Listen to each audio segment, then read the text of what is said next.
You are watching the Inside Edge Network. Double A Anthony Alford alongside the man they call Moon, Eli Moon. We are so excited each and every single weeknight to bring to you a continuous stream of programming right here on the Inside Edge Network. Absolutely, Double A. We will start at 8 o'clock sharp with the Daily Spiral. Autumn Chisholm bringing you everything you need to know from pop culture and entertainment and, of course, sports. And Autumn gives a very, very interesting take on a lot of things. We may get into it from time to time, but we love her, and you're going to love it as well. From 8 to 9, that's Daily Spiral, right into Unfiltered with Kyle Cornell. Your favorite afternoon show is Join the Evening Stream, and you're getting all your late-night news talk. Of course, Kyle has some strong opinions on the sports world and other things as well. He'll usher it in right into Inside Edge Primetime Double A. Chad B and I, Chad Bryan, we're going to rock out. We're going to do our thing from 10 to 11:30 now. We get an extra half hour. We get to cut loose a little bit, and we can't wait to get just entertaining, fun, and have a lot of great moments with you for an extra half hour. And then, of course, we hand the keys off to you. I hope you're ready to drive the Benz. But from 11:30 to 1, midnight run with an extra half hour now. And listen, we going to be running. We going to be sprinting. We're going to be getting after it. Listen, the key to this lineup and the key to these shows, you're getting everything. You're getting entertainment. You're getting local community news. You're getting music. You're getting your top sports headlines. And if you're a foodie, I'm talking to you. You like steak. You like eggs. You like whatever. We have it all covered for you here on the Inside Edge Network across our stream. Dude, let me tell you, Eli, this is incredible to have this digital space, to do this every single night. People at night, they're looking for something to tune in, something to just watch, just people to vibe with. Are we still allowed to say vibe? I don't know. Don't tell us we couldn't say vibing. I don't know. And she'll answer this probably almost every night when we said that right now about vibes. But you know what?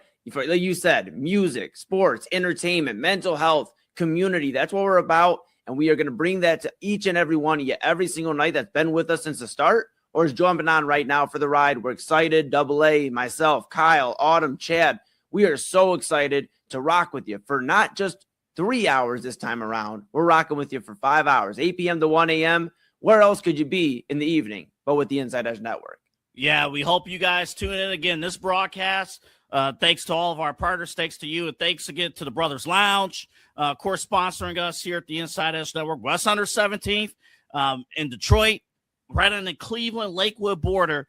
We have you covered. But guess what, folks? That's enough from us right now. You're going to see us. You're going to hear us a little bit later on. You got Eli Prime Time. You got me at Midnight Run. But coming up, we got the Daily Spiral. We got Unfiltered coming your way next. This is Cleveland's digital leader. This is the Inside Edge Network.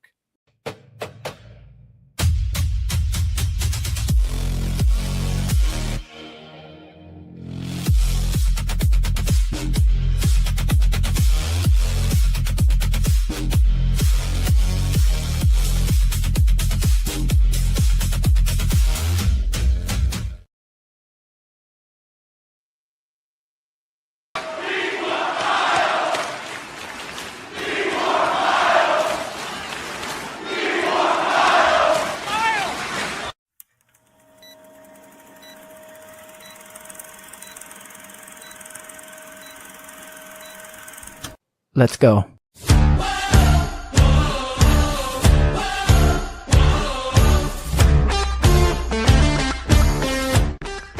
Welcome to Unfiltered with Kyle Cornell, Cleveland's digital leader for all things news, talk, and sports.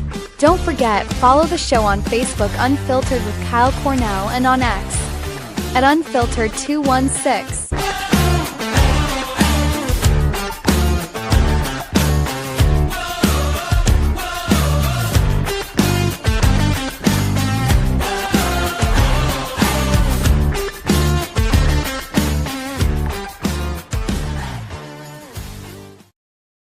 Welcome in, everybody. Unfiltered with Kyle Cornell here on your Thursday, almost to your Friday edition of the episode of the week. It's all here, Inside Edge Network. So happy you guys are with us. The fourth day of our mega stream as the new evening block has taken shape here at the Inside Edge Network. And a reminder, of course, to make sure to like, subscribe, punch that notification bell at Inside Edge Net across all the different social media platforms you see right there, bottom of your screen. YouTube, X, Facebook, Instagram, TikTok, and everything in between. Also, check out the website, InsideEdgeNetwork.com. It is a one-stop shop for you when it comes to everything with us here at the network. If you don't get enough during the evening block like you do now, make sure you guys check it out because you are able to get a lot more. Everything from personality profiles. You got the full show and schedule rundown, what comes out not only on the daily shows, but weekly. All the schedule right there for you.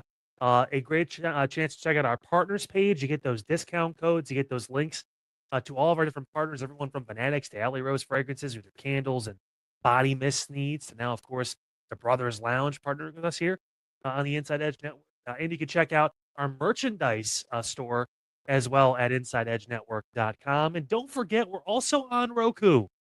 That's right. Download the Roku app. Just search Inside Edge Network, whether it's on your phone, on the TV, wherever. You can take us wherever, courtesy of Roku. Appreciate them and love the partnership with us, the Inside Edge Network and Roku. We enjoy that as well.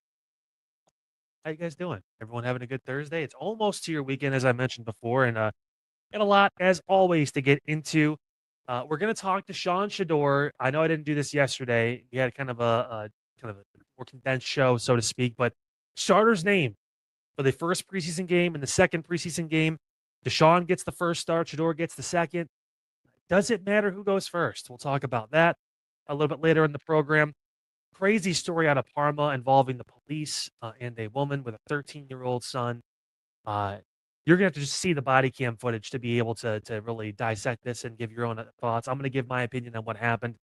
It was a year ago from the summer that this incident took place involving a teenager in Parma and law enforcement. We're going to dive more into that because the mom is now filing a lawsuit. Crazy situation in Southwest. Person passing away on the plane on a flight. We'll talk about that. Mayfield Heights police getting a little special when it comes to some special services. The Powerball, hey, it got to $1 billion, and that's where it ended. Somebody won it. We'll tell you who, where, why, and if you don't live in a certain state, I guess I'll try again next time. And as always, it'll be the unveiling of the viral video of the night at the end of the program, leading into Inside Edge Primetime with Chad and Eli right before 10 o'clock here on the Inside Edge Network. But first, the latest in what has now become the saga of Max Miller. I can't even say estranged because he still is obviously a U.S. congressman, but now more details coming down and he's being sued by his ex-wife. This should surprise essentially nobody.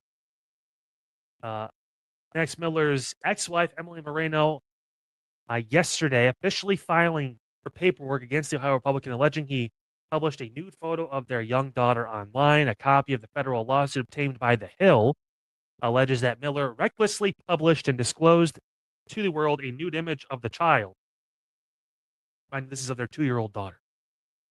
It says that Miller, quote, recklessly and intentionally gave the photo as part of a Dropbox folder to his lawyer, Aaron Mink, as part of a different cavalcade of documents and photos to salvage his political job, quote unquote, against Emily Moreno's claims of domestic abuse.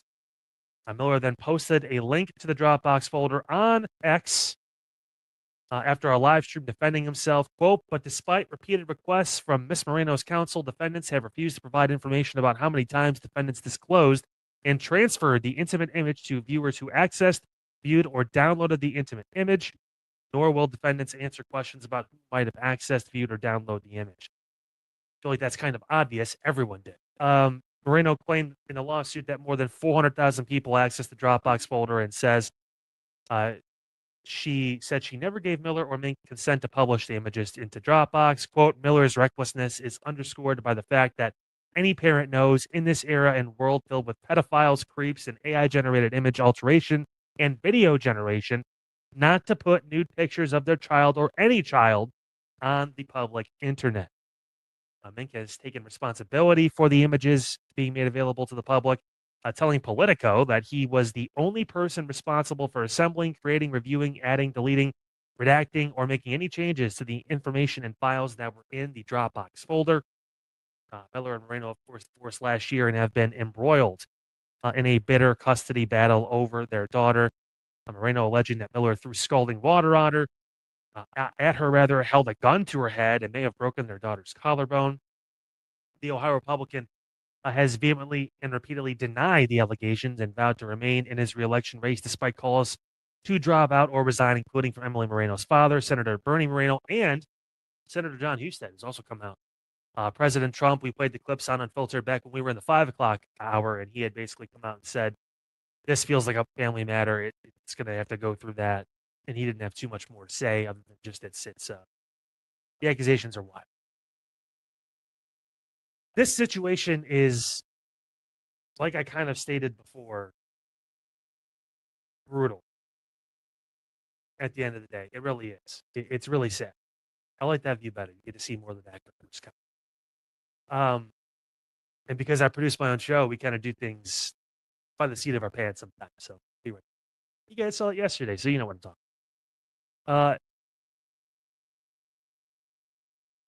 I've commented on this story a bunch of times, and I vow to keep you guys in the know and up to date. It's part of what we do here at Unfiltered is that we give you guys the latest. We update you on stories that we've brought to you, whether it was the situation in North Royalton involving the officers and charges being dismissed over a different officer from a different precinct and former officers suing, getting their jobs back, whatever it was, to unfortunately something like this. And like I said before multiple times, at some point, Max Miller, Emily Moreno, they got to figure this out. And politics have to go out the window. If that means that Max doesn't run and is not a part of this election process, then that's what needs to happen. Because at the end of the day, it's not about winning a U.S. Congress seat. It's not about any of that. It's about that daughter. It's about the 2-year-old girl. And I've mentioned this before. Who's going to, luckily, she's not going to remember any of this because she's not of age. She's 2. But the big issue is going to be down the road. She's going to be able to look this stuff up. And she's also going to be in that kind of environment.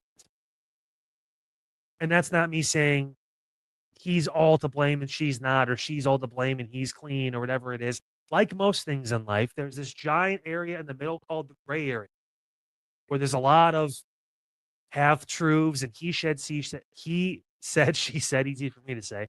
And there's a lot of space in between where we live, where a lot of people live in this kind of situation. I opened the Dropbox. I shared it on our Twitter, X, whatever, again, Unfiltered 216.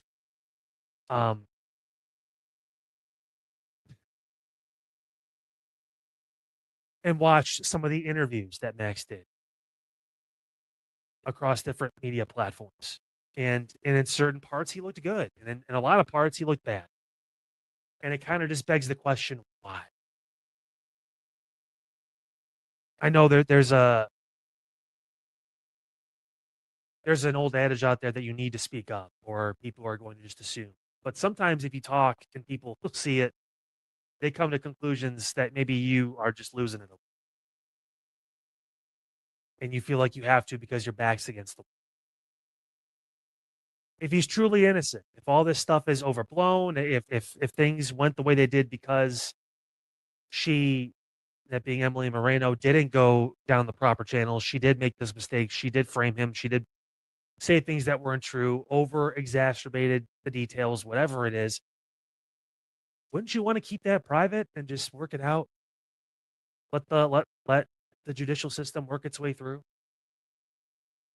Let her say what she's going to. Who cares? The only person that matters in all of this is your daughter. And it's on your conscience now that you're going back and forth. Both of them. That's what I've said multiple times. At the end of the day, the environment you set for that child is going to determine how that child comes out of it. I don't know why a lot of our kids have issues, have mental health issues, or focusing issues, or whatever it is. Look in the mirror. Honestly, look in the mirror. Especially for those parents that are divorced or they never got married and never had that connection with that spouse, or they just co-parent or whatever it is. Look in the mirror and look at how you raise your child. Look at how you treat that person you had their child with. again, I use myself as an example. Are we the best of friends? No, I made plenty of mistakes, and she knows that, and I've admitted to as much. But when it comes to being around our child, I'm never going to bad talk her. I'm never going to throw her under the bus. Why? What is that going to solve? My child is loved in both locations, whether he's at mom's or dad's or whatever it is. And again, it's not easy. It's never going to be easy. And there's going to be tough conversations when he gets older. But one thing he's not going to worry about is, oh man, mom and dad are going to fight again when they drop me off or when dad picks me up or whatever it is. Like, that's not going to be a thing. Or when we're at sporting events of his or any sort of activities he has or whatever. That's not going to be a thing. I won't let it happen because I care too much about my child. The fact that this has now become a public spectacle, it's different because you're in the public eye. I am to a much lesser significant step. Obviously, we know we have a good following on Unfiltered. We know we have a good following on the Inside Edge Network, but I'm not a U.S. congressman. Not yet any. There's been people that have told me I should do things and I should run for certain positions. I don't know if I could ever do that because I'm not taking people's money. So that's the other issue. I'm never going to get the word out. But you chose this life. You chose to be in politics. You chose to have the spotlight on yourself. And that means that people like me are going to have to talk about stuff like this. It's the web we weave, man, and being in this spot and being in the situation and you going out there and doing these kinds of things and these interviews and all this stuff. I understand it, but I also don't get it, if that makes sense. You feel like, man, what do I have to do to show people that I'm telling the truth? Sure. But are you? If you are, sometimes, man, the best quality in all this is silence and letting it work itself out in the legal system. If you're telling the truth, why not present all of this to the judge? To a judge, whatever. I don't need to see this. This is all personal information. This is all stuff that we don't need to know. That will eventually get released with certain things being redacted when things go public. When it is public information at that point. But for now, you didn't have to do that. In a district, in an area where, again, Brian Poindexter is who he's running against, and you feel pretty confident that Max Miller is going to be able to win that seat back. Never know, but still. Again, end of the day, it's a damn shame that the kid's going to have to grow up in this situation. I don't know. Are the parents going to be able to figure it out? Are they going to be able to get along? Or is this kid going to be in a dysfunctional household, despite the money, despite the status, whatever it is, in a space where mom and dad just can't even, I can't even get picked up without them fighting or the dirty looks or the hatred or whatever. It's like, you really hope they can figure it out. First break here on Unfiltered, guys. Hey, when we come back, the Browns have named their starting quarterback for game 1 of the preseason and then also game 2 of the preseason. What does it mean? Does the order matter? We'll talk about that next here on Unfiltered, all along the Inside Edge Network. Thanks so much for tuning in, guys. We're back. Looking for an iconic Cleveland music venue that features premier entertainment, spirits, and food? Well, look no further than the Brothers Lounge. They offer a variety of live entertainment acts weekly, along with a diverse selection of beer, wine, and fine spirits, not to mention Chef Wynn's food menu, which has been crafted with traditional American fare with a modern twist. So come on out and enjoy the warm hospitality and make some new friends right here in your backyard. For more information, head over to brotherslounge.com and check them out for yourself at 11609 Detroit Road. That's right near the border of Cleveland and Lakewood. The Brothers Lounge, proud sponsor of the Inside Edge Network, Cleveland's digital leader. Key On Sports is the leader in Ohio high school athletic coverage in written, print, and video streaming. From the latest news and results and written content to the high school football game of the week every Friday, Key On Sports has you covered. The vision of 15-time published author Vince McKee has become the most trusted site in Ohio high school athletic news. From podcasts to player profiles, Key On Sports is your one-stop for all of it. Visit them today at keyonsports.com or on YouTube at Key On Sports. Check out their socials on Twitter and Facebook as well. Please support the new Inside Edge Network by liking, subscribing, and following us on your favorite social media platforms. That's at Inside Edge Net across Facebook, TikTok, YouTube, X, and IG. And don't forget to download our new app over on Roku. And as always, thank you for supporting your favorite shows on the Inside Edge Network, Cleveland's digital leader for news, talk, sports, entertainment, and mental health. Fanatics isn't just our name, it's who we are. Loyal, passionate fans, dedicated to our favorite teams and to the sports we love. That's why we're honored to be able to offer fans the world's largest collection of official sports apparel and sports jerseys from all leagues, teams, and players you love. We feature a wide selection of gear from every league, including the NFL, MLB, NBA, NHL, and NCAA merchandise, which allows us to serve fans of football, baseball, hockey, basketball, lacrosse, soccer, golf, and everything else that gets your heart pumping. Go to InsideEdgeNetwork.com under our Partners section to find our link to check out all of what Fanatics has to offer. Fanatics, a proud sponsor of the Inside Edge Network, Cleveland's digital leader.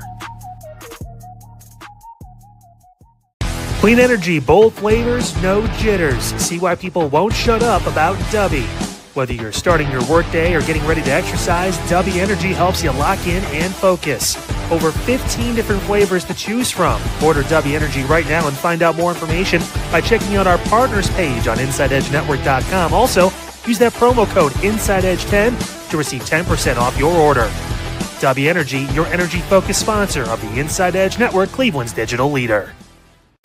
Discover our collection of handcrafted candles made with clean, minimal ingredients. Every product thoughtfully created in small batches free from harmful toxins for mindful everyday indulgence. Imported coconut soy wax with natural wood wicks to offer long-lasting burn and rich fragrance. Find out more about Alley Rose Fragrances by checking out their link on our partners page at InsideEdgeNetwork.com. And if you're a first-time customer, use the promo code InsideEdge20 to receive 20% off your order. AlleyRoseFragrances.com, a proud sponsor of the Inside Edge Network, Cleveland's digital leader.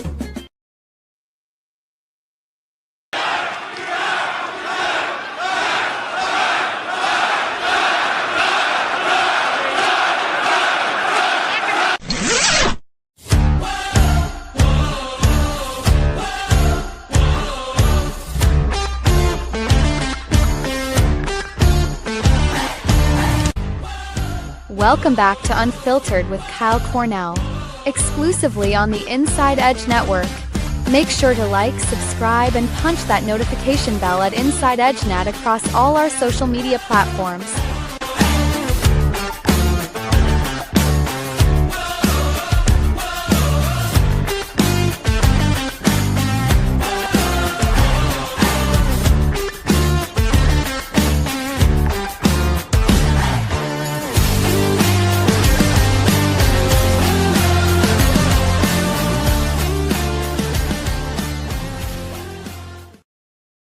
You know, considering all the storms that we had recently in Northeast Ohio and honestly throughout a lot of the region, suddenly the lightning in the background of the rejoinder feels like a bad choice.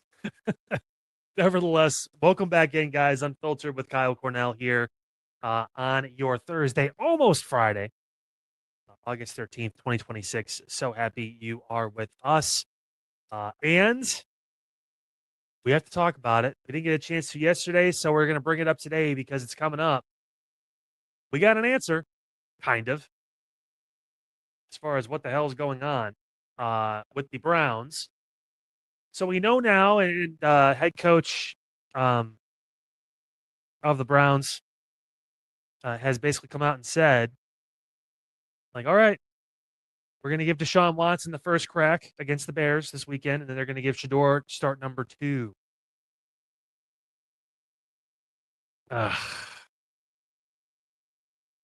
Doesn't matter. is the question that I pose to you, to the network.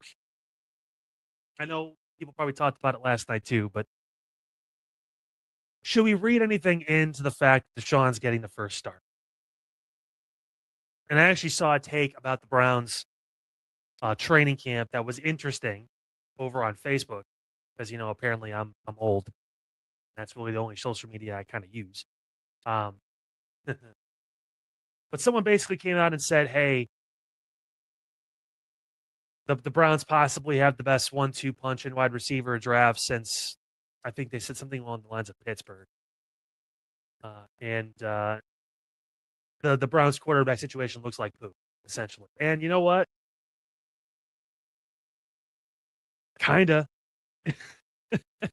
Yeah, I mean a little bit. It's rough. Just seeing the footage you've seen, stuff like that, some of the balls thrown, the inability to get the ball out quickly.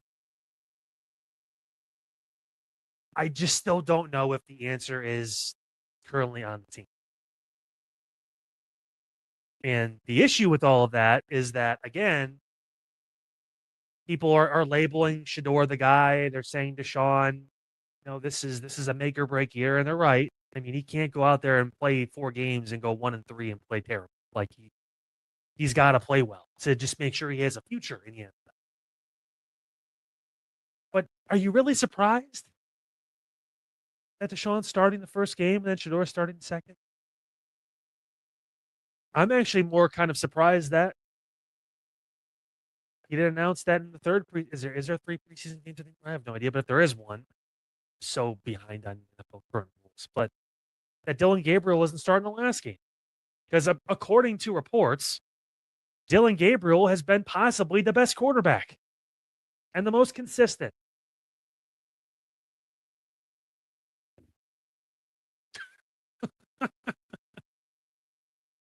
No team in the history of the NFL, in professional American football, has been more convoluted, more disorganized, and more just taken back to the woodshed than the Browns have with the quarterback position.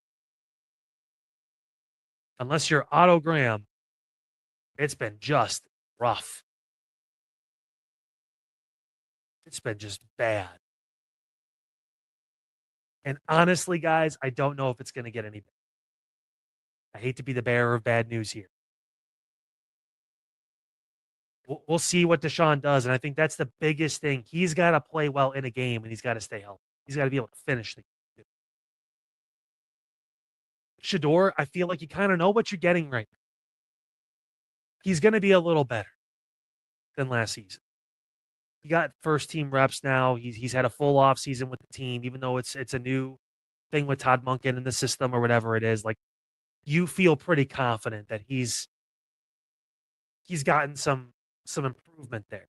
But at the end of the day, his problem has been the same problem he's always had: getting the ball out on time, avoiding sacks, not playing hero ball. And then when he gets cold, he gets ice cold. People don't talk about that as much, but his ability to really just go out there freezing and not be able to turn it on, or maybe he turns on the jets, but it's too little, too late. That kind of thing. You're not getting Deshaun Watson that was playing 2018, 2019 in Houston, leading the league in passing yards, a dual threat monster that could get you, 50 to 80 yards, potentially a game on the ground. Like you're not getting that player anymore. So is he mobile enough? And is he going to be able to get the ball out in time? Remember, that was the biggest thing watching him. If you think back to those 18, whatever it was, 19 starts he's had in Cleveland, his timing looked just awful. When he did get the ball out on time, he wasn't accurate. So like he's got to get that under wraps, and Shador, the accuracy's got to be next level. I don't know what they're going to do. But I can tell you one thing, it doesn't matter. It doesn't matter who starts the first game, the second game, the third game, whatever. Like, there's a reason why the Vikings already named Kyler Murray their starter. These teams that have these guys that are quarterback gurus that know how to handle this kind of thing, that know how to handle a competition, that know how to handle and pull the best out. They figure this out pretty quickly. And I'm not saying Todd Monken doesn't already know who he wants to be a starter is, but like at the same point, is it really that close to?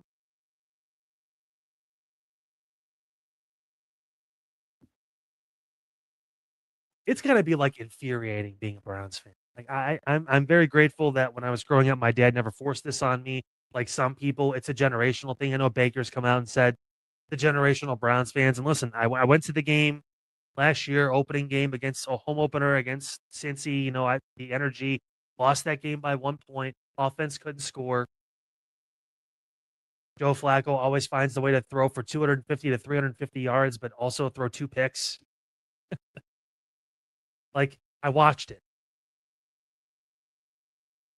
It's and I when I went to the game, I was the honorary Browns fan until I left the stadium, and it was hard.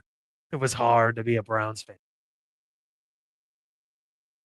I give you all credit. I give people on the network credit that are Browns fans that put up with this. Double A, Eli, all these guys. Like, I mean, hey, I think Chad's an Atlanta guy for the Braves, which they're doing great. But good Lord, this is it's rough, dude. It's so hard. It's hard watching Browns games. It's hard watching It's hard watching some of the tape and some of the clips that come out. For every good clip, there's like 3 ones where you're like, oh, these guys are professional quarterbacks. That's really what they're going to trot out there. And I'm sitting here and they're talking about Tyler Shuck in New Orleans being, oh, he's going to make a big leap. Like, please don't patronize me. I don't know. What do you guys think? I mean, feel free to leave a comment. If you're watching on X, you're watching on YouTube, wherever you're at. Does it matter who goes first, who goes second? Does it really feel like it's still an open competition where anyone can come out and win? I know who people prefer, right? Unless you're an analyst or unless you're someone that does this, that's played football, whatever it is, I feel like 99% of Browns fans want Shador to be the guy. It's less problematic. You didn't have heartbreak of 4 years of the dude essentially not playing. And when he did play, not playing well. Again, I throw out the numbers. Deshaun is the starting quarterback for the Browns, still technically, I believe, 8-10. Just saying. He's almost a 500 quarterback despite playing like ass. Shador last season played pretty poorly. Had a couple of good moments. I think he had a good game. One good game and a couple good throws. Went 3-4 as a starter. So it feels like if you get quarterback play, look at Baker back when he had his 24 touchdown, 6 interception season, and everyone was anointing him the new king of Cleveland for a decent season. Didn't throw for 4,000 plus yards. Didn't have this crazy 30 plus touchdown season. He just didn't turn the ball over the second half of the year and played good enough. And the Browns went 11-5 and almost made it to the AFC Championship. They were a Chad Henne stop away from potentially winning that on a scramble.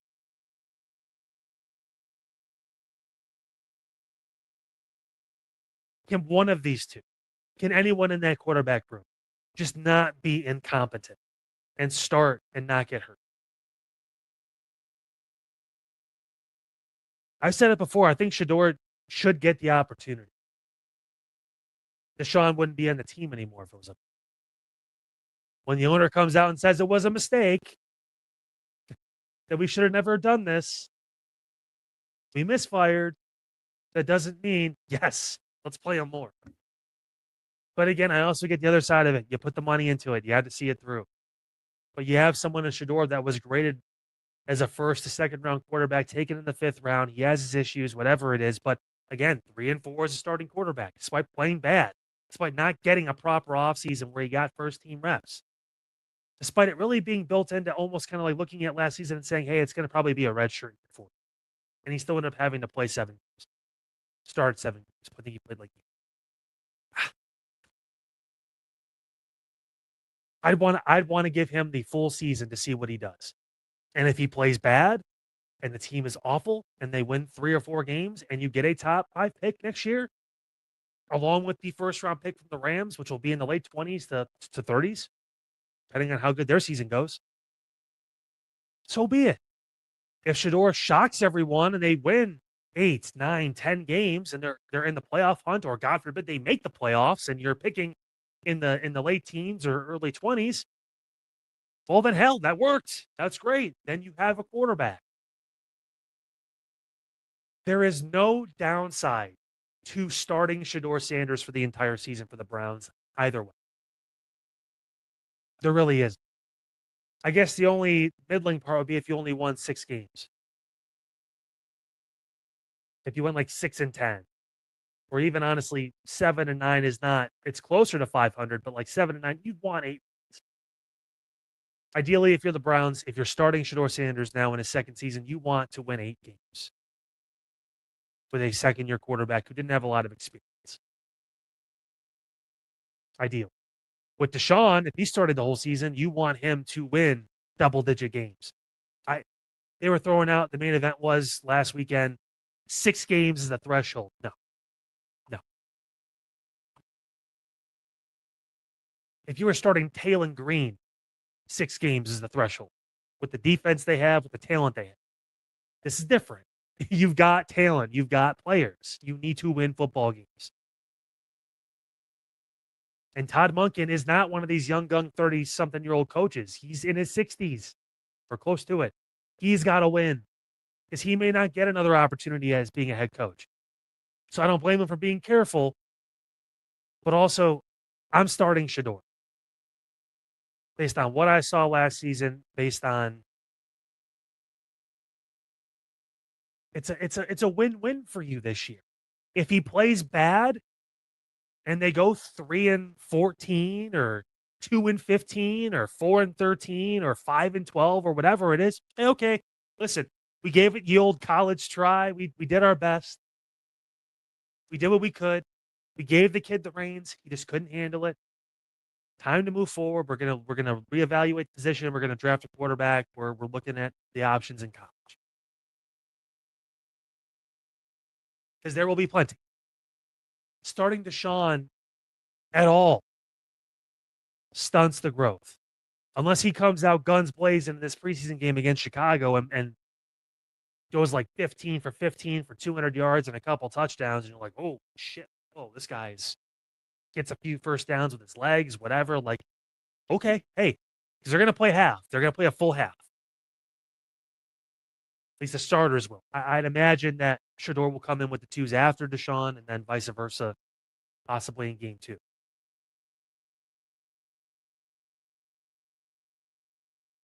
Unless Deshaun has just wowed you and he is just like, damn, he's that dude.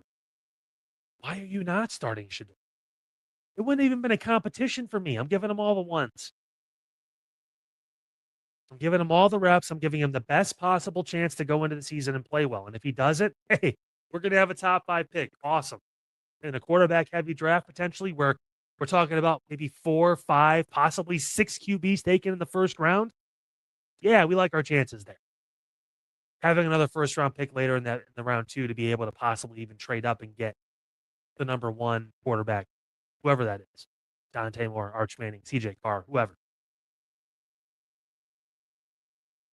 And if he plays out of his mind, or if Shador played fantastic on a 5th round draft pick deal, hell yeah. Where we went 9-8 with Shador, oh my God, that's great. We can address a few more, maybe another lineman, maybe another receiver, whatever it is. We can fill a hole. We're gonna have 2 first round picks to do that. 2 high quality players, 2 potential future starters.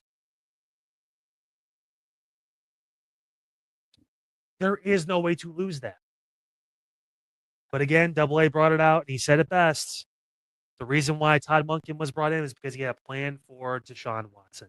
And the Browns want to see that to the end of the contract because they committed 5 years, fully guaranteed. So now they're going to live and die by number 4. And what he does in the first handful of games this season will determine if he plays football ever again. So, best of luck, bud. You're going to need it. Quick break here on Unfiltered, guys. When we come back, I've got to play this police cam, this body cam footage from you out of Parma involving this teenager with this mom who is now pressing charges following a lawsuit against 3 different Parma officers. You have to see it to believe it. That coming up next on the program. Stay with us. Dine, drink, and dance at the premier spot in town. It's time to check out all of what our friends over at the Brothers Lounge have to offer. Everything from weekly live entertainment, a wide variety of different beers, wines, and spirits, and an expertly crafted American fare menu with a twist courtesy of Chef Wynn that'll make your mouth water. So, what are you waiting for? Head over to the Brothers Lounge at 11609 Detroit Road or check out their website, brotherslounge.com, to learn more about what you've been missing out on. Brothers Lounge, proud sponsor of the Inside Edge Network, Cleveland's digital leader. Whether searching for a baseball autograph by your favorite World Series slugger, a signed football by an iconic Hall of Famer, or the jersey of a world-famous soccer star, you've come to the right place. Here at sportsmemorabilia.com, the web's leading source for authentic sports memorabilia, you'll find more than 500,000 authentic products from nearly every professional sports league, team, and players. Not only will you find your next prized sports possession with ease, thanks to superb customer service and tremendous site experience, you'll have satisfaction and peace of mind that every product listed comes complete with a certificate of authenticity and is fully backed by the sportsmemorabilia.com lifetime authenticity guarantee. Check out sportsmemorabilia.com by heading over to the partners page on our website, InsideEdgeNetwork.com. SportsMemorabilia.com, proud sponsor of the Inside Edge Network, Cleveland's digital leader.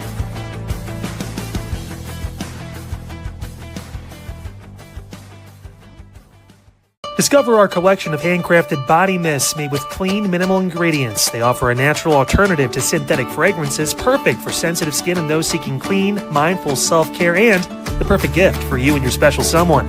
Learn more about all Alley Rose Fragrances has to offer right now by clicking the link on our partner page at InsideEdgeNetwork.com. First-time customers use that promo code InsideEdge20 to receive 20% off your order. AlleyRoseFragrances.com, a proud sponsor of the Inside Edge Network, Cleveland's digital leader. Mosser Moments Photography is a husband and wife wedding photography team based in Cleveland, owned and operated by Inside Edge Network's very own Ryan Mosser and his wife Hallie. For the past 10 years, they've captured more than 100 weddings across Northeast Ohio and beyond, always working together as a true two-person team. Their style centers on authentic, emotional storytelling, documenting the real moments between two people in love and creating images that feel natural, comfortable, and true to the couple. Rooted in Northeast Ohio, but inspired by their travels, Ryan and Hallie bring a warm, personal approach to every wedding day. Their work blends experience, consistency, and a genuine passion for helping couples relive their best day through timeless photography. Learn more by checking out Mosser Moments Photography's link on our partners page at the InsideEdgeNetwork.com website. Mosser Moments Photography, a proud sponsor of the Inside Edge Network, Cleveland's digital leader. Find us on InsideEdgeNetwork.com for the latest information on your favorite shows, personalities, and network partners. Plus, we have a merch shop.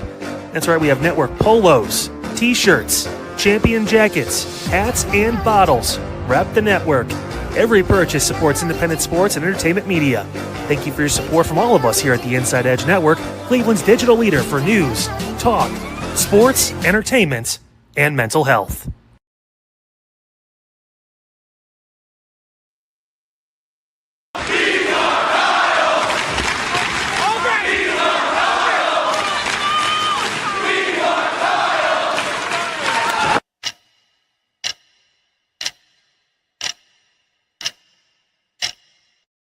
Let's go.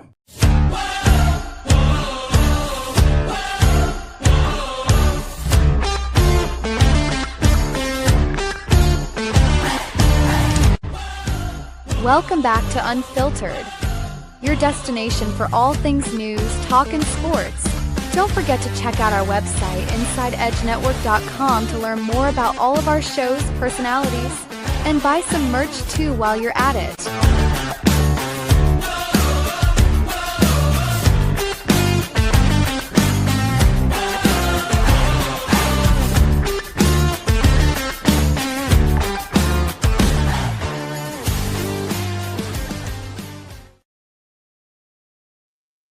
Welcome back, everybody. Unfiltered with Kyle Cornell here on your Thursday, almost to your Friday, August 13th, 2026. So happy you are with us here on the program. And I want to get into this story now involving the Parma Police Department, a 13-year-old and a mother who is now filing charges against them a year after this incident took place involving her son.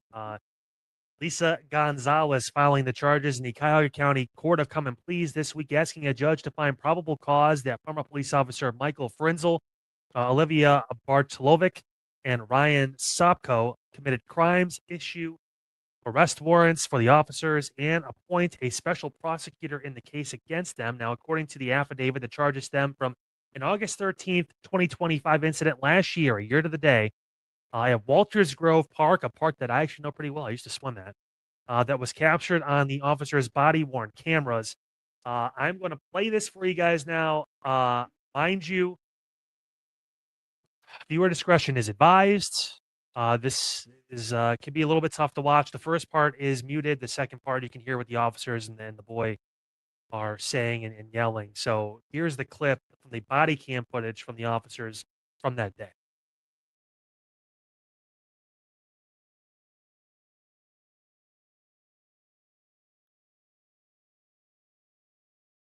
Grab his feet.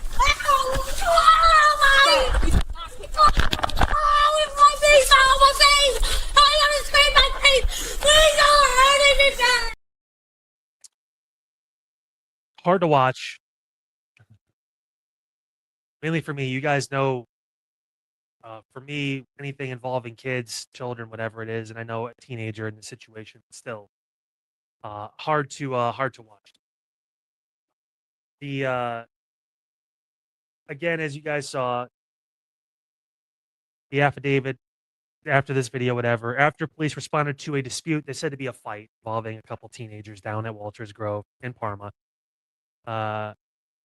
Apparently, Gonzalez's son tossed a stick at a rear hatchback door of his mother's van. In response, officers chased him, handcuffed him, and transported him to the Parma police station, where you just saw the footage there, alleging that officers at the station slammed the child's head into the walls on two separate occasions. The incident captured on body cam and overhead city of Parma security camera footage.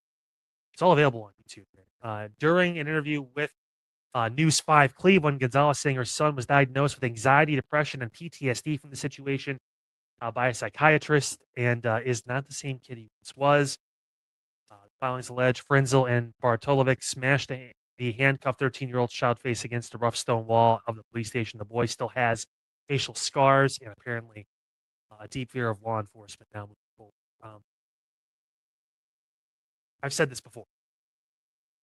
I love law enforcement. I've been very fortunate over my time in news to be able to connect with many people that do it, whether it's been just officers, whether it's been the chief of police for different, departments and cities I've worked in, I've been around, sheriff offices and everything in between. And I feel it's one of the most thankless jobs, especially nowadays. This is a little much for a 13-year-old. And again, not necessarily a giant, big, overpowering 13. I get, hey, they can get squirmy, all that stuff, whatever it is too. You want to make sure you control the situation. We have to be better. Right? Police in that situation have to be better than what was shown on that body cam footage. And again, it's not me going after, it's me trying to hold people that need to be held accountable in certain situations, held accountable, because you're not above the law just because you enforce it at the end of the day. And while I respect the hell out of every single person that puts that badge on, there are certain people that cross lines. They shouldn't do things they shouldn't do. And I'm sorry that the body cam footage is evident. I know he's struggling. I know he's obviously panicking, but it's also your job as a peace officer in that moment to be able to bring them down and to understand, listen, we're bringing you in because this went too far. We need you to calm down. I'm staying in the car until you relax. We can wait. We got to get you down to a level and to a spot where you're not on them. And now this kid is traumatized. And this feeds into the narrative that you can't trust police, that you can't trust law enforcement. And that's not a narrative I enjoy or believe is true. But when you see things like that, it paints a picture over all law enforcement when it shouldn't. So I ask you if you did watch that footage, or if you do look it up on the YouTube or whatever it is, or on social media and you find it. It's case by case. Don't judge entire police departments by it, or police in general. There's a line of being respectful and also understanding that you have rights as well. There's obviously something there, but this is sad. And I don't blame the mom for going and doing what she needs to do. And these officers are going to probably get tried for this. And we'll see. The evidence doesn't look good over a 13-year-old breaking up a fight at Walters Grove in Parma. It's sad.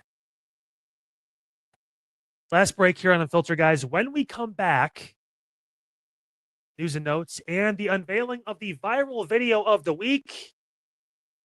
Just a couple of kids just trying to catch a ride. We'll explain. Coming up next year on Unfiltered, all along the Inside Edge Network. We're back after these messages. Hey everybody, how's it going? Eli Moon here, one half of Inside Edge Primetime. Chad Bryan and myself back with you tonight, 10 p.m. to 11:30. That's right, that extra half hour. We have so much to talk about tonight. The Browns, the quarterback battle continues. Deshaun Watson, Shedeur Sanders, who will be the starter week 1 of the regular season. We'll talk a little bit more about that. And here, of course, some breakdown from Rich Eisen and Albert Breer. And then, of course, Jaden Daniels. He has some things he has to get off his chest, and already has, it appears, when it comes to LSU and the disrespect it appears he's taking in that way, the disrespect from the college that has issued out his number to a current player. Talk about that and so much more. Our top 3 albums, the best all-around athlete, all of that here tonight for you on Inside Edge Primetime. We'll see you at 10 p.m. Until then, make sure you like, follow, and subscribe at Inside Edge Net. Midnight Run every Monday through Friday at 11:30 right here on the Inside Edge Network. Listen, usually I take a minute to talk about what we discussed on the show. Deshaun Watson's going to start for the Browns. We're going to talk Cavaliers' schedule. Did the Guardians win their series against the Detroit Tigers? I get all that. But I learned a couple things yesterday. Number one, whatever you do, do not start your day by watching a Tyler Perry movie. You're going to be all emotionally jacked up and want to abandon dating, do it all. You're going to want to forget about it. Don't do it, because otherwise you're going to have a cheater who ends up having STDs and takes all your money, and your child is no longer yours. That's number one. Number two, when we have smash or pass, we don't have to rank everything, okay? All of this is good. It's all good. But, man, if you know somebody who could throw down in the kitchen on soul food, oh, it's over. It's the wrap. You know what's not over? My show, Midnight Run, tonight at 11:30 right here on the Inside Edge Network. Small business owners are superheroes, but nowadays running your business means doing so inside your shop and on social media. That's why you should make Omega Video Marketing your sidekick. With a decade of content creation experience, I create dynamic, informative, and fun videos for your specific social needs that will increase brand awareness, get you more followers, and keep your social pages and websites current and fresh. I offer flexible pricing and turn times and will work with you to understand your brand and your story. All of that comes from the heart. My award-winning expertise is just the cherry on top. So let's get connected. After all, your brand is the alpha and my expertise is the omega.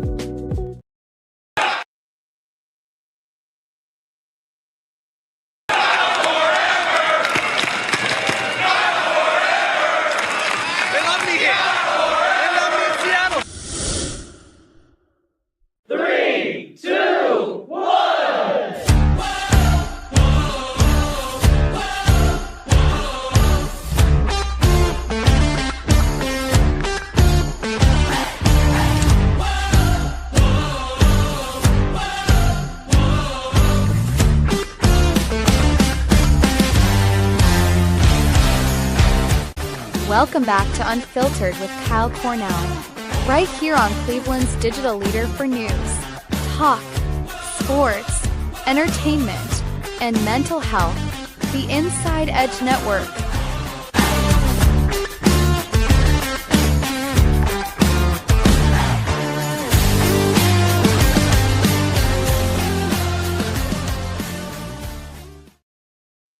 Welcome back, everybody. Final segment of Unfiltered here on the Inside Edge Network on your Thursday, August 13th, 2026. So happy you're with us as always here on the program. Time to get into some news and notes. Southwest is in the news, and it is not for a good reason. Yeah, you're reading that right. My goodness. This was, I can only imagine the visual. 22-year-old Southwest Airlines passenger reportedly suffering a medical emergency and died aboard a flight headed to Los Angeles late last week. That from officials saying it happened on August 7th on Southwest Flight 958 from Dallas to LA. According to reporting by the Daily Beast, passengers and crew members performed CPR after the young man became unresponsive while the aircraft was still in the air. Emergency protocol met the plane after it landed in LA at LAX, but paramedics were unable to revive him. Firefighters later pronounced the man dead at the scene. Just a crazy thing you just don't really ever expect to see when you're flying. You're kind of hoping to never have to deal with any sort of. Came across the wire yesterday, so we're talking about it. It's unfortunate, but it did happen. In a better headspace, and Mayfield Heights doing something pretty special. I give them a lot of credit for this. The police there launching a special responders unit for people with special needs. It's going to swear in its first class of special needs responders unit.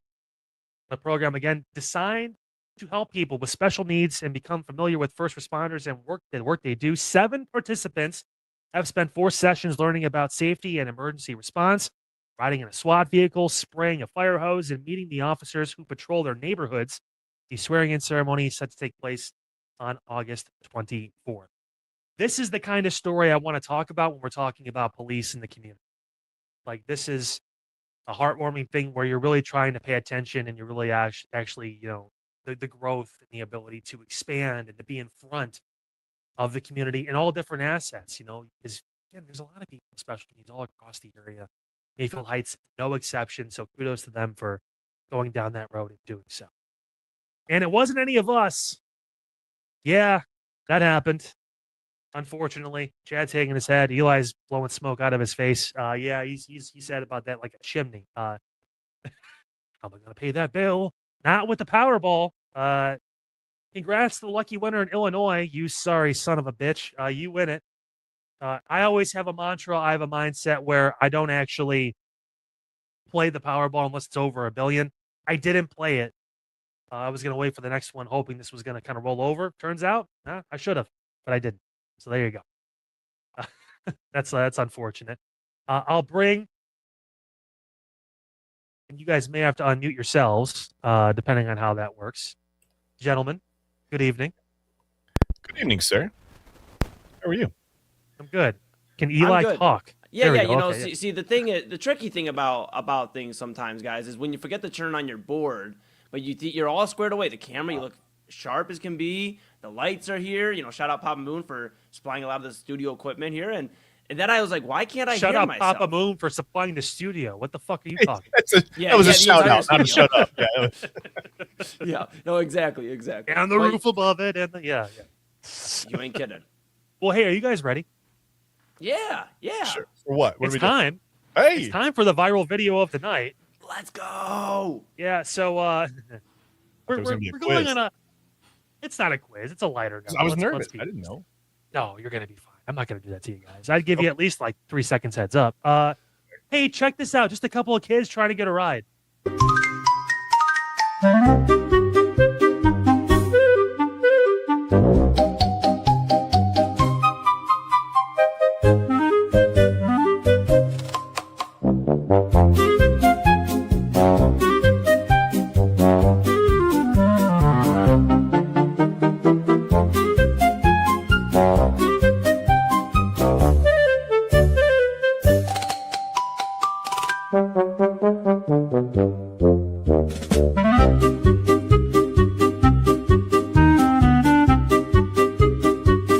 I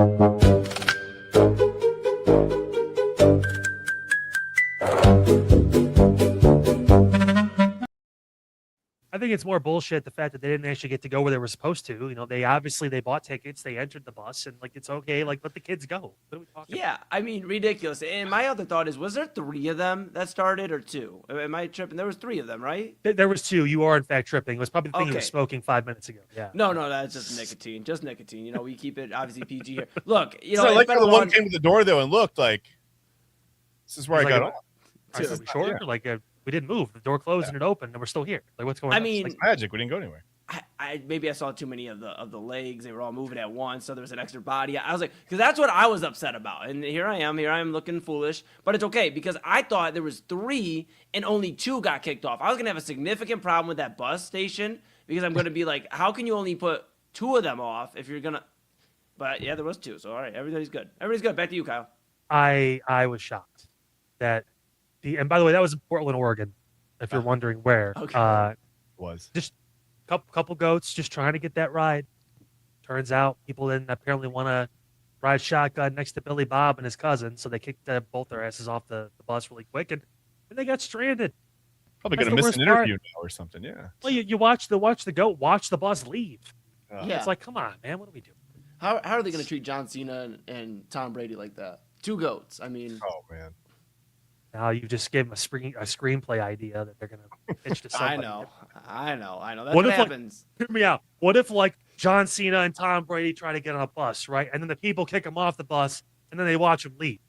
But Like- wait, what if they were actual goats? But what if Yeah. they were dressed as goats? Yeah. Yeah. I love it. Hey, another good one, Kyle. You keep us entertained. You know, we always need that pick me up. You know, we got the next hour and a half. We take the baton from you, and we love the viral video of the night. We Hey, just in case, wait, there's a Yes. built-in sequel here though. I'm sorry, I had to say it. Goats on a boat. There's a built-in sequel. goats on a boat. Goats on a banana boat. That one features LeBron. There we Yep. go. Yep. we Yep. go. And then maybe you know some different animals. And you know what they join were them. doing on that banana boat? They were Hmm. fucking. Uh-oh. Oh no. That's a good way to get the night started. I'll tell you that. Yeah. There we go. Hey, we did Kyle. Side Hustle earlier. We recorded earlier today, so I still have that mindset. Oh yeah. So, and now technically my show's over and it's yours, so I'm no longer responsible for what goes Yes. on the air. So there you go. You know, and I don't think you ever lose that mindset. To be quite honest with you. It depends on the day, the minute, That's second. fair. Yeah, you know, I know you go to church on First- Sundays. I'm sure that's like an hour you like watch the F-bombs and things, and then after church, maybe a few hours after, maybe they're flying. Oh, dude! again. Once we get to the parking lot, I was It's gonna say parking all- lot's fair game. Outside the Yeah. building, you're fine. You're fine. I think Jake and Double A can also tell you too. They've let some things slip in that parking lot. So yeah, once we get I'm outside, sure. when we go inside, we're all about the Lord, you know. But when we leave, Was sometimes that where we the whole ice purge. cream cone slipped out the bottom? That was a church parking lot, wasn't it? That Pretty was close. like 3 blocks away from the church, and that was man, you had to be there. I wish I would have took a picture because that would have been the meme of them, which we'll unveil tomorrow night. So Yeah, dude. Great Oh my job. goodness. Oh my goodness. Well, everybody, Kyle Cornell, always keeping us entertained. Your local news, your community talk, and national news as well, and of course some sports. You saw some Browns talk there. He'll be back tomorrow with us, with all of you, not with us. We'll be getting ready. Kyle, you know, Chad and I will be eating like dinner or something. And I had to say figuring one some- thing too. Like I hate Yeah. like you guys. Are you both Browns fans? Yeah. Yeah. Chad, yeah, you are. Yeah. I wasn't sure the Atlanta shit. I wasn't sure if you decided you wanted to be a Dirty Bird fan or what. Oh no, it was just the Braves thing. I grew up watching the Braves. That's all. Okay, that's totally fine. That's Yeah. they're having a good season. May God have mercy on your souls, Browns fans, for dealing with this dumpster trash fire of a quarterback situation on a team otherwise that looks pretty good. Well, So- I'll tell you this. I'll leave you with this, Kyle. I don't know if you caught, you know, Double A's interview with the Athletics' Mike Sando, but you should be happy as a Saints fan. There's a lot of expectation on Tyler Shuck, and they're expecting a big jump out of him this year. So Did we not I mean- go over this already? I made a new tier on the quarterback tier list. He's on tier 6. He's going to be selling me a Ken Ganley Kia in, I don't know, about 8 weeks after he retires because He's he's a the senior all citizen. Shuck tier. Oh, shucks. Yeah, oh, shucks. I mean, I tried, Kyle. Just 28. What can I do? He can shuck my corn. That's what I feel about that. Oh, my goodness. All right. With that being said, Kyle Cornell, everybody. We love him. We appreciate Interesting him. offer. He'll be back with you 9 p.m. tomorrow for a Friday edition. How about that? Weekend's coming up here, fellas. And, yeah, we'll start ushering it in here in the next few hours. But, Kyle, we appreciate you. We'll see you tomorrow. Have fun trying to rebound from this one, boys. See ya. We'll try. We'll do our best. Have a Chad, good night. I don't know. What are we going to do, man? I mean, I don't know. here's what we start with. First off, we do this thing. Boom. Yep. Not much of a change, but it's our studio now. Subtle, but yeah, I think it's impactful. Yeah. Love what you've done with the place. Amazing. not bad. Amazing. Awesome. Hey, Minimalist. yes. Little fun going on. Yeah, it's not bad. Yes, perfect. Hey, everybody out there watching, we are officially doing the crossover now to Inside Edge Primetime. Hope you enjoyed Unfiltered. Chad, Brian, and I, we're with you till 11:30, so get comfortable, get ready to rock. We're back right after station identification and our pretty cool intro.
Fanatics isn't just our name, it's who we are. Loyal, passionate fans dedicated to our favorite teams and to the sports we love. That's why we're honored to be able to offer fans the world's largest collection of official sports apparel and sports jerseys from all the leagues, teams, and players you love.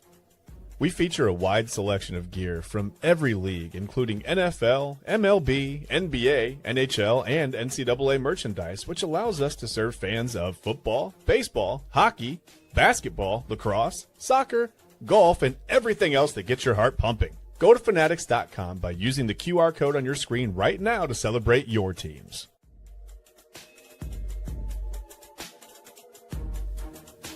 And welcome in, everybody, to another episode of Inside Edge Primetime here on the Inside Edge Network. Chad, Brian, to my right, you're right, everybody's right. I'm Eli Moon. We're back in the saddle, on the saddle adjacent here on your Thursday edition of Primetime. So happy to be with all of you. Hope you've been rocking for the last hour or so with Kyle Cornell and Unfiltered, and I hope you're ready to rock with us. We got a lot to talk about here in this hour and a half, and then we'll hand the baton off, of course, to Anthony Alford for Midnight Run on Hinged Behavior, and he's been a little more unhinged the last week or so, so we'll keep an eye on AA, of course, keeping an eye on all of the happenings in the sports world and everything else going on, and we hope you've enjoyed thus far, whether this is your first week with the network watching along or you've been with us since September. We hope you enjoy, and if you haven't already, like, subscribe, follow at Inside Edge Net on all the socials, YouTube, X, Facebook, Instagram, TikTok, Twitch. Smash that notification bell so you know when we're going live across all the socials. You saw there on Filter, 9 p.m. to 10 p.m. now, the new slot here in the evening stream. Then, of course, you have Inside Edge Primetime, Chad and I, from 10 to 11:30 now, and then 11:30 to 1. AA runs in the midnight and then runs through midnight, runs through the finish line,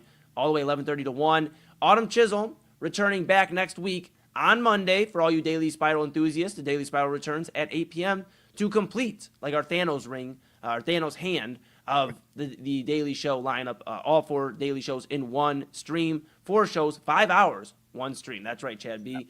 Of course, a lot of great weekly programming as well. You can read about all your favorite personalities like Papa Moon, Ryan Mosser, TK Dandridge, Kevin Arnold. You can read about Chad Bryan, Autumn Chisholm, Kyle Cornell, AA. You read about everybody. Read about me as well. Of course, at InsideEdgeNetwork.com. InsideEdgeNetwork.com is where you're going to want to go. You're going to want to check out about your favorite personalities. Go check out our partners page. Cannot do it without them. The Brothers Lounge, our titled sponsor. We appreciate them so much and appreciate Fanatics.com, AlleyRoseFragrances.com, Mosser Moments, SportsMemorabilia.com, W Energy, and Omega Video Marketing. Cannot do without them and cannot do without you at home. So go grab a shirt, a hat, a mug, a polo, a windbreaker. Rep Cleveland's digital leader and your source for sports, entertainment, mental health conversations, news, and everything in between. And Chad, take us wherever they want to go, wherever they like to roam. Inside Edge Network, we're on Roku. Let's hit the road. Inside Edge Network app on Roku. Take us wherever you want to go. We love to travel with you, hear about all your favorites, see all your favorites, hear what they're talking about here on Inside Edge Network. Yeah. All right, Chad B, I always come up with a good rhyme, and I'll tell you, I'm a little heated up right now. You know, I'm going to be honest. I feel like, the weather has definitely been kicking my behind. That's no excuse. We're going to have a fantastic show. I am ready. I'm drinking as much water as I can, but the weather changes have been absolutely crazy, from raining to raining to then a little bit of sun to raining, and it's been a lot. Yeah, different steadiness of rain. Yeah. Sure has. No, I'm doing good, though, man. I got to be honest. Usually I ask you, I just wanted to spread the positivity. I'm doing good. Despite all of that nonsense, I'm ready to talk to the people. How are you doing tonight? I'm doing all right. I didn't realize how hard it was for two goats to take a bus ride in this country. Yeah. I guess, whatever. Tickets, no tickets, doesn't matter. Just in there a couple seconds, kicked right back out. Although I didn't see anybody physically force them on. I mean, the doors opened back up. But hey, hear me out. We don't have the video from inside the bus. How do we know that the goats didn't walk onto the bus and go, oh, is this is going down to third? Oh, no, this is going to 126. Okay, that's not us. We're going the other way. Sorry, we're going to get off the bus. And they just maybe let them off. Maybe it's a happy ending. We don't know. We have no idea. Yeah. So I'm just going to assume the best there. To give them the benefit of the doubt. But, yeah, I'm doing pretty good, man. I guess the short answer is doing all right. Good. Yeah, hopefully those goats find the right bus route or find their way home wherever they're heading, or, if they're leaving the new abroad, hopefully they find their new destination. We'll see what's going on. Maybe they took the Roku app? Do you think that maybe they're taking us with them? I mean, I thought I saw a phone in one of their hooves or whatever. I thought I saw that. Yeah, but maybe not. I see. I thought there was 3 goats. So, I mean, who knows with me. We got to work on math with you. Yeah, we got to work on math. Yeah. We'll do that. We'll do that over the weekend. We got stuff to take care of. So we'll work on that over the weekend. What we will talk about right now is, of course, the Cleveland Browns. They are taking over the airways across the city. They are taking over fan conversation. They are taking up your local barbershop to your local coffee shop. They are literally, yes, they are absolutely the talk of the town. And what other talk of the town would it be than the quarterback discussion? Of course, if you missed it, yesterday, Deshaun Watson was announced by head coach Todd Monken that he will get the Week 1 preseason start against the Chicago Bears. Shedeur Sanders will get that Week 2 start against the Buffalo Bills. Still word out in terms of, we're still waiting for word, rather, about who will be out there with the ones, whether it's Shedeur or Deshaun during that practice. There's some people out there thinking that Deshaun's going to get all those reps, during practice, and then Shedeur gets the game, which I think would just be an ultimate, we know where we're heading going into Week 1, whether we like it or we don't. But it's a little concerning, and Chad, I've been thinking the last 24 hours here, and I've been thinking... Probably why you're not feeling well. I mean, honestly... It's out of your comfort zone. Honestly, probably. But what I'm thinking about is the fact that we're in a spot now with Deshaun Watson where the all-time animosity is there. Like, you thought it was an anxious or not welcome situation for him when he got here and all that money was spread out. Now I would even argue this is worse than when he first got here, because when you first got here, yes, you have all the off the field troubles and drama. Of course, we've already went over that at great length. But then, there are some Browns fans that were out there hoping, hey, but if he plays well like he did in Houston, he only missed a year. If he gets back to do it, then, but it didn't happen. And then we saw unavailability.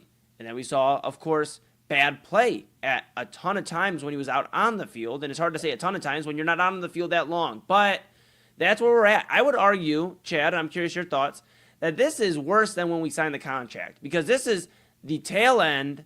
This is like, just do something and don't do this. A lot of Browns fans feel that way, I'd imagine, and maybe I'm speaking for myself here, but a lot of the feelings I have are, why can't you just cut ties? I've continuously brought up, the Dolphins. We talked about it last night, eating the $99 million for Tua. We've seen other teams do that in the Denver, even with Russell Wilson. Why can't you just move on and see what you have in this young quarterback room?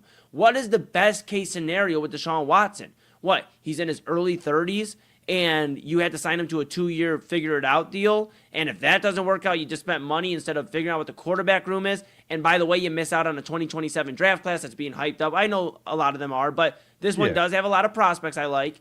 And a few names out there that could be free agents. We mentioned C.J. Stroud, depending what he does in Houston, and Baker Mayfield, depending what happens in Tampa Bay, though Baker maybe not as fond of Cleveland after the comments yesterday I heard on Midnight Run. So maybe not. Yeah, Chad, I mean, what are your thoughts? Obviously, I had a lot there to break down, but it just feels like this is worse for the Browns than when the contract was signed, because we are so close to the finish line of getting through this disaster time period as Browns fans, which there's been a lot of them, but this one is particularly. And it feels like they're just trying to keep adding life to it. What are your thoughts? Well, I mean, I think I've been pretty open about this. This is the worst trade in sports history, I think, in my opinion. I don't know that. I mean, you could make an argument for a couple. I mean, the Ricky Williams trade, the Herschel Walker, whatever. There have been some bad trades, right, where you give up maybe a little bit too much, and sometimes in those cases you got a really good player back. Sometimes they didn't play for very long. Whatever the case was. But this is worse, I think. You haven't gotten anything out of Deshaun Watson. On top of that, you've got all the off the field stuff. That adds to it. That makes it worse. And we're at the point now where, like you said, we're so close to the finish line with this, so close to moving on. And really financially, what you've already paid him for the past however many years since the trade, it doesn't matter. That's gone. You can't squeeze all the productivity into one season, right? It doesn't matter because you can't make up for 5 lost seasons. It doesn't really matter. You've got the contract insurance out there. I've said it before. I may not understand it 100%. I think I've looked into it. I think I've read about it as much as there is information out there. Maybe it takes an attorney to break it down and go, no, that's not the way it works. But whatever. As I understand it, I mean, this is the point where they really are almost at a situation where it's a wash, right? The cap hit equals the cap insurance or the contract insurance. Just maybe let him go because, like you said, what's the best case scenario? I don't think he resigns here. I don't think he extends here. I don't think he has any desire to want to be here any longer. And that's fine. I don't necessarily want to see the Browns extend him. I just think you're looking at a situation where this would be such a Browns thing to have happen too. Let's say I'm going to talk crazy for a minute. Just all right, crazy talk disclaimer. Okay. Just, yeah. All right. Crazy Chad Bryant. Yeah. This is not my prediction. I'm just saying this would be a Browns thing to have happen. They start Deshaun Watson week 1, right? He looks really good. He's 24 of 29, whatever, 280 yards, 3 touchdowns, looks good, progresses throughout the season. All of a sudden the Browns catch some momentum. They go 12-5, right? No. They win the division or they get into the playoffs. They make a decent run. And then, I mean, Watson just leaves because I don't know if there's a lot of mutual interest, to be honest with you. But then you would have that. I mean, what a weird situation. You still got 2 guys on the roster, by the way, you're going to be here for 2 seasons on rookie contracts. You've got another guy who's going to be here for 4 years on a rookie contract. Right. And you've got one guy who most likely is going to be gone at the end of the season. That's your quarterback room. There's no certainty at all. No one has stood out head and shoulders above the other, at least as far as the top 2 go. So you've just got all this uncertainty. Like we're I don't know. I just think I just keep feeling like the best move for the Browns is to find out what you've got on the roster that's going to be here for the future. Because what's even the point? Like I said, if Watson plays well, what's the point? It's one season of steady quarterback play, and then we're right back to where we've been since 1999, and we're likely going to see our 43rd and maybe even 44th starting quarterbacks next season, right? We're already on 42. That's not good. No, it's not good. It's not great. It's some things you want to collect items, right? You want to have a bunch of things, but this is like golf. You want to have the number of quarterbacks. You want that to be low, right? Yes. So I just feel like there's no benefit to playing Deshaun Watson. Yeah, he's the veteran.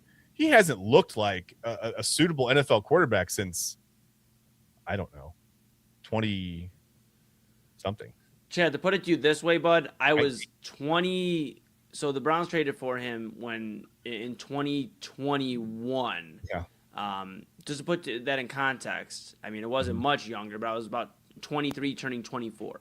Mm-hmm. I will be 30 a year from now, which didn't feel good just saying that. But here we are, I mean, I'll join you in the 30s. Let me know how it feels. But all that being said, the 30s, I would let you know. I don't remember that. Yeah. Well, you know what? You're the veteran. I lean on you when it comes to, hey, how are my knees and my elbows supposed to work at 33? And just figuring those day to day.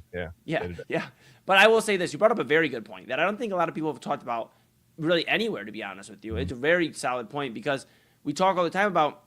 We've talked on Main Event, we talked on Midnight Run, we've talked here on Primetime about, well, the worst case scenario is Deshaun Watson playing well, which, again, let me back up for just a second here. Mm-hmm. I said this yesterday on Midnight Run. It's crazy. Now, it's not crazy because of the baggage Deshaun Watson has and everything in the disdain Browns fans already feel towards him and NFL fans, really, for the most part. It's not crazy based off everything he has to feel this way, but listen to the words I uttered yesterday on Midnight Run. And I uttered this as a bad thing. I go, And then we have to worry if Deshaun Watson looks good in preseason.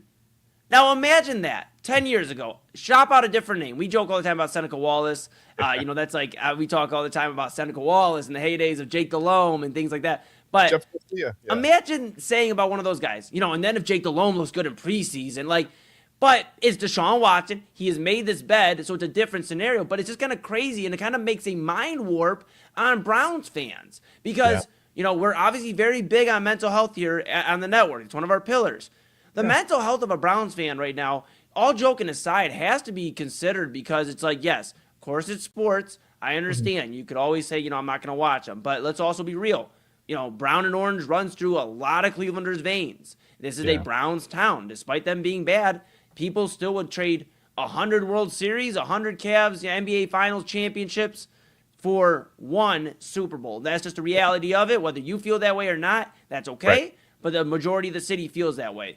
And so it's just crazy to think that we're in a spot where we're like, we want to do good, right? Everything you just said, 12-5, they go to divisional play, round of the playoffs with Shedeur Sanders, or hell, throw him in there, Dylan Gabriel. We'd be like, oh my goodness, we have something we can build on. We are in a good spot. But the scary thing, I thought we had the worst case scenario already mapped out, where it was, Deshaun plays well, they start him, he plays well, or decently enough. Maybe 6 wins, and the Browns go, that was cool. And they go to sign him, to a 2-year deal, and we're stuck in that chaos. The worst case scenario is actually what you just put out right there. If they go 12-5, or even 8-9, 7-10, and they're progressing, and then Deshaun Watson goes, damn, somebody's going to offer me another 50, 60 million, and the Browns don't really want to do that again. So I'm going to go to, I don't know, Atlanta, for example. I know Kevin Stefanski, and there's questions there, but just mentioning them. Pittsburgh's going to need a quarterback. Pittsburgh's another one to keep in mind. I just think of some of these teams where they have rough quarterback situations. I know the Stefanski thing, we don't know really how Stefanski feels because there's never been any open dialogue about that Watson stuff, but Atlanta was a destination for him, a preferred destination for him.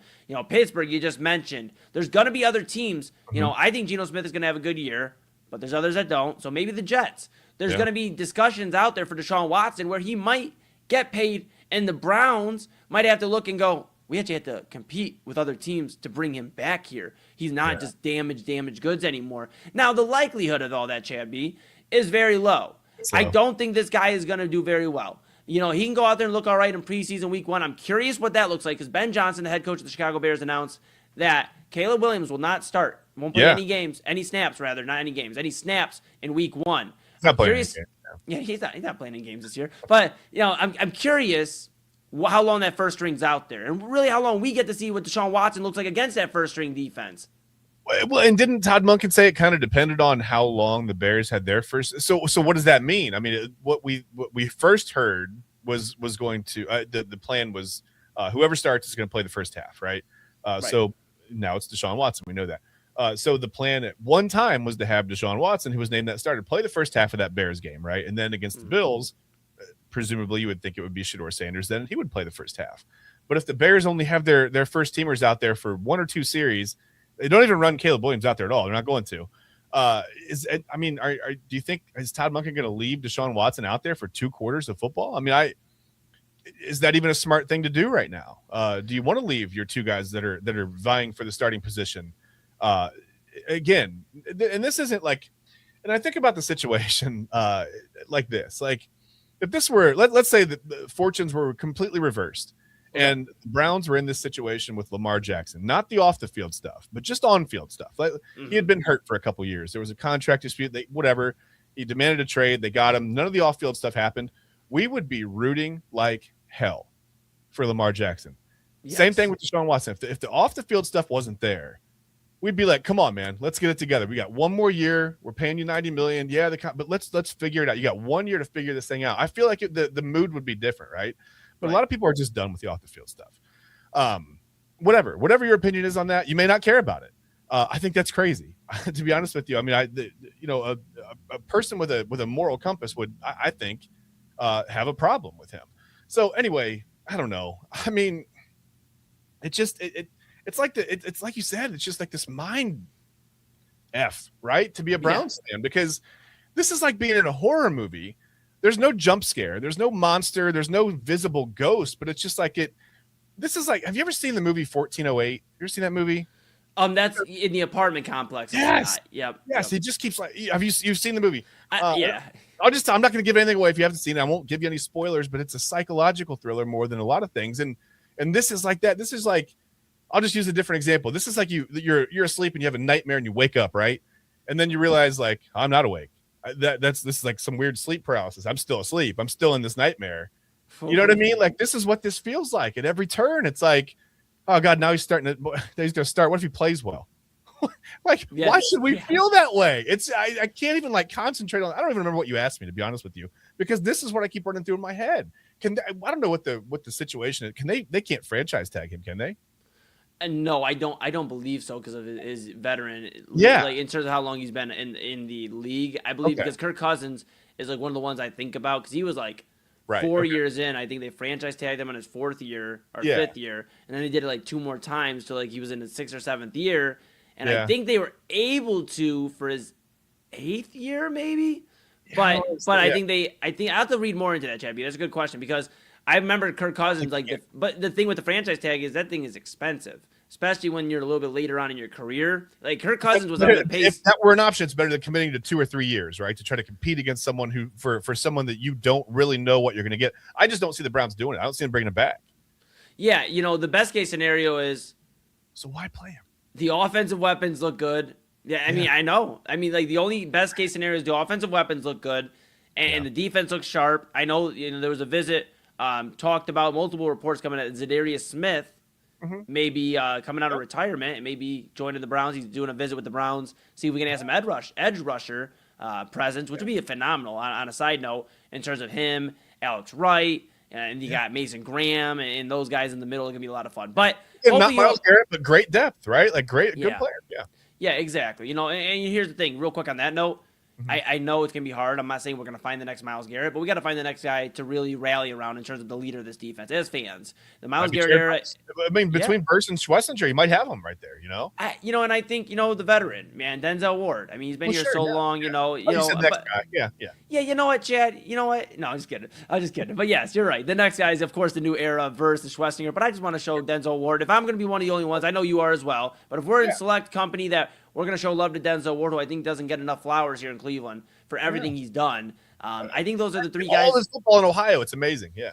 Yeah, those are the 3 guys I think you can rally around, of course, on the defensive side of the ball. And then, but all that to be said, right? All that to be said, if you're the Browns, you just hope like everything else shapes around the void at quarterback. You let Deshaun Watson walk, whether he plays multiple games or just a few. You hope he walks. You go, somebody else take him on because he's only getting older. The injuries are still there, the history-wise, and there's no way he can do this again, right? I mean, of course, it would be Cleveland Browns fashion for this to completely blow up in our face. We let him walk after this year, and he becomes, all pro again. But I just don't. I fully will. I will accept the reality that the Browns will never have another decent quarterback. It just won't happen. There's something in the universe. I will just accept that that's the fate now. That's it. And here's the tricky thing too. Back to your Deshaun Watson point. If they play Deshaun Watson, if he looks good, and they go, well, what do we do now? Because now there's a contract war probably going to go on. We're not sure what to do. The other thing to keep in mind is you're probably drafting. If you're winning 12 games, Chad, you're probably in the 20s in terms of where you're drafting. So now you have the Rams pick, which is probably going to be in the 30s, if not late 20s. Yeah. And you have a 20s pick, in the 20s. I don't know how you're going to trade up and get your guy at quarterback either in the draft. No. And you're just right back in the same boat 1 year later. It doesn't make a lot of sense. I just think that it's a bad start really to put him out there. And I get it. For the people say that it's probably, and I get this point. It's easier to go from Deshaun to, okay, he doesn't have anything. Let's put Shador out there now. Because I get it. You've got he's the number 12 overall pick, right? At one time, versus a 5th rounder for whatever reason. And I'm not saying that he's played yet in the NFL to prove that it was wrong that he got picked in the 5th round. Maybe he's got that kind of football in him. Maybe he doesn't. But it's tough to go backwards, right? You put Shador out there, he plays like, crap for the first 4 or 5 games. And then you throw Deshaun out there. Now it just feels like a lost season. Man, they better get it right because it's just, I don't know, man. Well, I'll ask you this. Todd Monken in this situation. Because sometimes I don't know who's making the decision. Well, and Double A brings it up, obviously, and you'll hear from him later on at Midnight Run. I'm curious to hear what he has to talk about tonight. But, you've heard from Double A, and all of you have heard from Double A in terms of when it came to Todd Monken, there's a reason these younger head coaches all backed out or weren't selected for the job. It's because Todd Monken had to have had a plan for Deshaun Watson. As much as that pains me to think about, there had to be some plan, whether it was, we're going to go all in with him, which I don't think was the case, or we'll at least see what he's got and we'll give him a training camp and see what's going on. But something's in the water in Berea. I'm not positive what it is, but I'll ask you this, Chad B, as we go to break. Mm-hmm. Jimmy Haslam, about 2 weeks ago, roughly now, about a week and a half, 2 weeks ago, he said, take the over. One thing's for certain, take the over. Over 5.5, under 5.5.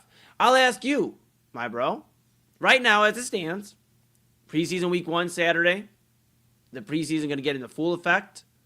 The quarterback room starting to kind of figure its way out just a little bit, not too much, but just a little bit. Are you taking the over or the under on 5.5 wins? Man, this is tough. There's too many questions. A completely retooled offensive line concerns me, right? Yeah. Losing Myles Garrett, you've gained Jared Verse. He's a great player. But you've kind of lost the heart and soul and like the face of your defense a little bit. I don't think that between Denzel Ward, Carson Schlesinger, and now Jared Verse, I think Jared Verse is inserting himself in, really, really well, right? He's active. He's working with everybody, really. Kind of getting into it, starting it up a little bit in practice. Yeah. Need that a little bit. Need some passion, right? Yeah.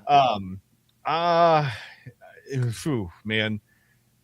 I want to say the over because I think they can go 6-11. I think they have the talent on offense. I think they have a better receiver room now. If that offensive line can figure out how to play together, right? Because you got 5 new guys pretty much along the offensive line, all playing together in that sense. If they can figure it out together and you can get decent quarterback play, I mean decent. This team is, I think, talented enough to win 6 games as long as you open the offense up a little bit, right? We can't it can't take them 9 weeks to score 20 points. Right. We can't do that again, right? Or whatever it was. It was over a course of 2 seasons. It was like 13 straight weeks or whatever.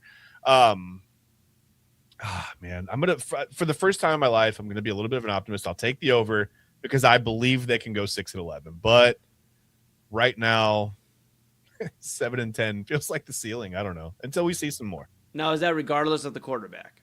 Regardless of who plays? It's just we just don't know what you're going to. That's the thing. The quarterback is it's the quarterback room is unknown.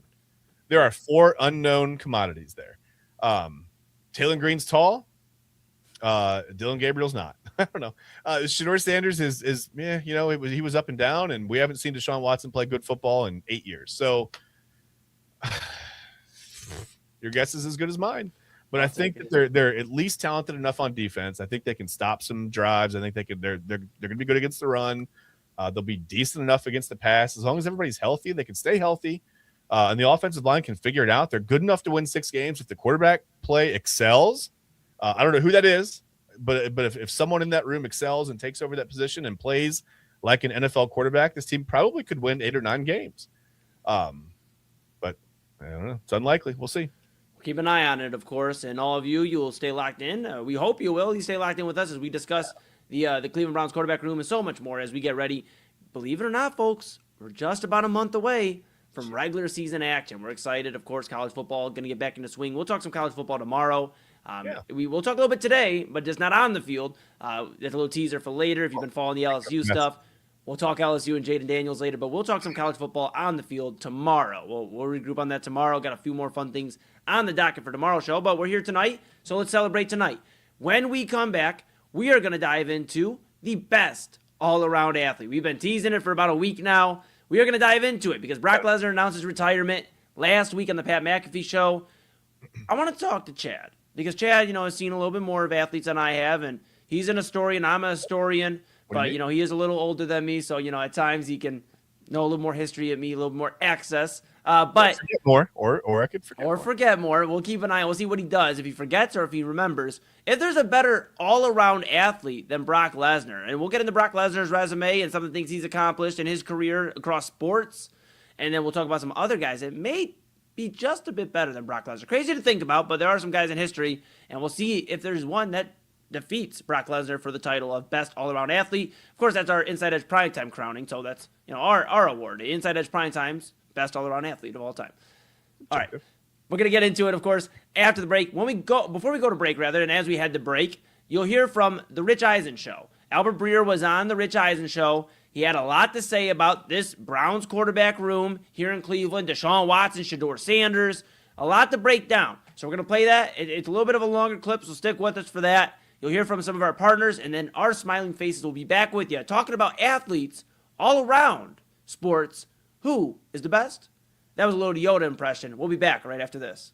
And then what's happening in Cleveland, best you can tell from there in the up north? Well, Todd Monken's been pretty colorful talking about this. I don't know if you've noticed. Oh, it's been great. Listen, Monken has been a delight in terms of a soundbite. If you just put the things that he said out of Bill Parcells' mouth, it wouldn't be surprising. You know what I mean? Like that. If it was if you AI'd what he said coming out of a Parcells, and a 60-year-old Parcells, it would sound like it. But he's got a little Clint Eastwood and El Camino vibe there, Is he coaching from the front porch? So you're saying? Okay. Just pulling on a heater, coaching the team. Sure. All right. So, well done. What's going on there? I think in this situation, it's another one of those where it's like, if you go one way, then you probably can't go the other, And so, look, Deshaun Watson, the team has invested 3 first-round picks in him. They've invested $230 million in him. And I think what would be worse than just chalking that up as a sunk cost would be chalking it up as a sunk cost and then watching him go somewhere else and ball out for another team in 2027 and be like, oh, my God, maybe we should have played him in 26. So, I do think there's an element there of wanting to see if there is any glimmer of hope that the player that we all watched for the first 4 years of Watson's career is still there. And if it's not, it's not. But I think it's much easier to try that and go to Shedeur Sanders than it would be to start with Shedeur Sanders and then that doesn't work and then go to Deshaun Watson. So, I've felt all along there's a little bit of a, let's see what we have with Watson because this is the last year of his contract and we've already invested so much in him. And, Dylan Gabriel was a 3rd-round pick. Shedeur Sanders was a 5th-round pick. This guy, Deshaun Watson, was the 12th pick in the draft and was one of the best quarterbacks in football for an extended period of time. So I don't know why so many people think there's so much more upside with the younger guys than there is with the veteran when we've seen the veteran do it in the past. Okay. So I'm with you. I've been saying all along that I think exactly what you said, the amount of capital and actual capital and blood, sweat, and tears that they've put into Watson, and this is the last chance saloon. They got to see what they have. But if Shedeur's outperforming him, how does Monken, not say he's the guy? What are you hearing about Shedeur's camp? Well, then it's simple, right? Then it's simple. If Shedeur's the guy, and I haven't heard that, if I had to put my finger on it right now, I'd say Deshaun's a little ahead. But if Shedeur proves to clearly be the guy, then it's black and white. I think what we're talking about here, Rich, when we're talking about the order of things and everything else, right, is if it's close, right? If it's close, and if you go into the meeting room and you have 3 coaches saying this and 4 coaches saying that, and there's a disagreement, and then it's okay, now we take a look at the big picture. But if one guy clearly beats out the other, then we're talking about something else, and so I don't think that's the case right now, but I think if Shedeur clearly beat out Deshaun Watson, the way Todd Monken's projected his short time as the head coach there, it doesn't seem like he's afraid of much. So I don't think he'd be afraid. Looking for an iconic Cleveland music venue that features premier entertainment, spirits, and food? Well, look no further than the Brothers Lounge. They offer a variety of live entertainment acts weekly, along with a diverse selection of beer, wine, and fine spirits, not to mention Chef Wynn's food menu, which has been crafted with traditional American fare with a modern twist. So come on out and enjoy the warm hospitality and make some new friends right here in your backyard. For more information, head over to brotherslounge.com and check them out for yourself at 11609 Detroit Road. That's right near the border of Cleveland and Lakewood. The Brothers Lounge, proud sponsor of the Inside Edge Network, Cleveland's digital leader. Key On Sports is the leader in Ohio high school athletic coverage in written, print, and video streaming. From the latest news and results and written content to the high school football game of the week every Friday, Key On Sports has you covered. The vision of 15-time published author Vince McKee has become the most trusted site in Ohio high school athletic news. From podcasts to player profiles, Key On Sports is your one-stop for all of it. Visit them today at keyonsports.com or on YouTube at Key On Sports. Check out their socials on Twitter and Facebook as well.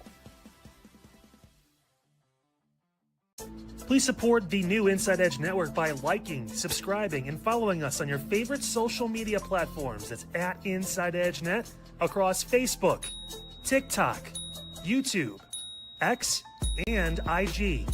And don't forget to download our new app over on Roku. And as always, thank you for supporting your favorite shows on the Inside Edge Network, Cleveland's digital leader for news, talk, sports, entertainment, and mental health. Fanatics isn't just our name, it's who we are. Loyal, passionate fans, dedicated to our favorite teams and to the sports we love. That's why we're honored to be able to offer fans the world's largest collection of official sports apparel and sports jerseys from all leagues, teams, and players you love. We feature a wide selection of gear from every league, including the NFL, MLB, NBA, NHL, and NCAA merchandise, which allows us to serve fans of football, baseball, hockey, basketball, lacrosse, soccer, golf, and everything else that gets your heart pumping.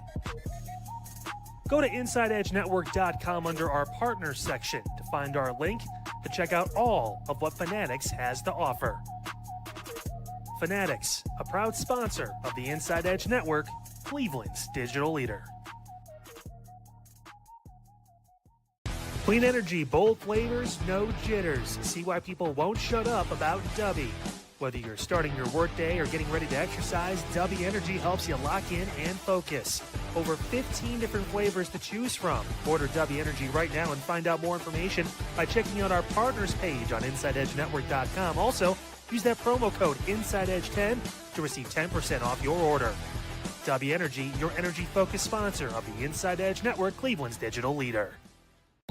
Discover our collection of handcrafted candles made with clean, minimal ingredients. Every product thoughtfully created in small batches free from harmful toxins for mindful everyday indulgence. Imported coconut soy wax with natural wood wicks to offer long-lasting burn and rich fragrance.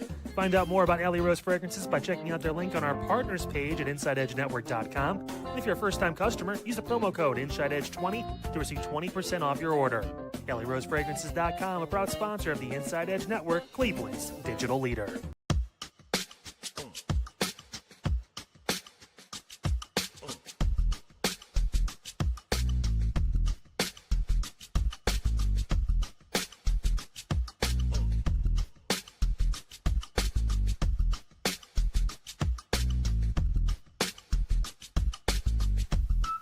And welcome back to Inside Edge Prime Time here on the Inside Edge Network.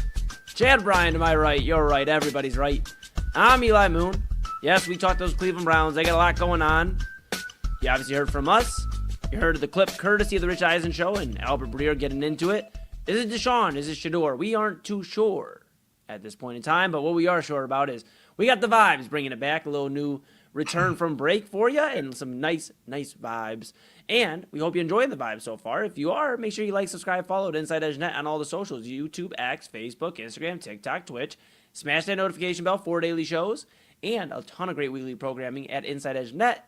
And make sure you go to InsideEdgeNetwork.com so you can read about all those fantastic personalities that you've come to know and love at this point. Or if you're getting familiar, you can find out who may be your cup of tea the most on the network. I think we've all got something to offer for you. You'll find somebody you can rock with for sure. Maybe a couple. Everybody's favorite is Chad here on Primetime, and I do a good job as well. So, we're doing all right. Make sure you read about these personalities, InsideEdgeNetwork.com. Go to our partners page. Cannot do without them. The title sponsor of the Inside Edge Network, the Brothers Lounge. We appreciate them so much. Live music every single day of the week. Of course, you have Tuesday, the open mic night hosted by Poor Duncan. You have yesterday, the monthly occurrence, for Megan Stepka and Moon Echo Garden for Show and Glow, which is a great time. And a lot of great weekly shows, weekend shows, all throughout the week here for the Brothers Lounge. Tonight, they have a Billy Joel tribute. So if you're watching us at Brothers Lounge right now, we appreciate you. Hopefully you're enjoying the Billy Joel tribute. But a lot of great stuff this weekend coming up, too, at the Brothers Lounge. Great food. Chef winning bites. Cannot go wrong with any option on the menu, whether it's a burger, wings, fries. Cannot go wrong. But if you want live music, great food, great hospitality, then you're going to want to go to the Brothers Lounge. That's going to be so important. That is the title sponsor of the Inside Edge Network. And, of course, Fanatics.com, AlleyRoseFragrances.com, Monster Moments, SportsMemorabilia.com, W Energy, and Omega Video Marketing. Cannot do without them, cannot do without you at home. So go grab a shirt, a hat, a mug, a polo, a windbreaker. Rep Cleveland's digital leader and your source for sports, entertainment, mental health conversations, news, and everything in between. And take us, whether near or far, here we are. Inside Edge Network app on Roku. Take us with you. We cannot wait to travel with you. We are ready to get our travel miles and maybe get some reward points at this point in time. So we'll figure out all that. What we will get to the bottom of right now, though, something we've been kind of talking about for a week. We're going to bring it to the table here officially, and I think I should set the scene. Now, Brock Lesnar, a multi-sport athlete, announced his retirement on the Pat McAfee show, which got me thinking, is there really anybody better that's done it than Brock Lesnar across multiple sports?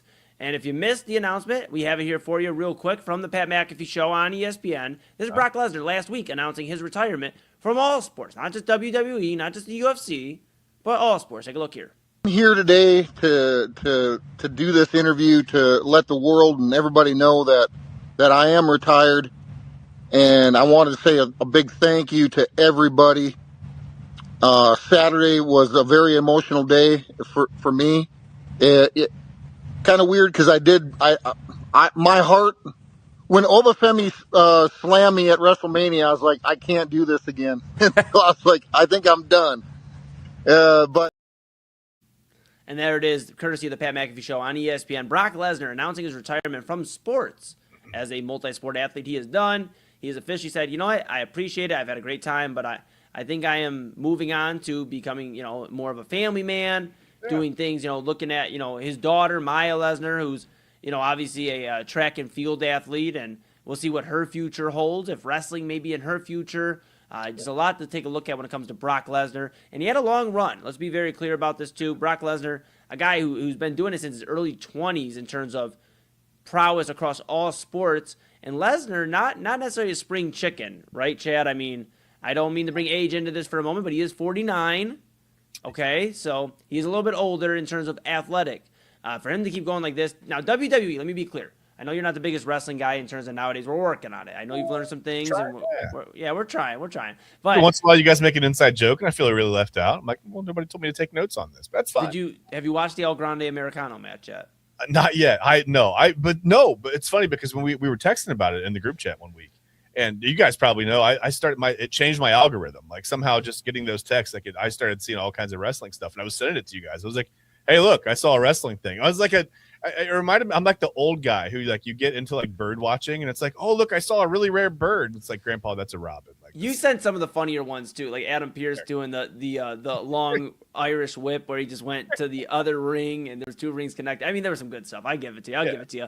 But with WWE, in wrestling, pro wrestling, they always say it's funny actually. Nick Aldis, who's a general manager on screen for SmackDown, he's I believe 38, 39 years old. They're saying, well, he's got another 7-8 years of wrestling. That's how wrestling is conceived, or perceived rather. Yeah. It's you're gonna go until you're in your mid to late 40s, sometimes in your 50s. Look at Sting, look at some of these other guys, Undertaker, that have done it. Brock Lesnar decided I'm gonna go out on top. He fought Obafemi. For those that aren't necessarily familiar with the wrestling world, just giving a little background. He fought Obafemi, who's being considered the future and really the president of WWE, a beast of a man. He's incredible. And they did 3 matches, WrestleMania, then they had another match, and then they had one at SummerSlam where Oba beat Brock, and that was it. He said his thank yous to the crowd and announced his retirement officially on the Pat McAfee show a few days later. So at 49 years old, Brock Lesnar retires. Chad, my question to you tonight, is he the best all-around athlete of all time? Because when you look at this resume, and I'm handing it off to you here for a moment if you have a rebuttal, but when you look at this resume, all right, let's go through it here. Let's start with his amateur wrestling career. In 2000, at the University of Minnesota, he was a runner-up for the Division I Heavyweight Championship. Excuse me. In 2000, he won it. My apology. Runner-up in 99, then he won it in 2000, the heavyweight champion of the NCAA. So Brock Lesnar, NCAA champion in 2000, runner-up the year before. So back-to-back finals appearances in NCAA wrestling. Then, of course, he was also a Big Ten Conference champion both those years for Minnesota. And the NJCAA national champion in 98. That's obviously the junior collegiate Bismarck State College. Yeah. He won that national championship as well. So national champion in 2000, runner-up in 99. That's just a little glimpse of his NCAA days. And we pivot over to, of course, he went to WWE. We'll start there we'll go there as well now next. Because he had 2 stints. Came in as the next big thing, F5 and everybody in sight, from Spike Dudley to, The Rock. Just crazy. What he finishes his WWE career with, he came back, obviously startled John Cena, and had another run after that. He finishes a 7-time WWE World Heavyweight Champion, 3-time WWE Universal Champion, the Undisputed WWE Champion, and at the time was the youngest Undisputed WWE Champion. He won it 5 months after he debuted in WWE in 2002. Okay. He ended The Undertaker's WrestleMania streak. I know you're not the biggest wrestling fan, but The Undertaker, he had a long streak. He was undefeated, and Brock Lesnar called it, hey, it's over. This is it. Ended the streak. Of course, he's a Royal Rumble winner in 2003 and 22, King of the Ring winner in 02, Money in the Bank winner in 2019. He's won almost everything you could think of. And if you notice, there's not a lot of mid-card championships because they elevated him right to the top, because that's where he belongs, right at the top in terms of that domination. The other thing to keep in mind, Chad B., of course, just on a side note, he did have some NFL run with the Minnesota Vikings, tried to get something going there. It wasn't too much, but he at least went and did it, so that's another sport. And UFC, he became the UFC heavyweight champion in his 4th professional MMA fight, defeated Frank Mir at UFC 100, Shane Carwin at UFC 116. That was to unify the heavyweight title. Okay. He was 5 wins, 3 losses, 1 no contest. Very short UFC run, and he obviously dealt with a lot of it was like with his I cannot remember the exact illness he had, but it was affecting his insides, like his stomach area, and he got pieced up by Cain Velasquez shortly after that, and it kind of was the end of the road. But he was also dealing with a ton. He took a little bit of time off, jumps back into his second run in WWE, and obviously heard those stats I just mentioned. Yeah. All that to be said, Chad B., you think of, he had a ton of success, top of the mountain in UFC, top of the mountain in WWE, top of the mountain in the NCAA wrestling world, and at least dipped his toe into football. Is Brock Lesnar the best all-around athlete of all time? Diverticulitis. That's not my answer to that question. That's what it was, though. Yes, thank you. Diverticulitis was what he had. You're welcome. Listen, I don't know. I'll be honest with you. I can appreciate the athleticism, especially the wrestling. The college wrestling. To me, when you say someone won a national championship in college or in wrestling, right? Yeah. That's about as tough as you can get, right? Yeah. It's a team sport in the sense that you do compete on a team. But man, you're out there. It's as individual as it gets. You're out there. It's you against another wrestler. That's it, right?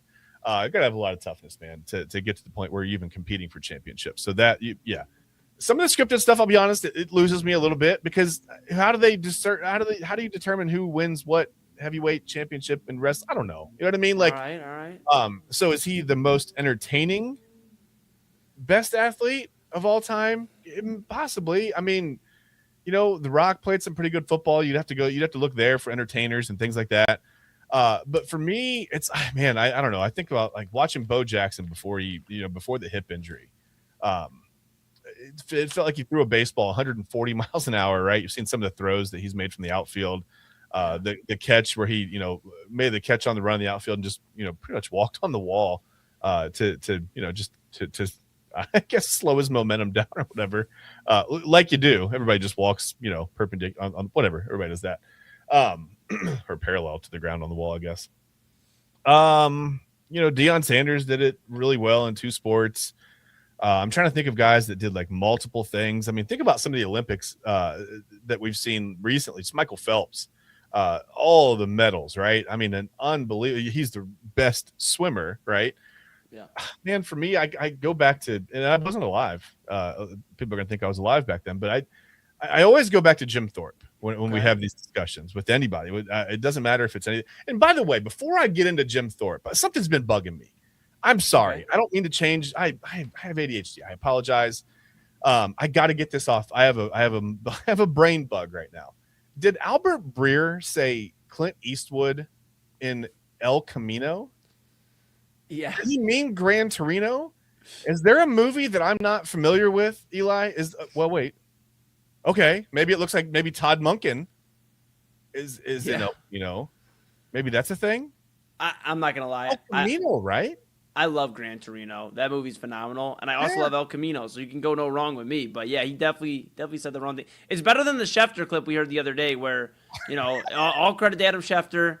He does a great job reporting, of course. It was reporting on the Pat McAfee show, but Chad and I are almost convinced, and we'll see if we can find the clip maybe for tomorrow, that somebody was lettuce and flatulence go. Yeah, somebody had a big lunch right before that interview. If you listen, there's one at the begining and one at the end. They're both pretty clear. Yeah, like crazy, like almost like sound, like your sound deck, like your I mean, like crazy. All right, back. Giggled on one of them. I mean, farts are funny. Let's be honest. Okay, anyway, right. All right, bringing it back. Speaking of farts, all around best athlete. Got it. Okay, yes. Good segue. No, for me, it's Jim Thorpe. I look at okay. You look at the college career alone. The list of sports that he competed, and I get it. Sometimes you go to a smaller school. You compete in a couple. You can play football and baseball, right? You can play. You can run track and play football. You can play basketball and maybe play like a lower demand fall sport maybe than football. Here's what Jim Thorpe competed in college: football, baseball, lacrosse, tennis, boxing, handball, and he won a 1912 intercollegiate ballroom dancing championship. I mean, that's insane, right? Like, to be like this brute on your feet. So he played for Pop Warner, which is crazy. Like, he grew up playing Pop Warner football. This guy played for Pop Warner. And Warner was the track coach, right? He said, well, I don't even know if I really want to let Jim Thorpe play football. And then he saw him do a tackling drill where he had the ball and he evaded 30 straight tacklers just by himself. No blockers. He just was, doing his thing. Nobody could tackle him.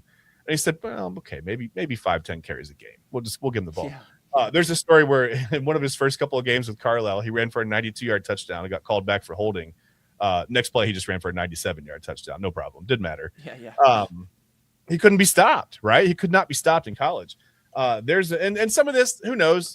This could be anecdotal. It could be true fact or whatever. But the story goes that he's walking by the track when he's first at Carlisle on campus, and he sees a bunch of guys competing out there and doing some things, and he goes over in his street clothes and just does a 5'9" high jump, which doesn't sound like a big deal, but it was the school record. I mean, he broke the school record. Just like, hey, let me in this. Can I try to jump over the bar? And whoop, there he goes. He breaks the school record.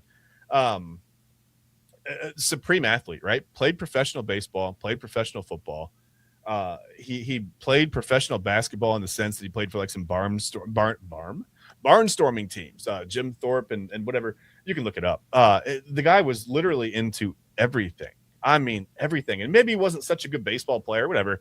It doesn't matter. I mean, my goodness, man. I mean, just by the way, won some Olympic gold medals in the pentathlon and the decathlon, which is just no big deal. It's 5 events and then 10 events. My screen just scrolled by itself. That was fun. It's like, read this too. It's just the list of accomplishments, that Jim Thorpe was able to, and back in the day where we really didn't have sports science. I mean, he barely had, like the right shoes to compete in when he was playing these sports. Just wild. I mean, some of the numbers, I'm not going to go through all the numbers. They're insane. Yeah, but I guess in years where you might get a little frustrated with me, it happens from time to time on the show. But here's what I'll say is, now the fact that this happened in the early 1900s, as your kids would like to say, the early 1900s, is that diminish a little bit of what he did when we argue him versus Lesnar, some of these other guys, Because, of course, the discussion we get into from time to time as sports fans is the evolution of the game. Yeah. And I think there's something to be said as well. All credit, let me be very clear. All credit to Jim Thorpe. Incredible. Yeah, incredible athlete. Yeah. But the other thing to keep in mind, too, with Lesnar is he was doing combat sports. And I understand WWE. I know, I'll be careful with what you said earlier. I'm not going to say what you said earlier about results and things like that because, you know what? It's still real to me, damn it. But of course, the thing with wrestling, too, I'll be very clear about this, to those that haven't done a wrestling tryout. I've done one. It was not anything like I expected. The ring, you get in there and you think the ring is like a little bit like, they say, there's padding and there's like springs. I promise you, there is not. There's literally planks of wood, and then plywood. You have, like a little mat, and that's it. Like you're literally going against plywood.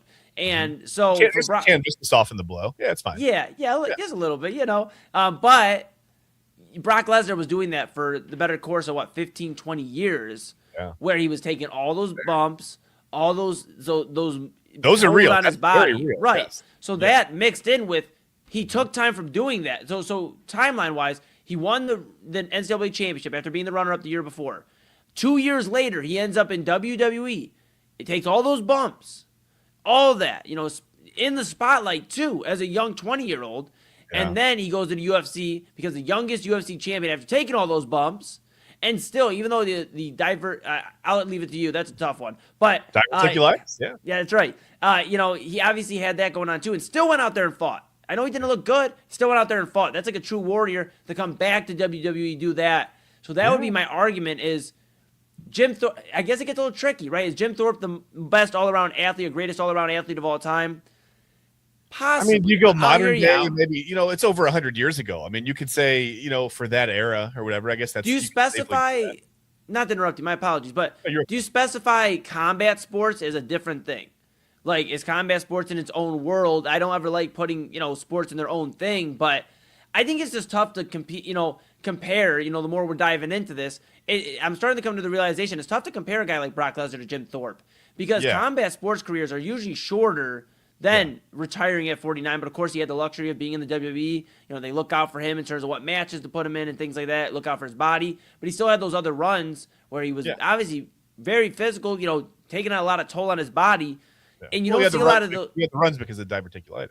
Exactly. Right. And then of course you have these careers that end very short. We talk about even Conor McGregor. I know he had other stuff going on, off the outside of the octagon.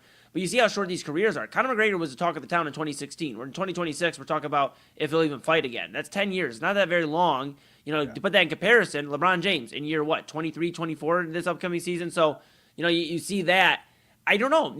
This is why we have the dialogue on the show, because I was very standing to my ground. There's nobody better than Brock Lesnar. You bring all this stuff to the table with Jim Thorpe, it makes me think maybe there's separate categories. And it's unfair maybe a little bit to do that, but I just think the shelf life on a combat sports athlete is usually shorter than somebody that runs track or plays football or basketball. Well, maybe then the discussion is that Brock Lesnar is a little bit tougher than Jim Thorpe, physically. Man, I don't know. Sure. I mean, I never saw Jim Thorpe box. Again, it wasn't live.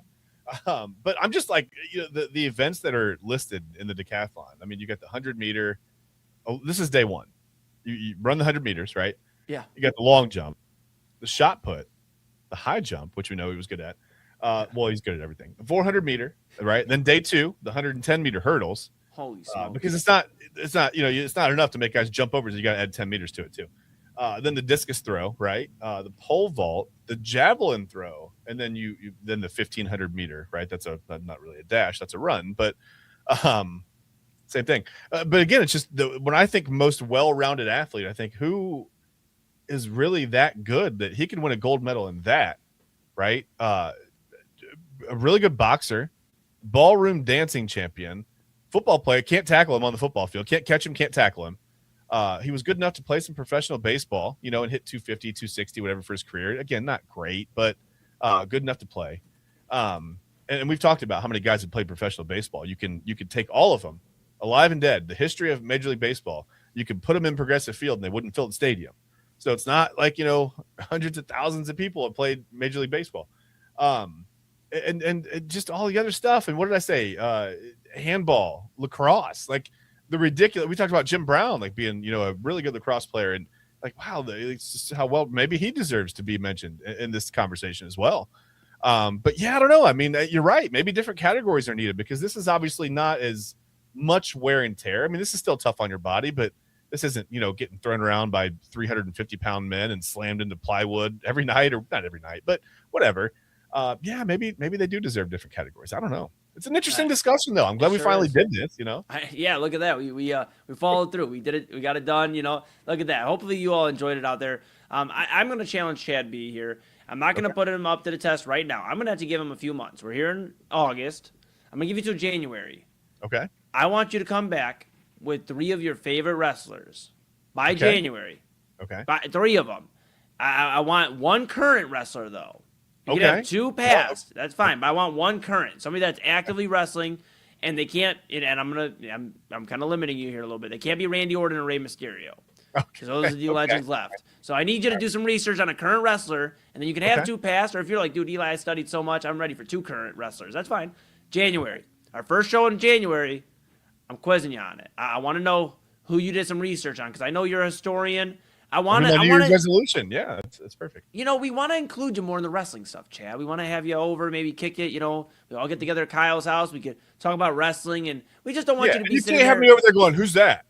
Why did he say that? Why is that relevant? Why is he fighting?" Yeah, you can't have me doing that. I need to know some backstories. I gotta know. You know what? We'll work on it. We got our post show meeting later tonight. Maybe I'll work on that a little bit too with you. But yes, that's my homework assignment for the next 3.5 months, and we'll see. I know you deliver, so we're excited for that. Mark your calendars for the first show in January, because Chad B will talk some wrestling for the first time I think ever on this show. So wrestling with Chad B. I can't wait. Love it. Hey, we are so excited to be with all of you. Of course, we're not going anywhere. We got about 24 more minutes left here in the show. When we come back, we're going to talk about LSU. Not because of Lane Kiffin, kind of surprising. Maybe a tad, but not Lane Kiffin necessarily too much on this. I think this is more of an LSU problem when it comes to LSU and Jaden Daniels. But is LSU the problem, or is Jaden Daniels tripping a little bit? We'll have a discussion about the cease and desist letter being sent, and Jaden Daniels saying, you can't have my number, and if anybody's going to figure this out, it's Todd Monken as he stars in El Camino. Get off my lawn. I'm trying to get a sweet haircut. He's trying to get a sweet haircut, and we're trying to figure out what's going on with Jaden Daniels, LSU, so much more. We're coming back here, though, of course, for more with all of you. Chad Bryan, am I right? You're right. Everybody's right. I'm Eli Moon. This is Inside Edge Primetime here on the Inside Edge Network, and we're back right after this. Dine, drink, and dance at the premier spot in town. It's time to check out all of what our friends over at the Brothers Lounge have to offer. Everything from weekly live entertainment, a wide variety of different beers, wines, and spirits, and a nice, really crafted American fare menu with a twist courtesy of Chef Wynn that'll make your mouth water. So, what are you waiting for? Head over to the Brothers Lounge at 11609 Detroit Road, or check out their website, brotherslounge.com, to learn more about what you've been missing out on. Brothers Lounge, proud sponsor of the Inside Edge Network, Cleveland's digital leader. Whether searching for a baseball autograph by your favorite World Series slugger, a signed football by an iconic Hall of Famer, or the jersey of a world-famous soccer star, you've come to the right place. Here at sportsmemorabilia.com, the web's leading source for authentic sports memorabilia, you'll find more than 500,000 authentic products from nearly every professional sports league, team, and players. Not only will you find your next prized sports possession with ease, thanks to superb customer service and tremendous site experience, you'll have satisfaction and peace of mind that every product listed comes complete with a certificate of authenticity and is fully backed by the sportsmemorabilia.com lifetime authenticity guarantee. Check out sportsmemorabilia.com by heading over to the partners page on our website, InsideEdgeNetwork.com. SportsMemorabilia.com, proud sponsor of the Inside Edge Network, Cleveland's digital leader.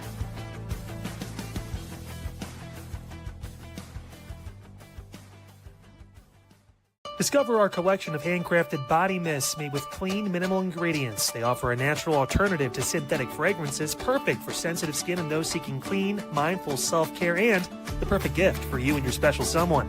Learn more about all Ellie Rose Fragrances has to offer right now by clicking the link on our partner page at InsideEdgeNetwork.com. First-time customers use that promo code InsideEdge20 to receive 20% off your order. EllieRoseFragrances.com, a proud sponsor of the Inside Edge Network, Cleveland's digital leader. Monster Moments Photography is a husband and wife wedding photography team based in Cleveland, owned and operated by Inside Edge Network's very own Ryan Monster and his wife Hallie. For the past 10 years, they've captured more than 100 weddings across Northeast Ohio and beyond. Always working together as a true two-person team. Their style centers on authentic, emotional storytelling, documenting the real moments between two people in love and creating images that feel natural, comfortable, and true to the couple.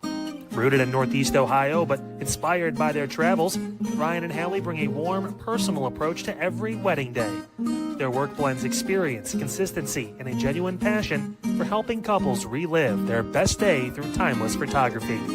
Learn more by checking out Monster Moments Photography's link on our partners page at the InsideEdgeNetwork.com website. Monster Moments Photography, a proud sponsor of the Inside Edge Network, Cleveland's digital leader. Find us on InsideEdgeNetwork.com for the latest information on your favorite shows, personalities, and network partners. Plus, we have a merch shop. That's right, we have network polos, t-shirts, champion jackets, hats, and bottles. Rep the network. Every purchase supports independent sports and entertainment media.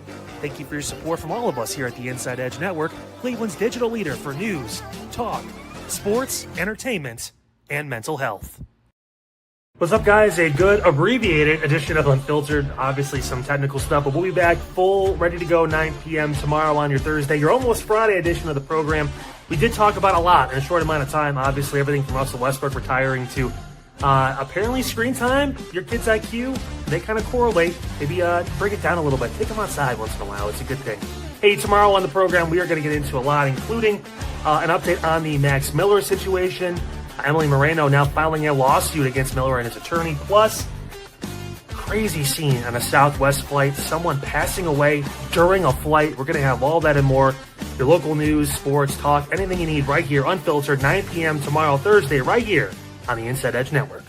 Midnight Run every Monday through Friday at 11:30 right here on the Inside Edge Network. Listen, usually I take a minute to talk about what we discussed on the show.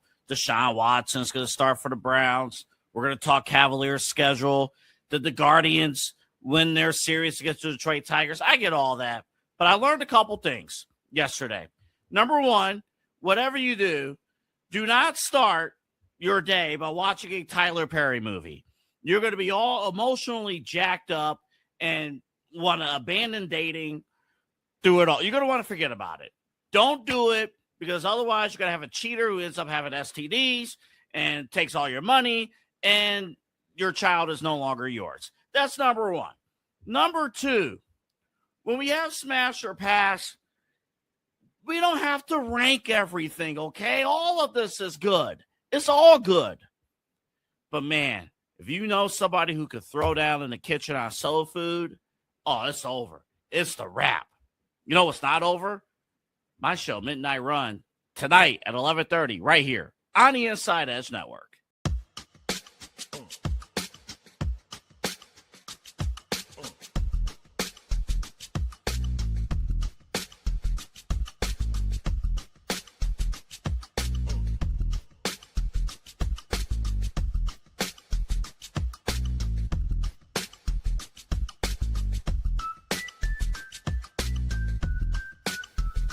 And welcome back. Inside Edge Prime Time here on the Inside Edge Network. Chad Ryan to my right, your right, everybody's right. I'm Eli Moon. We have talked the Cleveland Browns as they continue the quarterback discussion, their battle. We also talked the best all-around athlete of all time, greatest all-around athlete of all time, and we are back to talk about maybe one of the greatest athletes of LSU history in terms of football, some of the accolades, but a lot going on. And if you missed, of course, you heard before we came back. If you missed Unfiltered earlier today, go check that out. Kyle kind of gave a lowdown on what he talked about today. And then, of course, Double A, he's going to get after it tonight. We'll see what he gets into, of course. But make sure, if you're checking us out for the first time, and if you've been here before and just haven't done so yet, no worries. Like, subscribe, follow at Inside Edge Net on all the socials, YouTube, X, Facebook, Instagram, TikTok, Twitch. Smash that notification bell so you know when we're going live for daily shows. The Daily Spiral, that returns Monday at 8 p.m. Unfiltered at 9 p.m. Inside Edge Prime Time with Chad and I, 10 to 11:30, and then Midnight Run with Anthony Alford, 11:30 to 1 a.m. Monday through Friday. A lot of great weekly programming for you as well. Smash that notification bell so you know when we're going live. Inside Edge Net. Make sure you go check out InsideEdgeNetwork.com. You can read about all your favorite personalities. Check out our partners page. Of course, our titled sponsor, The Brothers Lounge. We appreciate them so much. Live music, great food with Chef Win and Winning Bites. get to the Brothers Lounge, 11609 Detroit Avenue there on the border of Cleveland and Lakewood, and check it out. See what they have to offer. We love it there. You'll love it there as well. Fanatics.com, AlleyRoseFragrances.com, W Energy, Monster Moment, SportsMemorabilia.com, and Omega Video Marketing. Couldn't do without them. Couldn't do without you at home. So go to the merchandise store, grab a shirt, a hat, a mug, a polo, a windbreaker. Rep Cleveland's digital leader and your source for sports, entertainment, mental health conversations, news, and everything in between. And, of course, take us near or far. Here we are, Inside Edge Network app, on Roku, wherever you want to take us. I know, I said sports. What's wrong with me? Why is that funny? It's one letter. Sports. Sports. We do some research on. We do some scientific stuff too. Yeah, you know what? Look, we're doing all right. We're doing all right for ourselves. We have 15 minutes left in the program here for today. So much to talk about tomorrow, including top 3 albums. We're going to move that to tomorrow. We want to give it that time. It's not necessarily going to be our top 3 all time before everybody comes for our necks and goes, hey. No. But 3 memorable albums that Chad and I thought of that, play a big part in, us rocking in our lives, soundtracks to our lives. So I have a hard time, Eli, when someone says, "What's your favorite song?" And I'm like, I don't know, what day is it? Like, what's happened to me in the last 12 hours? You know what I mean? Like, what's going to happen in the next 6 hours? Am I getting ready for something? Did I, whatever? Was I going to eat a donut and then I found out it was stale? Like, I might listen to some sad music. We don't know. But I don't know. It's the same way with movies, and albums really are all the same. It's hard. Like you go through different phases at different times, right? Depending on what you're going through. So top 3, top 5, top 10 is tough, but I can give you 3 albums that, like I said, hit me right in my formative years, right? I just listened to them, and some of them are cassette tapes that I completely wore out. I mean, just to have complete dead spots for more than 10 or 15 seconds at a time. So you got to go buy a new one or whatever. But yeah, we'll get to that discussion. That's going to be a fun one, I think. It sure is, and I think for one, former LSU quarterback and current quarterback of the Washington Commanders, Jaden Daniels, he's probably imagining the song All the Small Things by Blink-182. Yeah. Because right now it appears that's what we're worrying about here. If you haven't caught the skinny yet, this is courtesy of an article from ESPN that I'm reading here, Mark Schlabach, where it basically said Jaden Daniels has informed LSU that it can no longer use his name, image, and likeness, according to an August 5th letter sent to Tigers athletic director Verge Ausberry, a copy of which was obtained by ESPN on Wednesday. Of course, this was wrote yesterday at 11:31, right when we got off the air. Actually, a minute right after we got off the air. There's been other reports coming out that Jaden Daniels has, said, hey, my team and LSU, we're working on it. I'm focused on the season, but they're figuring it out. Hopefully, we can come to a resolution. Yada yada yada. Essentially, for lack of better words, folks, because it's just kind of getting old. Chad, if I asked you who DJ Pickett was before today or yesterday, would you know who DJ Pickett was?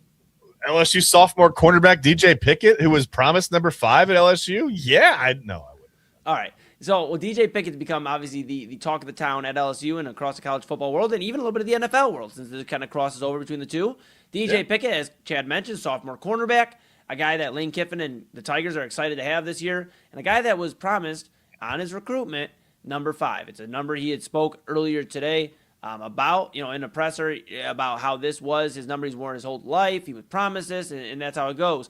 Jaden Daniels, however, wore that same number 5 for LSU as recent as, 3 years ago when he was finishing up his career at LSU. 2023, yeah. Now, the thing to keep in mind, a few things with Jaden Daniels. Mm-hmm. One, he didn't play his entire career at LSU. Nope. He played at Arizona State before. Sure did. So he wasn't a pure, LSU Tiger his entire career. Number 2, yes, he's the 3rd Heisman winner in LSU history. I will not take that away from him. Congratulations. No. Yeah. However, if we're talking about retiring numbers, we got to slow the roll here, because this starts to feel like the Yankees when they're retiring all their numbers, or some of these other teams. It's like, who gets their number retired and who doesn't? Because last time I checked, Joe Burrow, now despite it not being worn, number 9 at LSU, it hasn't been retired. There could be, and Lane Kiffin was very to the point when somebody asked him, could Burrow's number be worn? He said, I haven't made up an answer on that yet. I haven't decided on an answer. So there could be a day where Joe Burrow's number is worn again. Do I doubt it? Yes, but it could be a day. Other guys to keep in mind that have had their numbers worn since they left college. Peyton Manning. Of course, you have all of the former Heisman winners of the past. You look at, I believe there's been a number 5 in Florida State. Jameis Winston was number 5. You see some of these other numbers that have been worn by other players, because in college, you have a lot of players on your roster, and you have to get the numbers out. Chad, what are you thinking here, man? That was going to be my point. Yeah, 135, 140 guys. They don't all dress, right? But they're on the roster. You've already got double numbers. I almost said dumber numbers. It's smarter numbers, dumber numbers, whatever. You've got double numbers. You got to do something, right? You can't retire everybody's number that comes in and has like an astounding career. Or, you know, and I hate to pick on Shedeur Sanders or guys who barely have gone over 500. But that's fine. That's neither here nor there. Because I guess each school gets to make that decision. It's their prerogative, whatever, right? Sure. Right. But here's a couple of things. I was looking through this article, and there are a couple of things that caught my eye, that caught my imagination. First of all, this might be the only time you'll ever hear me say this. In this story, I agree with things that both Brian Kelly and Lane Kiffin did and said. Holy smokes! I don't remember the last time I felt like that. That was weird. That was a new feeling for me. Wasn't all that comfortable, but. So the Kelly Kiffin feeling. Yeah, it's the Kelly Kiffin experience. I don't like it. So Brian Kelly said some things. He said, yeah, I believe that the young man was promised number 5. But he said, you know, number 9 hadn't been worn here for a while, so I felt like it just wasn't right to give out the number 5. He knew Jaden Daniels was uncomfortable with it. Uncomfortable. We talk about that with Jimmy Haslam all the time. But no, I think that uncomfortable is one thing. And then there's a large area between that and sending a cease and desist letter to your university, who, for all intents and purposes, that cease and desist letter said, hey, you're not giving me enough attention. Give me less attention. Yeah. Right? Like, does that make any sense? You're not honoring me enough. Stop honoring me in every way. Yeah, and also the reports are coming out that, you know, Jaden Daniels, I guess, and his team have requested that LSU send back the Heisman Trophy, their copy of the Heisman Trophy, because apparently they want nothing to do with LSU. But again, this isn't, and I know Joe Burrow wasn't there his entire career, but if I'm not mistaken, Joe Burrow left after his freshman, if not sophomore year, and spent 2-3 seasons at LSU. Jaden Daniels didn't spend a significant time there. They never won a national championship. Yeah, that's it. Right. They never won a national championship. They won. I mean, they had a Heisman. I get it. In third Heisman, I get that. But I think that's where we got to look into, like, the Ring of Honor more so for these teams. Like, hey, put his name up in the stadium, acknowledge him, you know, and say thank you for your contributions. But unfortunately, we're in college. We have a lot of people coming in every year. We're going to have to use number 5. It's just what it is. But we will honor you. Yes, we will honor you. But we can't. And can I read you one more thing that caught my eye? Yeah. This is going to bug me. This is a brain thing for me. Any number. This is from LSU's policy regarding jerseys being retired. This is on their athletic department website. You can find it. It states that any number retired after January 1st, 2007. Check the date. Yep, 2023 is after math. Yes, we're good. Does not preclude, and this is a quote. Does not preclude a current student athlete in that sport from wearing the jersey number in that or any other sport, subject to the discretion of the head coach.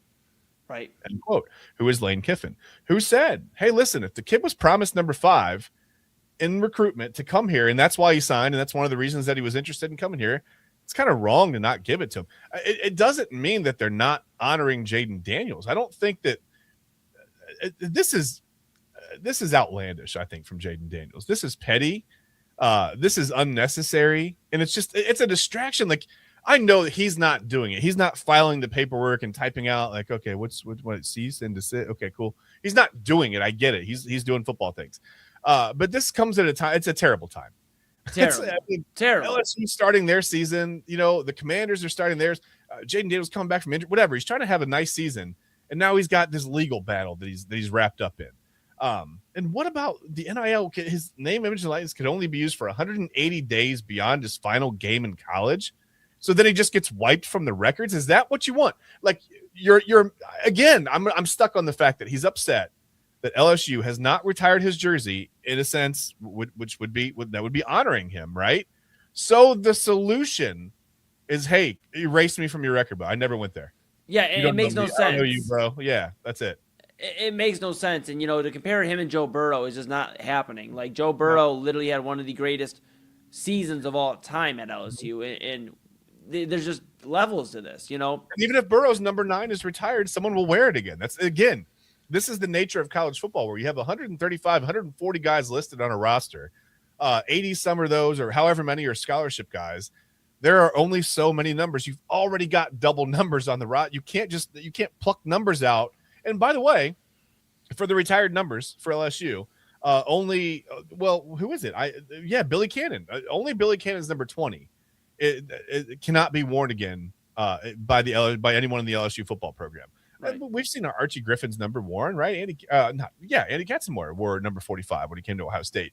So there are special cases where Archie Griffin won 2 Heisman Awards, right?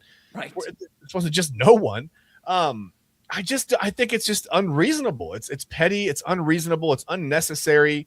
It's bad timing. It's a bad look from Jaden Daniels. I get it. His legal team, whatever, but there's no way his legal team does this without the okay from him.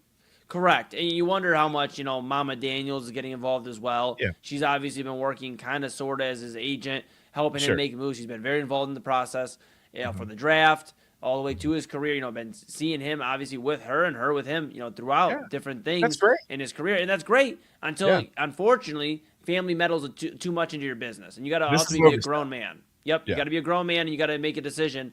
Hey, Mom, I got this. I'm going to take care of this. We all have those things, I've had, as much as I know my mama, and Mama Moon loves me to death. But I know, there's been times where I'm like, hey, Mama, I know you're hot about this right now. I know you're frustrated. Like, I know you're not happy with this. We got to handle it, this way or whatever in different situations in life. But all that to be said, this is where Jaden Daniels should have been in terms of with his discussion with his mom. Hey, Mom, this isn't the right way to go about it. I'm literally coming back from injury. I'm now not even being discussed as the best quarterback in my class anymore. I got to have a standout year to really get back to that discussion. The Commanders just lost their left tackle. And then this is what comes out. I wonder how much Mama Daniels is involved, and I wonder how much of this is with Lane Kiffin. I know there's a lot of people in college football or that have left college football that aren't necessarily thrilled with him. He's a very polarizing figure in terms of the coaching ranks. So I wonder if this has kind of a jab at Lane Kiffin, trying to put some air out of his tire. Maybe the disapproval of Jaden Daniels and his camp for the new hire by LSU, because I know it was met with a little bit of mixed reaction in terms of him coming in there. But regardless, this is not your battle. Your battle is with the Washington Commanders and figuring out how you guys get back to an NFC Championship game. Yeah, and if you don't want to be associated with this university, why do you care who the coach is now? None of this makes sense to me. I mean, would it be nice to have your number retired? Sure. Are there better ways to go about it? There are infinitely better ways than this to go about it, right? This could have been a private discussion where, hey, can we maybe work something out where, we're going to honor you. Just, we don't really retire. No, he could have gone to the website. He could LSU.com, whatever that is. I don't know. And looked it up. He just could have just Googled it, right? Or goggled it for an old guy. He could have Googled it, right? LSU athletic website. Read let's see what we can find on. I'm sure his legal team could have found the policy on retired jerseys, right? To send, I don't even think this sticks. This legally can't stick. It's amazing. I said this earlier. I was talking to my wife. It's amazing how if you have enough money, you can make any crazy legal request stick for a little while, right? Until someone has to spend more money to fight it. And then just what a waste of time and money this is. It's unbelievable. Yeah, and it's for a guy that, again, Arizona State's not going to really recognize. Now LSU, if you're trying to get, extra money out of them or whatever it is, and you want your jersey retired and they say no, and then they just move on without you, you'll look back 20, 25 years. We see it all the time with guys. You look back 25, 30 years ago or later and go, damn, I really probably shouldn't have done that because now I'm not even recognized in any LSU stuff, and it's a shame. It's a shame, too, because Jaden Daniels has been pretty likable for the most part throughout his athletic career through college, especially in the limelight at LSU and then here in Washington. But it's like things like this kind of sour me a little bit. Not all the way, but sour me because you're focused on the wrong stuff, and you're also trying to focus on something that you really have no footing on. You're not going to win this. Again, Peyton Manning has had his jersey worn, again. Tim Tebow, who was literally a legend. People talk about Tebow Florida days still to this day. I know AA does it because it gives them the hives, and we don't bring that up to AA. But, Tim Tebow, they had his jersey being worn literally the year or two after. Yeah. Other guys have had their jerseys worn. I had a long list earlier today of all the guys, whether they wore it on defense or not, that had a jersey worn the following, if not a few years after. I mean, it's not rocket science. This isn't the first time it's ever happened. This has happened because of how large these collegiate football teams are. So there's a policy. LSU has a policy for this. I mean, they literally have their policy. It's stated on their website. I mean, their position is very clear. And I would imagine that they'll get into this when he signed whatever it was that, that letter of intent when he transferred there. I'm sure that somewhere legally he agreed to this, right? You can't. And okay, okay. Let's just fast forward a couple years. Jaden Daniels, we're doing the intros, right? What does he do? What does he say? Where does he go to school? Does he just say his high school? When you're talking about him, a fifth-year quarterback out of Yeah. What do you say? I played for the Commanders now. Out of Arizona State, and then he made a stop somewhere that we can't talk about. Where does it extend? I mean, is Arizona State allowed to claim him? I don't. Yeah, because then it's like if you want to use your documentary later on in life, are you able to use LSU clips? What if LSU looks at you and goes, "You're not allowed to use any of this. This is the school's property." Right. I mean, like two can play that game, and it's like this is where we run into a thing with student athletes where they think they have all the ball in their court, the entire possession of how things go. And I'm all for the student athletes, but I think some of them are a little delusional at this point when it's like, hey, dude, like. You're playing, and barking up the wrong tree sometimes. And again, for a guy, and we got to wrap it up here in a second, AA on standby. But for a guy that literally is coming back from injury, had a year because of injury last year, if you're Jaden Daniels, you better play well. If you're talking about how they should retire at LSU and your number should be retired and don't use it unless you respect me, well, you better not look like shit, for lack of better words, this upcoming season. Because if you do, man, bro, all the goodwill you've had the first couple of years in your NFL career, gone because of this. Yep. So, all right, Chad B, that's going to do it, man. That's going to do it for us. Got a little hot there at the end. Jaden Daniels, man, he's a little tricky to pick up on what he exactly wants out of his career. Do you want to be honored? Do you want to play good football? Mm-hmm. Or do you just want the drama, man? And I'm a Jaden Daniels guy. Damn it, Eli, he made me agree with Brian Kelly and Lane Kiffin in a story. That's horseshit. That's absolutely horseshit. That's what makes me the most mad about this, man. Yeah, no, I'm with you. And it's like where we're at now.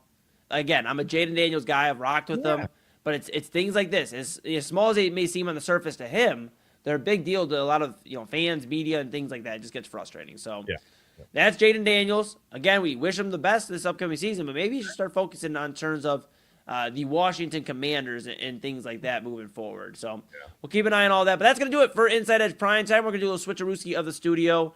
And usually with that, AA may pop up. He may not. He may not. All right. So that's, he always looks so panicked. It's like, if you ever seen the Patrick Star meme? And I know he's going to kick my ass when he gets on screen. But the Patrick Star meme when it's like so focused. That's AA sometimes when we might call him up early. But I'm going to call him up now. Not the one where he's got the board nailed to his head, right? That's not. No, you went too far. You went way too far. That was too far. See, this is why we get kicked off at 11:30. All right, let's bring him in here. The host of Midnight Run, program director, our bro, AA Anthony Alford, joining us now. AA, you didn't hear any of that. I know. You just joined in. You sat down about 2 seconds ago. We were saying very glowing reviews about you. We said you are our patent star of this network. Thank you. In all caps. All caps. We never get bored when we see you heading in to speak. That's what I said. Yeah. All caps. Yep. Guys, no coffee today. Oh, no. What do you mean? No coffee. Not because I don't have any. Okay. But all right. I did research on the Guardians' offensive numbers. Oh, no. This next 15, 20 minutes is not going to be pretty. All right. It's going to be a bloodbath. Team OPS. It's even that's trash. Woo. Well, even that is trash. I watched Nathaniel Lowe. Oh, no. Or I listened to it while I was working. Fair. Up 3-1. We got two guys on base. Up 3-1. Pitches high. Swinging his ass off. Out. They always look so good up at eye level. When I tell you, it's honestly, the pitching is saving us. But to be frank, you go through these offensive numbers, you ought to be shocked that they're not even worse than where they are right now. Yeah. They do not play smart baseball whatsoever. No situational awareness, no nothing. Yeah. No, it's bad, AA. We've kind of been trying to figure it out. Or Tom or Bill or anybody. Yeah. We've been trying to figure it out, and we don't know at this point. The offense is stagnant. The bullpen's been rough at times, and we, you know what? As baseball guys here, Chad and I, we're gonna dip out of here. I'm gonna go behind the screen. Chad B is going to disappear for the evening. We're going to hand the baton off to you because the fact that you are going to lead with baseball usually is one of two good things. Well, it's either a good thing or a bad thing. It's either the Guardians have won the World Series or they look like shit. Option 2 is where we're at tonight, folks. Chad B, area, yeah. We appreciate you as always. Chad Bryan, of course, be back with all of you tomorrow and myself, 10 to 11:30 for our Friday show. We'll get you ready for the weekend. But you heard him. He's pissed. He's angry. He has no coffee. And that's a shocker. It's Double A Anthony Alford, host of Midnight Run. Midnight Run with Anthony Alford coming up right after station identification.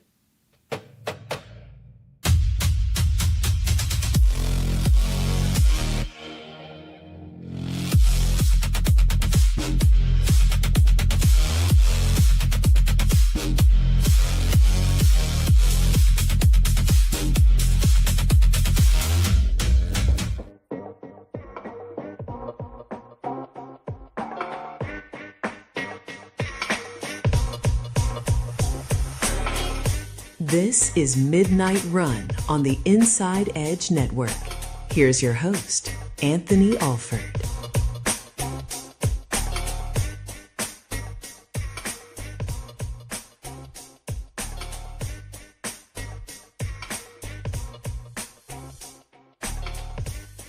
Hello, everybody. Welcome to Midnight Run here on the Inside Edge Network. Great to have you along. My name's Anthony Alford, and we're here with you every single Monday through Friday at 11:30 right here on the Inside Edge Network, which you can find us live on Twitter and YouTube at Inside Edge Net.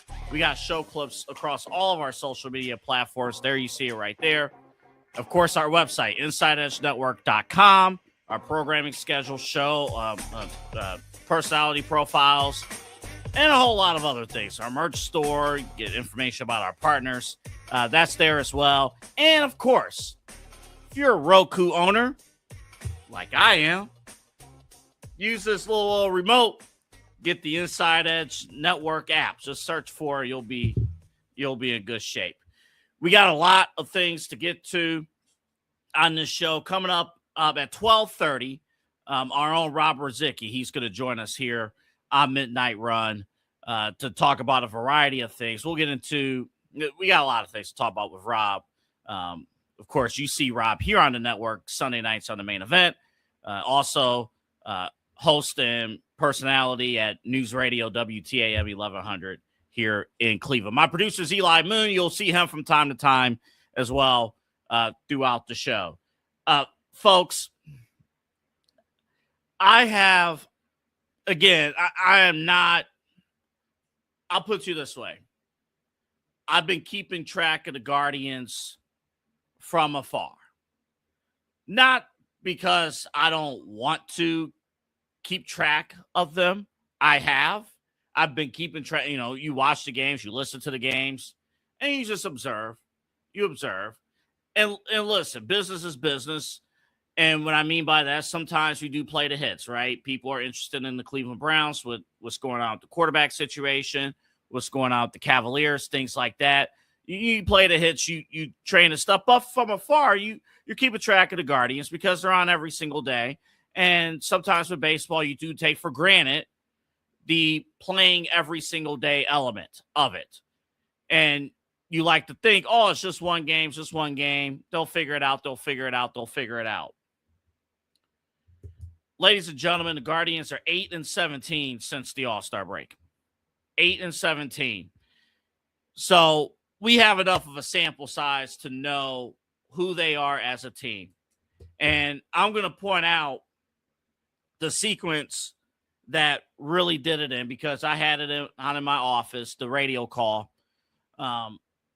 And it was a traditional Guardians game, right? 1-0. Tigers are up, but Parker Messick dueling, just getting after it like he has been all year long. And, just like Gavin Williams, just like others, like Parker Messick has had a really, really phenomenal season, and he's only a rookie, which is amazing. No run support, no nothing. But we had a chance. And I'm going to share my screen here because I really want you guys to see the effery of the sequence. Okay? So let me direct you to the top of the 6th inning. Okay? I want you to look at this. This is one of our newer guys, Nathaniel Lowe. And again, this is one at-bat. This is not the definition of how his entire Guardians career is going to go. In fact, if we were talking about him yesterday, we would have a different outlook, right? But I want you guys to point out here. I'm just going to point out a few things. You see, there's men on first and second base. We have Chase DeLauder on second. Jose Ramirez, the batter before, he walked. So, guards ball. We got people in scoring position. We got to take full advantage, right? And ball 1 high, ball 2, slider. These were high pitches. All you got to do is just be smart. Don't press. Don't try too hard. I heard Eli and Chad talk about this yesterday, talking about the state of the Guardians and talking about what Stephen Vogt had mentioned previously, that maybe, you got guys that are pressing and trying too hard to play hero ball, to try to, get back on track. All you got to do is just let the game come to you. And this is a situation where all you have to do is let the game come to you. Pitch is high. Doesn't matter. Fly out. Inning over.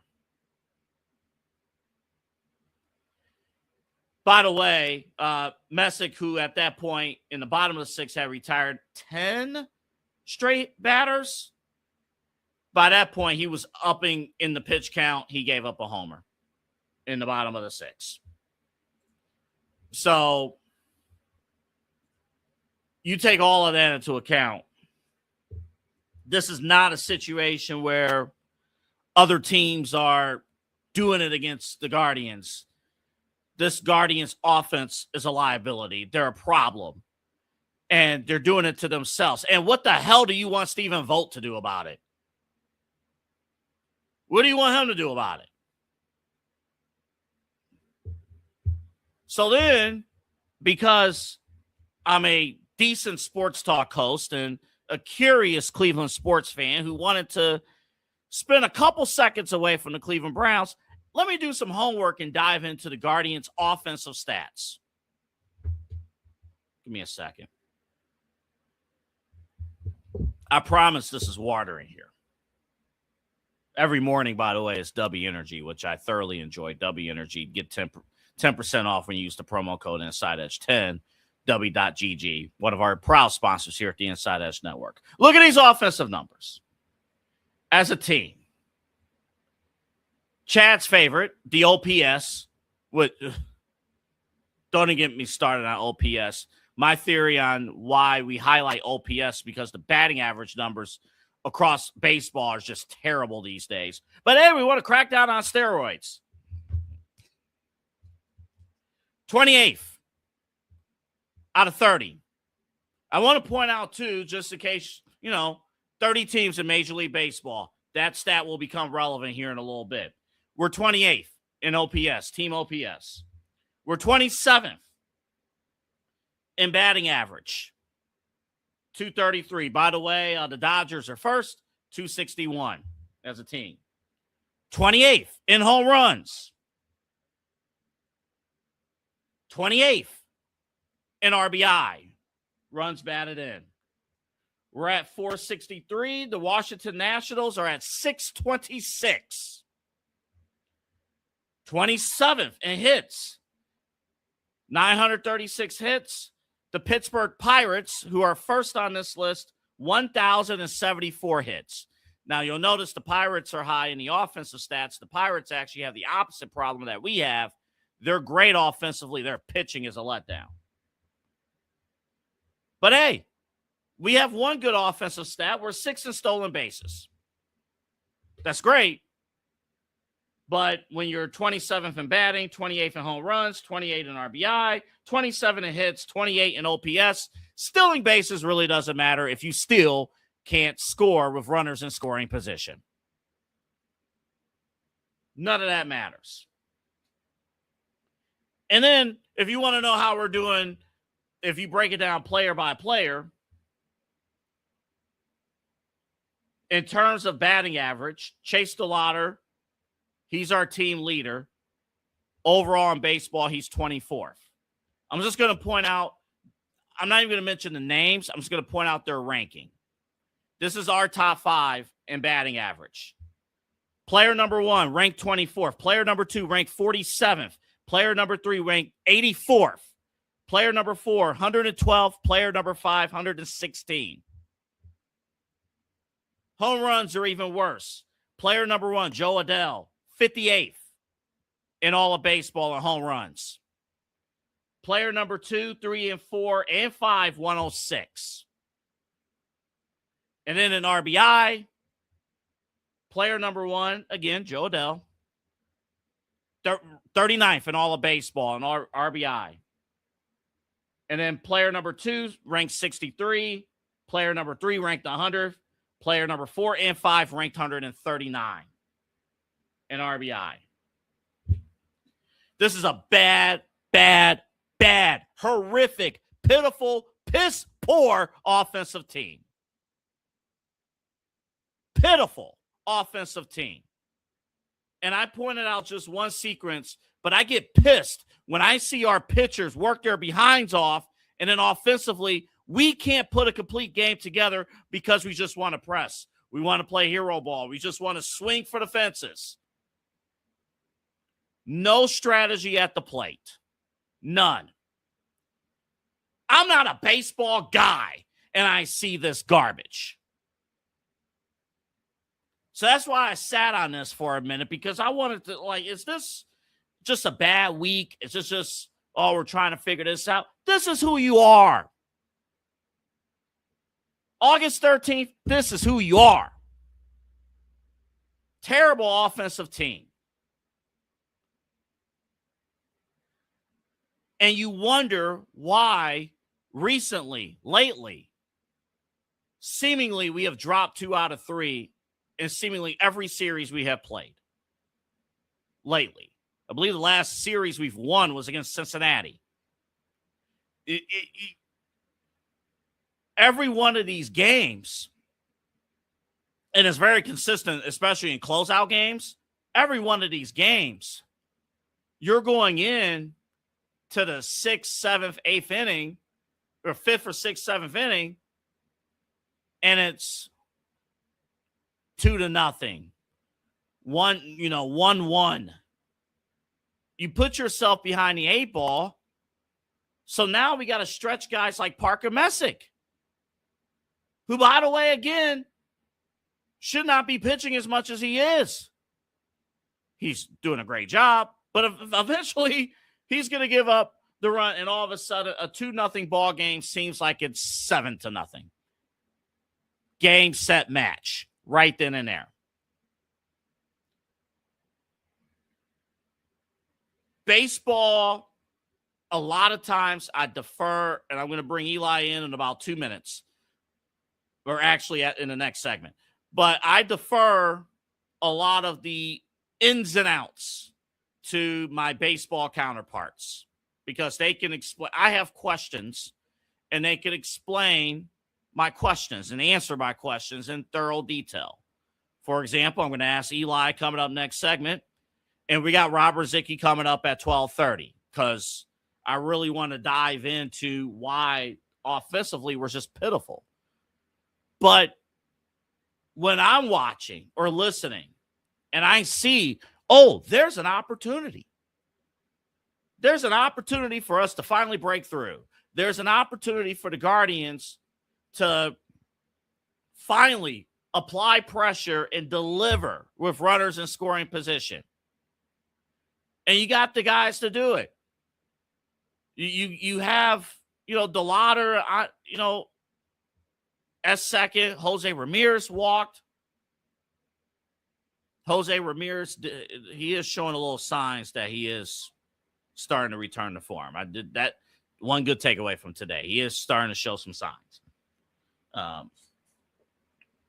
He had a ball that he crushed late in the game that if it was anywhere besides Detroit with a huge outfield, that could have been gone. But Yeah, we're not playing smart baseball, and that's infuriating.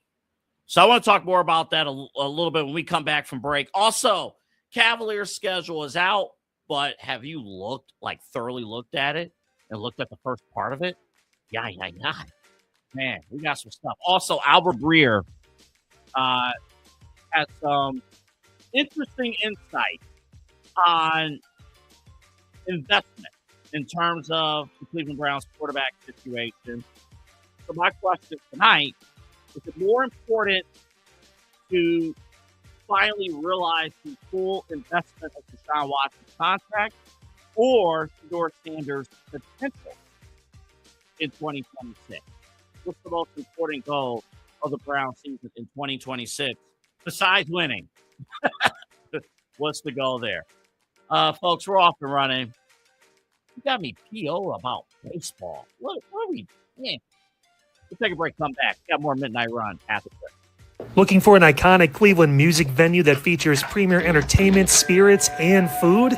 Well, look no further than the Brothers Lounge. They offer a variety of live entertainment acts weekly, along with a diverse selection of beer, wine, and fine spirits, not to mention Chef Wynn's food menu, which has been crafted with traditional American fare with a modern twist. So come on out and enjoy the warm hospitality and make some new friends right here in your backyard. For more information, head over to brotherslounge.com and check them out for yourself at 11609 Detroit Road. That's right near the border of Cleveland and Lakewood. The Brothers Lounge, proud sponsor of the Inside Edge Network, Cleveland's digital leader. Key On Sports is the leader in Ohio high school athletic coverage in written, print, and video streaming. From the latest news and results and written content to the high school football game of the week every Friday, Key On Sports has you covered. The vision of 15-time published author Vince McKee has become the most trusted site in Ohio high school athletic news. From podcasts to player profiles, Key On Sports is your one stop for all of it. Visit them today at keyonsports.com or on YouTube at Key On Sports. Check out their socials on Twitter and Facebook as well. Please support the new Inside Edge Network by liking, subscribing, and following us on your favorite social media platforms. It's at Inside Edge Net across Facebook, TikTok, YouTube, X, and IG. And don't forget to download our new app over on Roku. And as always, thank you for supporting your favorite shows on the Inside Edge Network, Cleveland's digital leader for news, talk, sports, entertainment, and mental health. Fanatics isn't just our name, it's who we are. Loyal, passionate fans, dedicated to our favorite teams and to the sports we love. That's why we're honored to be able to offer fans the world's largest collection of official sports apparel and sports jerseys from all leagues, teams, and players you love. We feature a wide selection of gear from every league, including the NFL, MLB, NBA, NHL, and NCAA merchandise, which allows us to serve fans of football, baseball, hockey, basketball, lacrosse, soccer, golf, and everything else that gets your heart pumping. Go to InsideEdgeNetwork.com under our Partners section to find our link to check out all of what Fanatics has to offer. Fanatics, a proud sponsor of the Inside Edge Network, Cleveland's digital leader. Clean energy, bold flavors, no jitters. See why people won't shut up about Dubby. Whether you're starting your workday or getting ready to exercise, Dubby Energy helps you lock in and focus. Over 15 different flavors to choose from. Order Dubby Energy right now and find out more information by checking out our partners page on InsideEdgeNetwork.com. Also, use that promo code InsideEdge10 to receive 10% off your order. Dubby Energy, your energy-focused sponsor of the Inside Edge Network, Cleveland's digital leader. Discover our collection of handcrafted candles made with clean, minimal ingredients. Every product thoughtfully created in small batches free from harmful toxins for mindful everyday indulgence. Hand-poured in coconut soy wax with natural wood wicks to offer long-lasting burn and rich fragrance. Find out more about Alley Rose Fragrances by checking out their link on our partners page at InsideEdgeNetwork.com. And if you're a first-time customer, use the promo code InsideEdge20 to receive 20% off your order.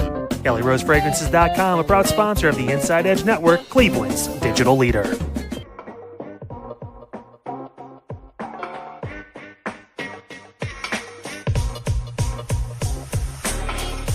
This is Midnight Run on the Inside Edge Network. Here's your host, Anthony Alford.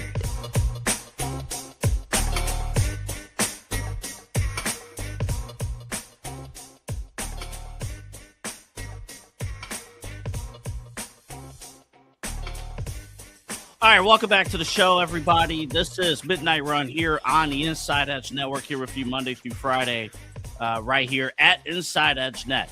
All right, folks, let me bring in Eli Moon. He is the host of Inside Edge Primetime. He's my producer here at Midnight Run. And coming up this segment, we're going to break down the Cavs schedule. 12:10, we got footage from Albert Breer on Deshaun Watson, Shedeur Sanders, in the Cleveland Browns, Rob Ruzicki at 12:30. But first, guards. And Eli, am I off base? I want to defer to you and everything, because am I off base and really diving into the numbers where the Guardians, who lost, by the way, 3-0 to the Detroit Tigers, they dropped 2 of 3 to the Tigers. But most of these offensive categories, in terms of team stats, bottom 3. Yeah, not good. And the acquisitions haven't really been coming through either. Joe Adell struggled mightily at the plate for most of his short stint here so far for the Guardians. Nathaniel Lowe, you talked about him in the opening segment. He's not been great at times. Of course, he's going to platoon a little bit with Reese Hoskins and help fulfill that first base role. But offensively, we're looking for more. And this Guardians offense was hoping that these guys would inject some more life into this team, because this was a team that was 2-3 games back of the Central Division, which is really their only ticket to get in the postseason AA. And they missed out on that opportunity. Right now, it appears, at least a prime opportunity to get back into the Central with dropping 2 or 3 to the Tigers. The hope was that these guys on offense would, inject some life. Even saw Nick Camino talk about the other day on social media about how, most teams, when they make moves and they're as aggressive as the Guardians are at the deadline, you find some pep in your step, a burst of offense, a newfound life in the team. And that hasn't been the case for the Guardians, who got swept by the Mets and now, had a struggle against the White Sox, and now sitting here against the Tigers in a weird spot, man, right? So I don't know really where to go from here when it comes to the offense. I wish I had more answers for you, but right now, guys are unfortunately not playing typical Cleveland baseball, which is being smart at the plate, making the pitcher work. You mentioned in the opening segment, when Jose walks, on a 3-1 pitch, you kind of want to almost test the pitcher and see, is he going to throw it high? Is he going to throw it wild? See if we can get that pitch count up so they can go deeper into their bullpen, make this more of a bullpen game. In fact, that would be the best case for the Guardians, because you make them expend more arms. You make them have to be more strategic with where they're coming from in terms of who they're bringing out of the bullpen. But the Guardians haven't done that. Another shutout loss for them today. It's just unfortunate. And the unfortunate thing is Detroit's got hot at the right time. Detroit might make the playoffs the way they're looking right now. It's really anybody's game between Chicago, Detroit, and Minnesota. I know they played in the Field of Dreams game, which was real cool. Pop Moon and I got to watch that earlier. The Twins and the Phillies, real cool. But they're still hanging around too. The Guardians, however, when they play their AL Central foes, they cannot get past them for one reason or another. And really tonight it wasn't too much the pitching. Messick wasn't bad on the mound. The bullpen kept it at least to where if the Guardians had a competent offense, you may be talking about a 4-3 victory, a 5-3 victory. Some of those victories we saw early on in April and May. But right now, the offense is flat. It's very stagnant, and they don't have those consistencies that they've had in the past, whether it's Jose Ramirez giving you a batting average of 270, 280 or higher. You're not getting the early pop from Chase DeLauder. Brian Rocchio has even cooled off at times, and he had a great start to the year. He's cooled off. So you're just seeing some of these guys that were consistent either throughout their career, you can count on, or even earlier in the year that have cooled off, and the acquisitions haven't really made it worth your while to go, wow, we have a whole newfound offense. And there's not really much more you can do. If that's the question, Guardians fans are going to ask, what else can we do? Well, you can bring Khalil Watson back up, but he's already been up here. You can bring Cooper Ingle back up. You've already seen what that's looked like in the outfield. And there's not really much of a space for him at catcher with Patrick Bailey and Austin Hedges. So you can't really do much there. And of course, they've already started kind of DFAing guys, letting guys walk. Gabriel Arias, he's now a Met. You've seen it with other guys. So I don't know what else they can do, AA. I mean, they got to just basically dig down deep. I know it's a terrible, terrible thing to think about because there really are no moves. So you just got to dig down deep and kind of find out who wants to play October baseball. But right now it looks like none of them do.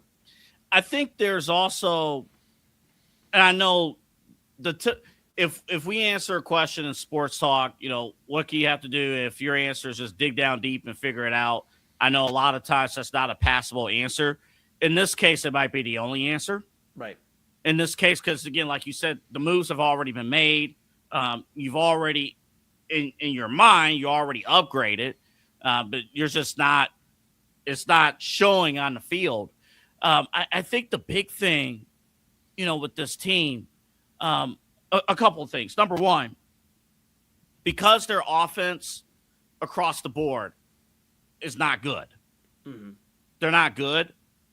The moments when you have with like Nathaniel Lowe in the 6, right? You highlight those moments. Oh, I forgot to mention too.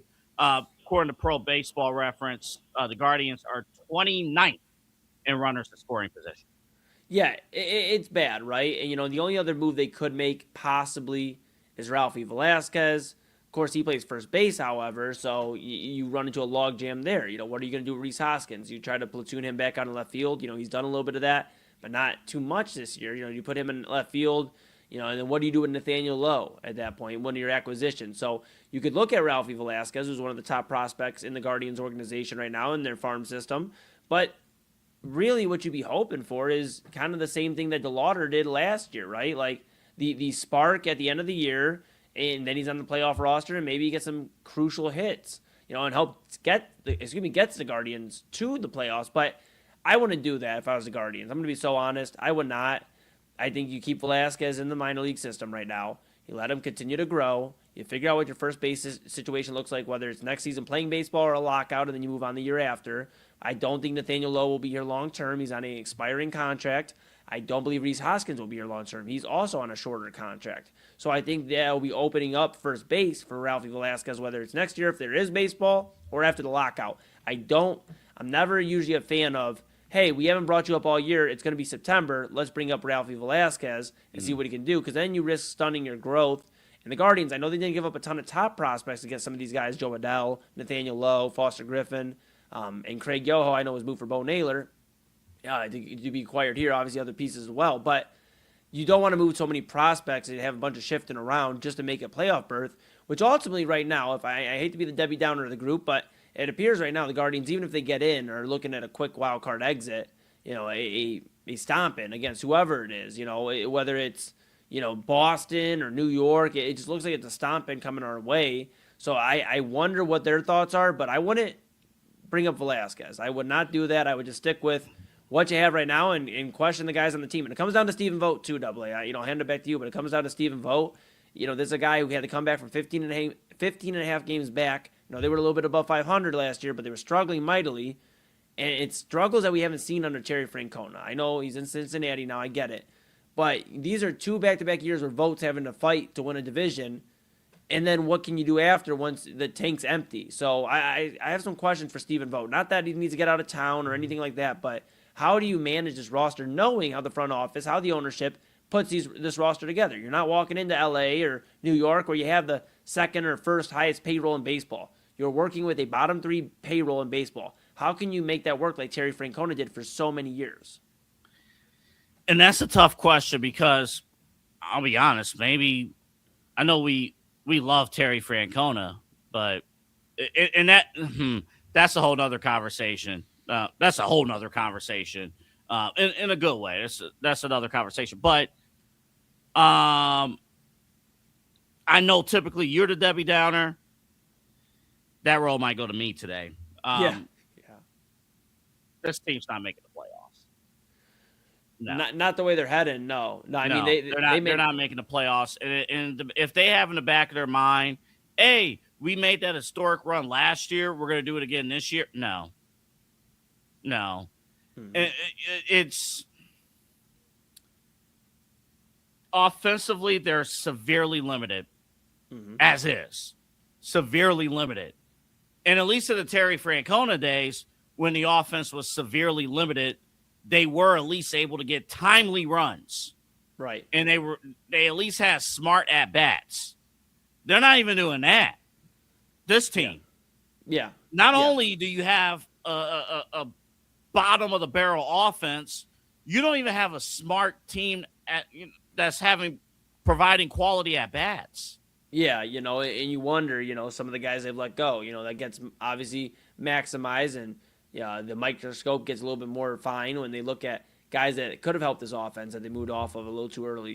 Junior Caminero, Yandy Diaz, both in Tampa Bay. You look at some of these names that could have helped the Guardians, and unfortunately they're somewhere else. I know Ernie Clement, he had a little bit of a different path, but even him making noise in Toronto, obviously an everyday starter there. So you just wonder where the Guardians kind of went wrong. But unfortunately, in terms of prospects, there really isn't much besides Velasquez you can really lean on. Obviously, you have Hanau up here right now, Angel Hanau, so you want to see what he does. But unless this offense finds a spark, they are 4 games back right now of the Central lead, and they're 3 teams ahead of getting to that lead. I don't think there's enough in the tank right now, based off of where we're at on August 13th. I don't think there's, or 14th now. I don't think there's enough in the tank to get it done. I just don't. And also keep an eye on Messick, just because a younger guy, they're going to, if we're drifting away, I think they're going to start to really, I'm not saying shut down or anything, but they're going to monitor the number of pitches. Yeah, it's going to be interesting how the Guardians go. I mean, we'll have a better understanding fully, I feel like, in a few weeks. I know that's tough to say, but in a few weeks, end of August, we'll see how far they're back. If they're a game or 2 back, then okay. And you got the White Sox coming up, the Twins coming up next month. You have, I believe, the Boston Red Sox, another team that, is going to be a playoff team. So you have a lot of teams you have to go up against. I think Baltimore may be in there as well. So you have some teams that you're going to have to go battle against. But if they're a game or 2 back, okay, I'm feeling a little bit better. But, we still have 2 weeks left of August baseball. Some series that I thought were winnable coming into this Detroit one. But after the way they played against Detroit and how they've been playing recently against bad teams like the Mets, I don't know how they'll look against the Padres, the Giants, the Rockies, the Angels. But this is very important, because if they go out and drop the ball in these series AA, you might as well stick a fork in them. They're done. What I'm not going to stick a fork in, I saw a rumor about Kevin Durant in a 3-team trade that could involve Kevin Durant. If you re-sign James, it would be a sign and trade with James Harden. He would go to Houston. There's another element to the trade too. We'll break more of that potential trade down tomorrow on the show. But we're talking about firepower, adding firepower to a Cavaliers team that desperately needs it right now. I'm all ears on bringing Kevin Durant and his burner account to Cleveland, Ohio. I mean, I'm not against it, just depending on what they give up. Of course, we got to see what would be in a deal like that. What are the Cavs' mindset? But I mean, I wouldn't be opposed to the Durantula and the Spida. We'd have 2 Spidas here. Oh boy, that's dangerous. All you need is Spider-Man. Okay, that was corny even by my standards. All right. I know. I'll strike that from the record. We'll talk more about the KD trade tomorrow. Real quick, the Cavs schedule, the NBA schedule was released earlier today. It's my Christmas. See the television schedule. When do we play all 29 other teams? I want you guys to keep an eye on. Honestly, the first month of the season is not going to be. It's going to be a little rough. I mean, obviously, you knew we opened up against Philadelphia on the 22nd. Our home opener is on Saturday, October 24th against Brooklyn. Yeah. Now, I want to pinpoint to November 2nd. There is a week-long stretch where we have the following opponents: Oklahoma City. Okay. Oklahoma City again. Yeah. LeBron James in Philadelphia. Defending NBA champion New York Knicks. You got Charlotte in there. But they could, I know Ball's not there anymore, but they can still shoot. Oh yeah.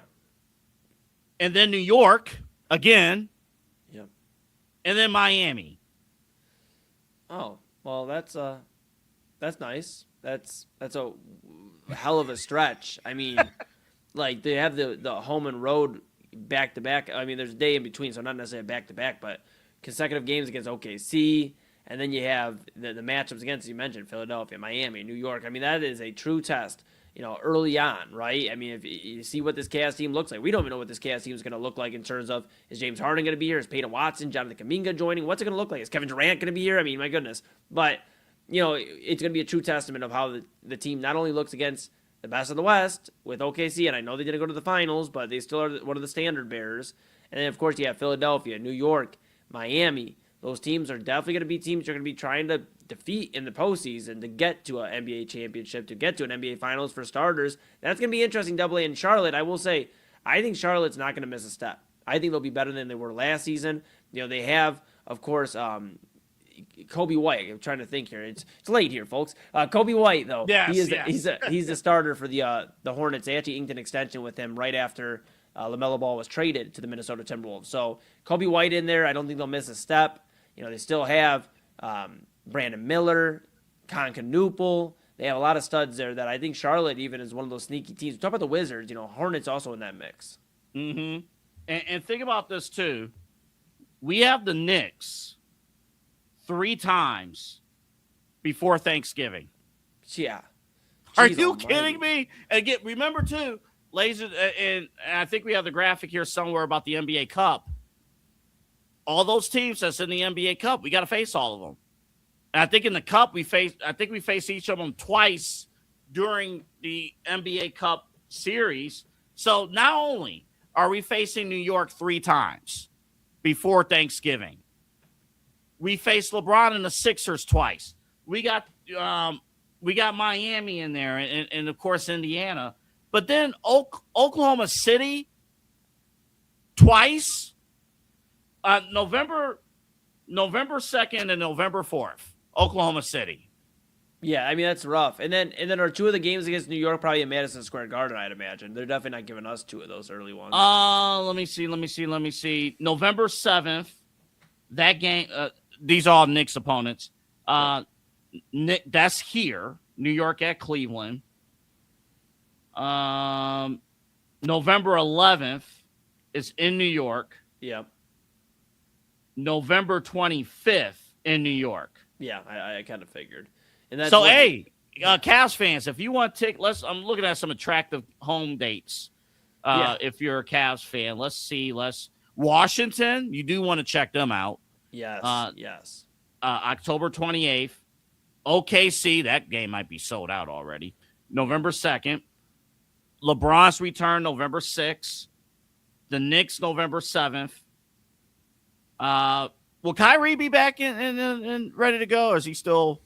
I don't know. We'll see. He's gearing up for the return this year. The Mavericks are planning some big things for him, and I know Dusty May is the new head coach of the Dallas Mavericks, former Michigan Wolverine head coach. So kind of see what's going on there. Double A. I got a question for you. I was gonna say real quick that if he is back, November 14th, Dallas, Tyrese Halliburton.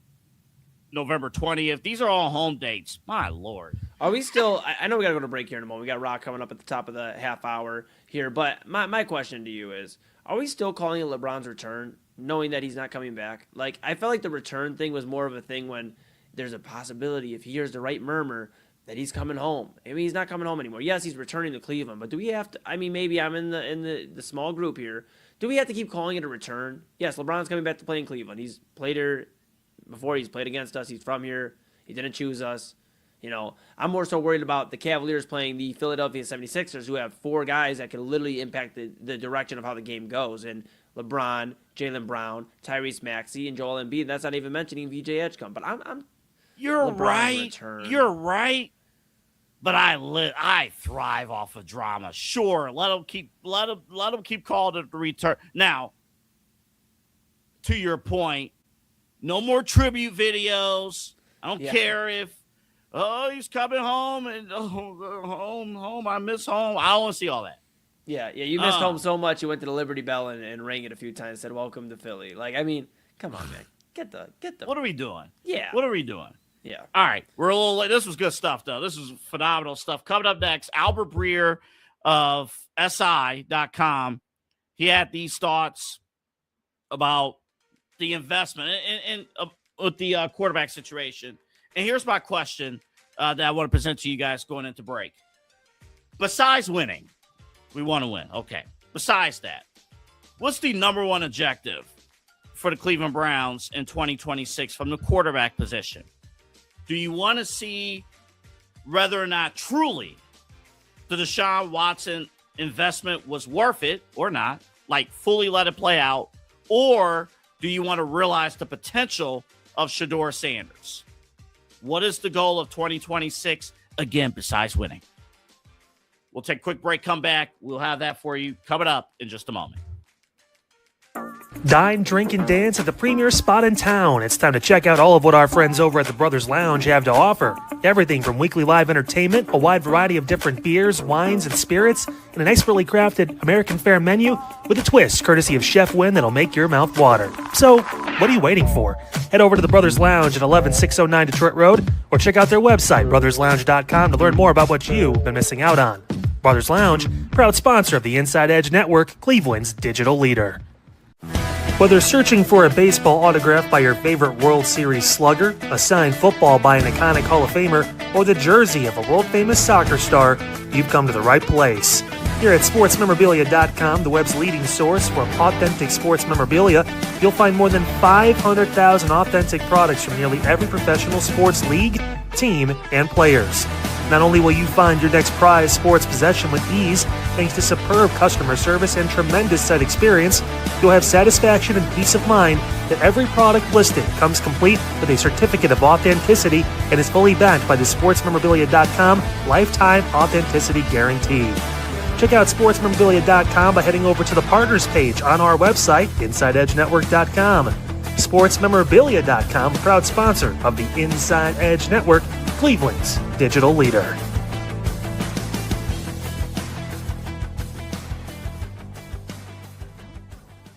Discover our collection of handcrafted body mists made with clean, minimal ingredients. They offer a natural alternative to synthetic fragrances, perfect for sensitive skin and those seeking clean, mindful self-care, and the perfect gift for you and your special someone.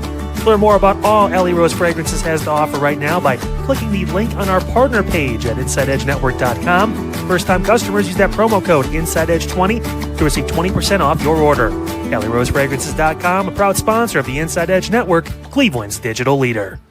Monster Moments Photography is a husband and wife wedding photography team based in Cleveland, owned and operated by Inside Edge Network's very own Ryan Mosser and his wife Hallie. For the past 10 years, they've captured more than 100 weddings across Northeast Ohio and beyond, always working together as a true two-person team. Their style centers on authentic, emotional storytelling, documenting the real moments between two people in love and creating images that feel natural, comfortable, and true to the couple. Rooted in Northeast Ohio, but inspired by their travels, Ryan and Hallie bring a warm, personal approach to every wedding day. Their work blends experience, consistency, and a genuine passion for helping couples relive their best day through timeless photography. Learn more by checking out Monster Moments Photography's link on our partners page at the InsideEdgeNetwork.com website. Monster Moments Photography, a proud sponsor of the Inside Edge Network, Cleveland's digital leader. Find us on InsideEdgeNetwork.com for the latest information on your favorite shows, personalities, and network partners. Plus, we have a merch shop. That's right, we have network polos, t-shirts, champion jackets, hats, and bottles. Rep the network. Every purchase supports independent sports and entertainment media. Thank you for your support from all of us here at the Inside Edge Network, Cleveland's digital leader for news, talk, sports, entertainment, and mental health.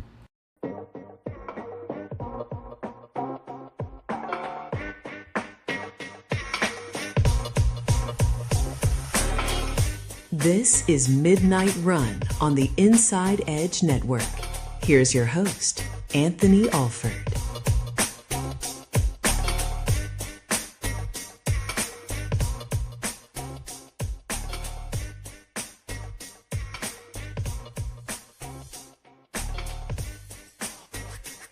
What if I told you I'm going to try to go to the gym at 6 a.m. Later today? I missed the last 2 days. I'm going to try to. I have to get adjusted to a new schedule because we're firing high school football back up again. So I told you I'm a maniac. I told you that. Albert Breer was on with Rich Eisen. He had a lot of thoughts. Apparently, Todd Monken is El Camino, which I found that to be hilarious. So you'll hear a little bit of that. But also, your goal for the Cleveland Browns in 2026 in terms of the quarterback position, besides winning, is it about Shedeur Sanders' potential, or is it about realizing whether or not the full investment of Deshaun Watson was worth it, or is worth it, or not. Here's Albert Breer with Rich. This is a little bit of an extended cut here, so pay attention to all of it. Albert Breer with Rich Eisen.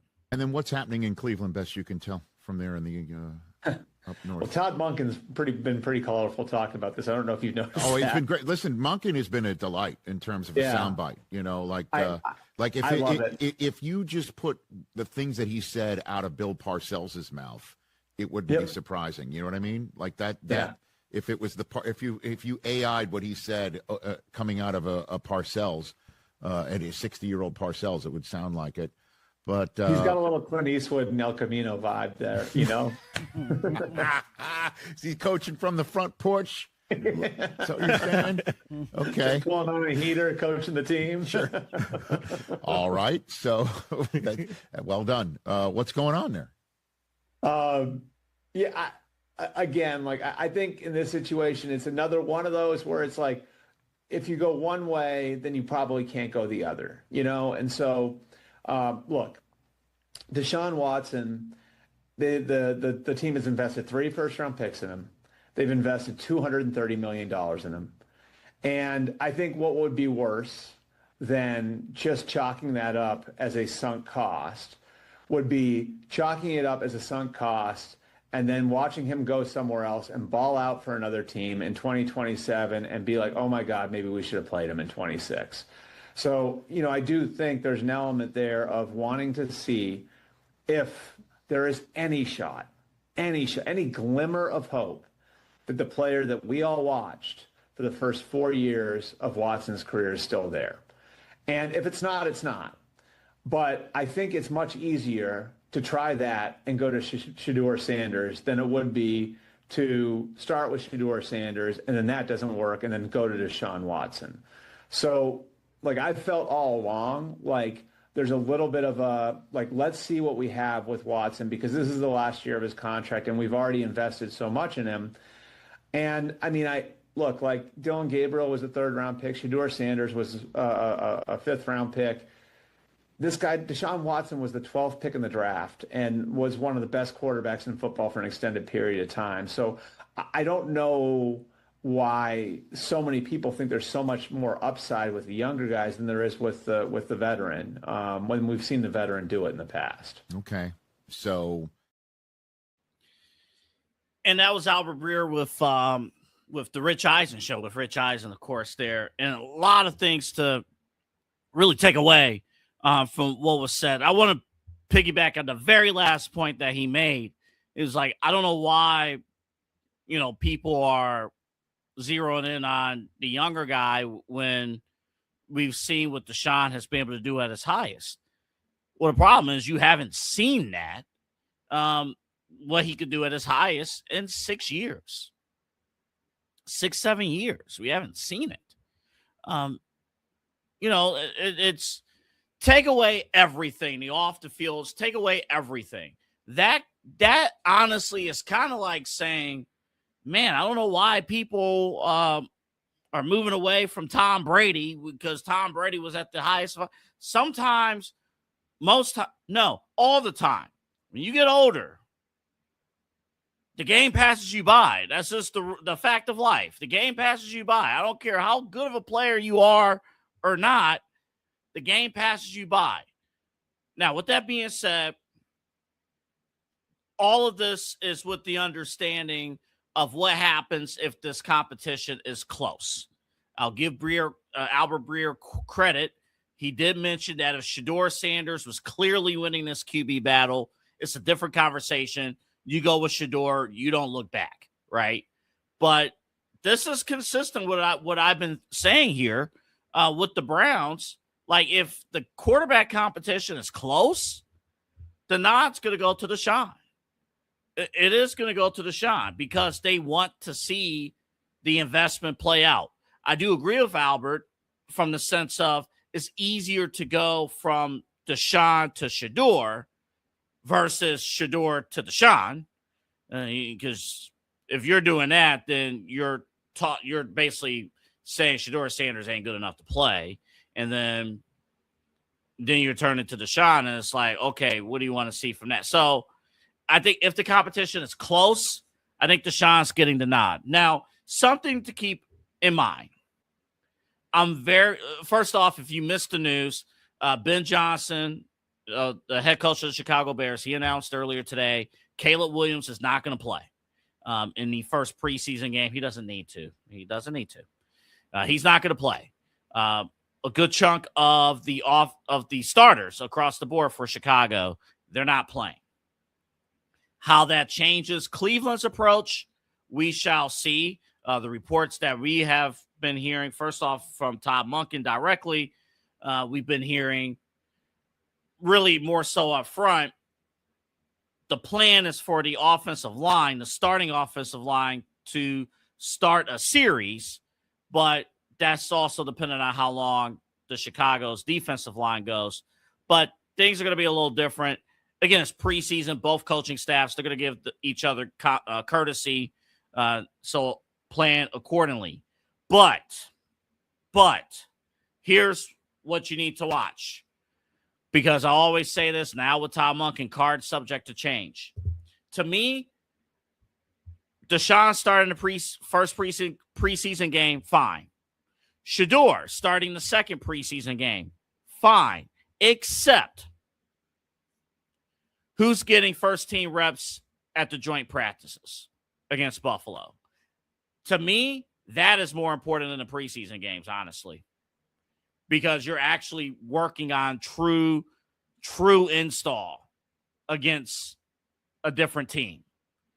So if I see next week, Shedeur Sanders is getting the start, but Deshaun Watson's getting all the first-team reps against Buffalo in practice, the QB competition is over.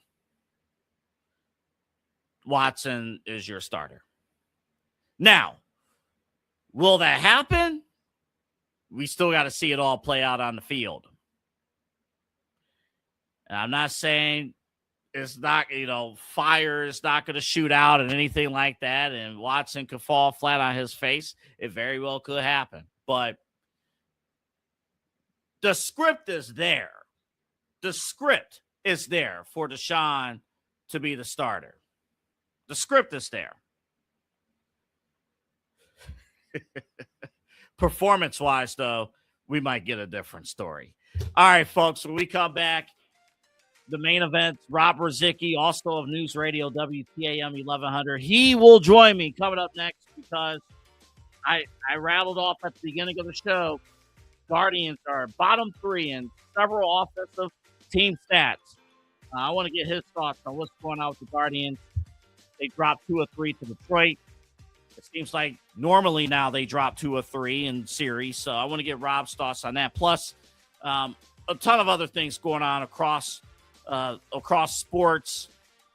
And a story that honestly might have been his idea I want to bring up as well, that he had on his show that we're going to talk about when we come back from break. Rob Ruzicki of the Main Event and WTAM 1100 joins me next here on Midnight Run.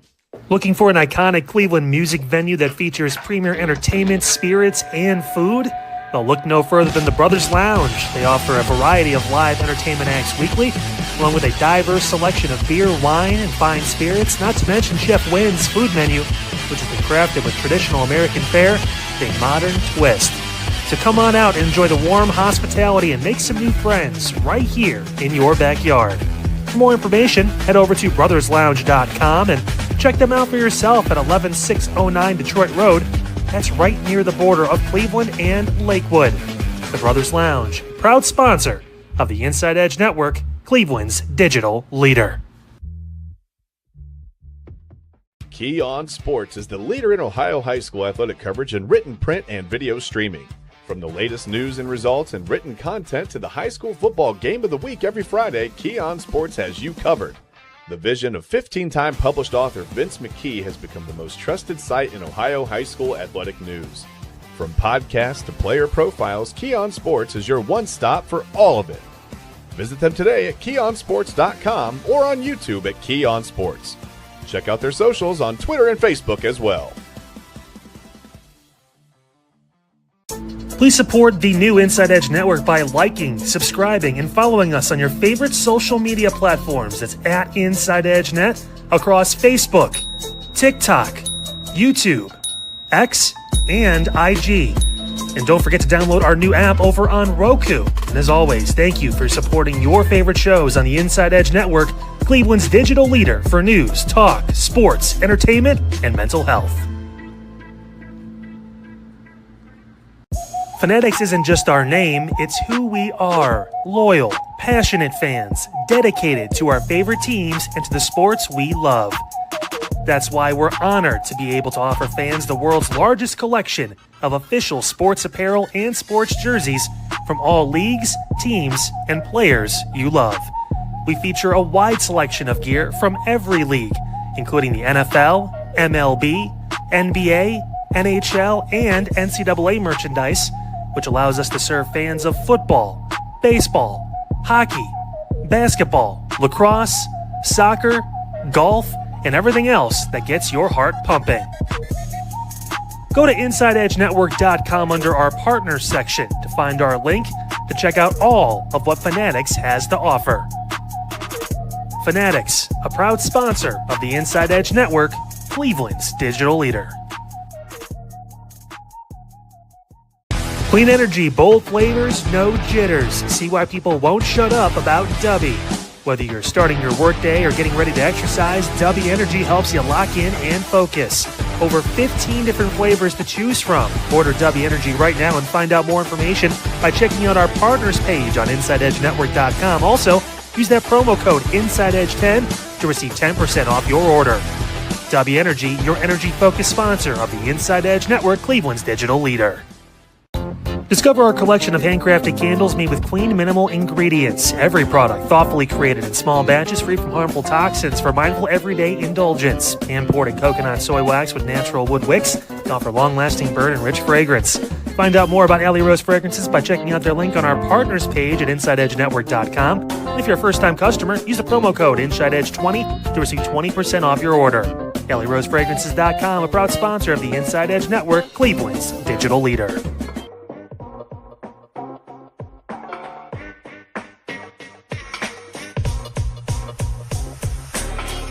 This is Midnight Run on the Inside Edge Network. Here's your host, Anthony Alford.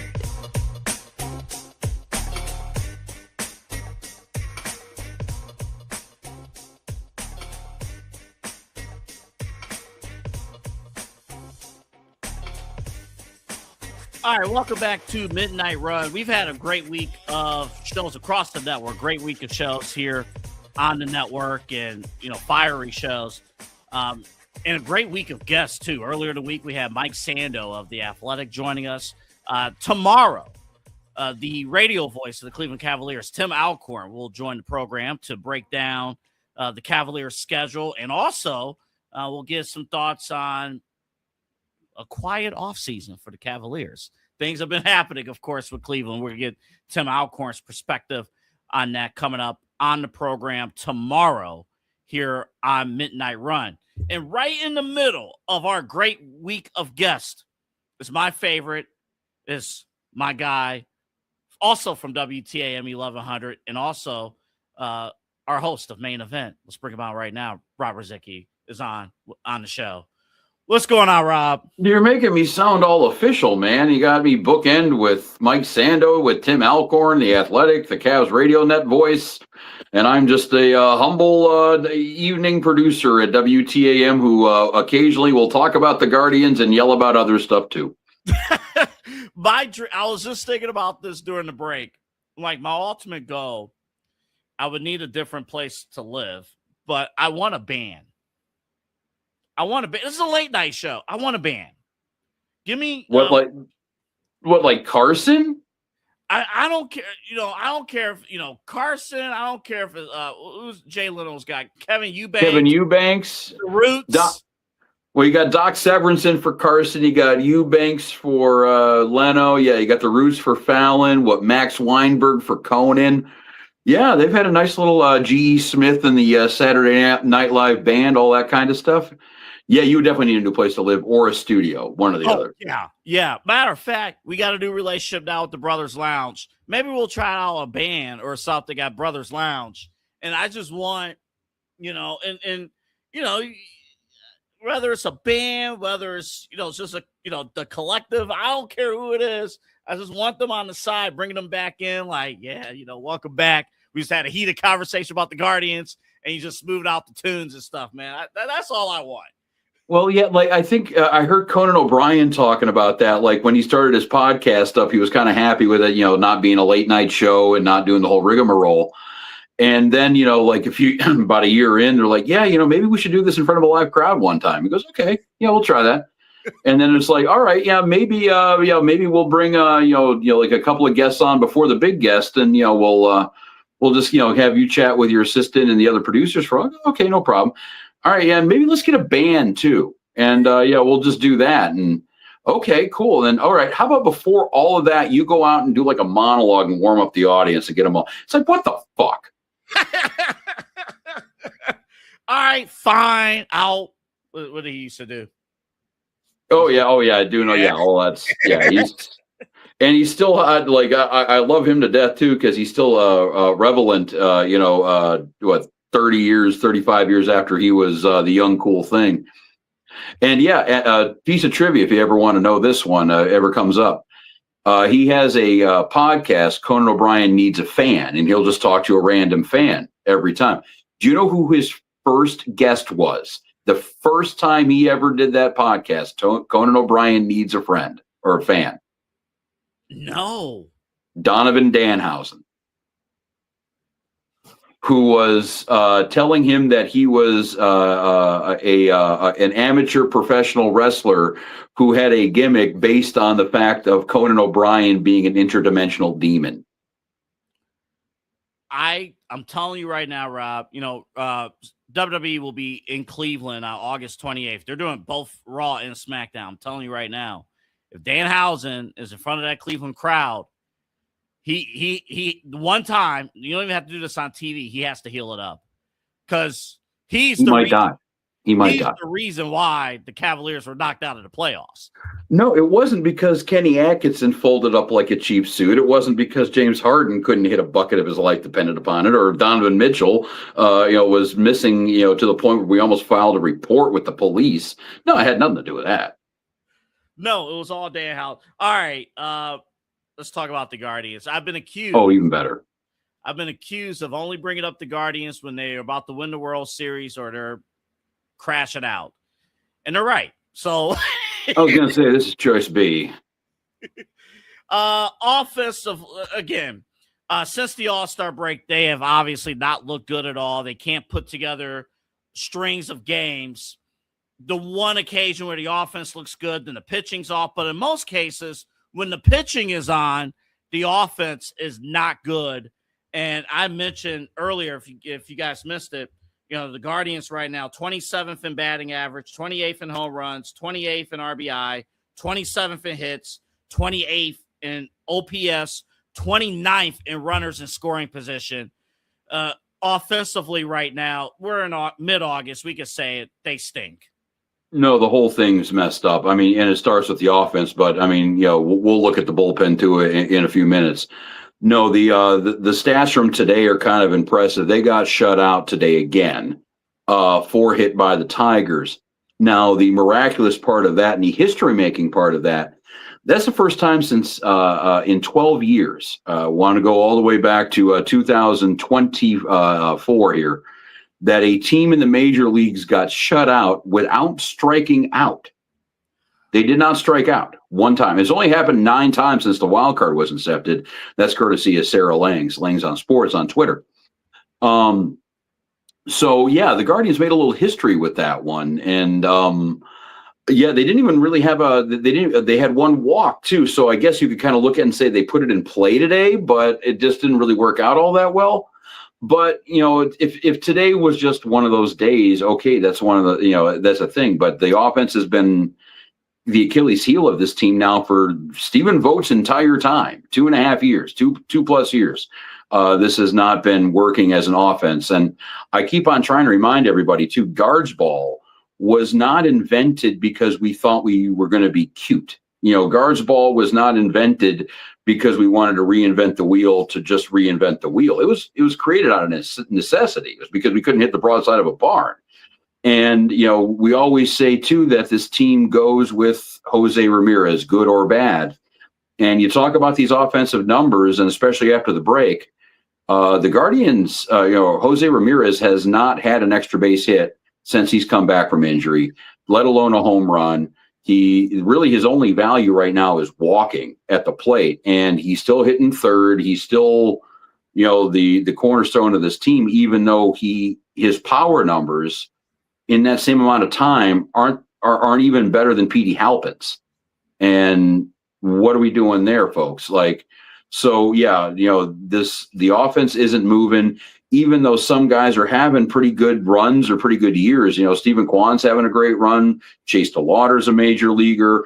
Angel Hanal's been playing pretty well the last couple of weeks. But if Jose isn't doing it, and even with the new guys, Joe Adell, Nate Lowe, they've been pretty good since they've gotten here. But we're showing right now, if Jose's not doing it, it doesn't really matter all that much. And those offensive numbers are going to kind of keep on here the rest of the season if Jose doesn't turn it around. And Rob, earlier today, I have mentioned Lowe. Like, I'm listening to the game on the radio, and Lowe at the, top of the six. You had the Lauder on second. You had Ramirez. He walked the walk that you just talked about, and he's up 3-1 in the pitch count. The pitch is high, and he's just swinging away. He's just swinging. Fly out, inning over. And it feels it's one at bat, it's one snapshot. But do you get the sense that because this team knows how much they're struggling offensively, Stephen Vogt talked about it like, they're trying, maybe I'm paraphrasing here, maybe they're trying to do too much, maybe they are pressing offensively a little bit too much.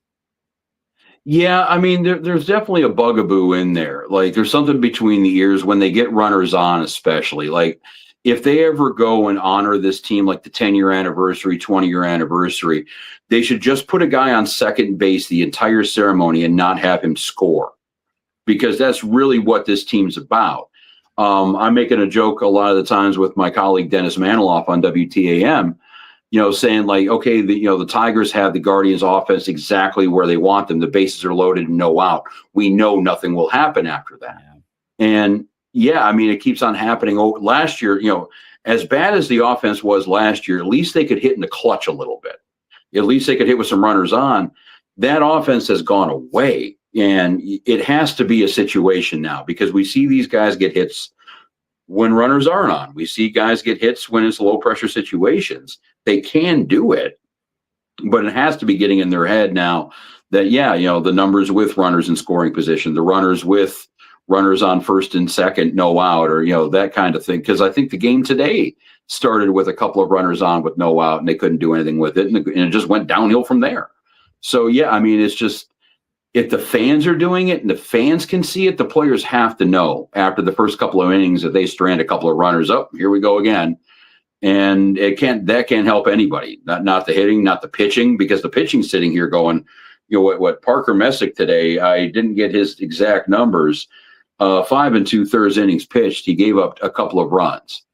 Like, if you're Messick in that situation, you give up that first run, let alone the second run, you're a little screwed because it ain't coming. So that means the offense is pressing. Now the pitching is going to be pressing.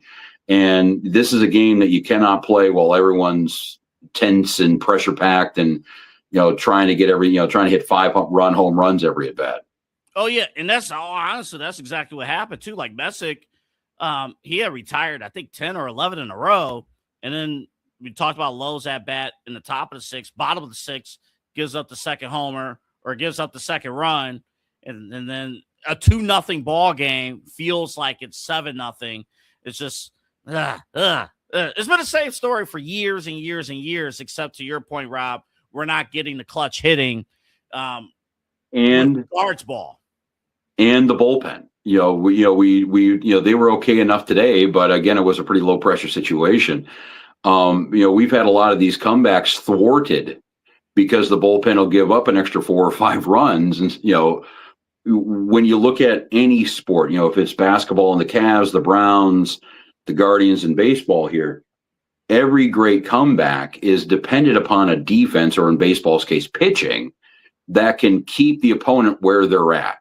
If you're 5 runs down in the first inning, you really can't do much if you're 9 runs down in the 5th inning. The lead has to kind of stay. It has to shrink. It can't grow. And, we had a 7-run 7th inning against Arizona about a week and a half ago. We've seen the bullpen meltdown 3 or 4 times since then.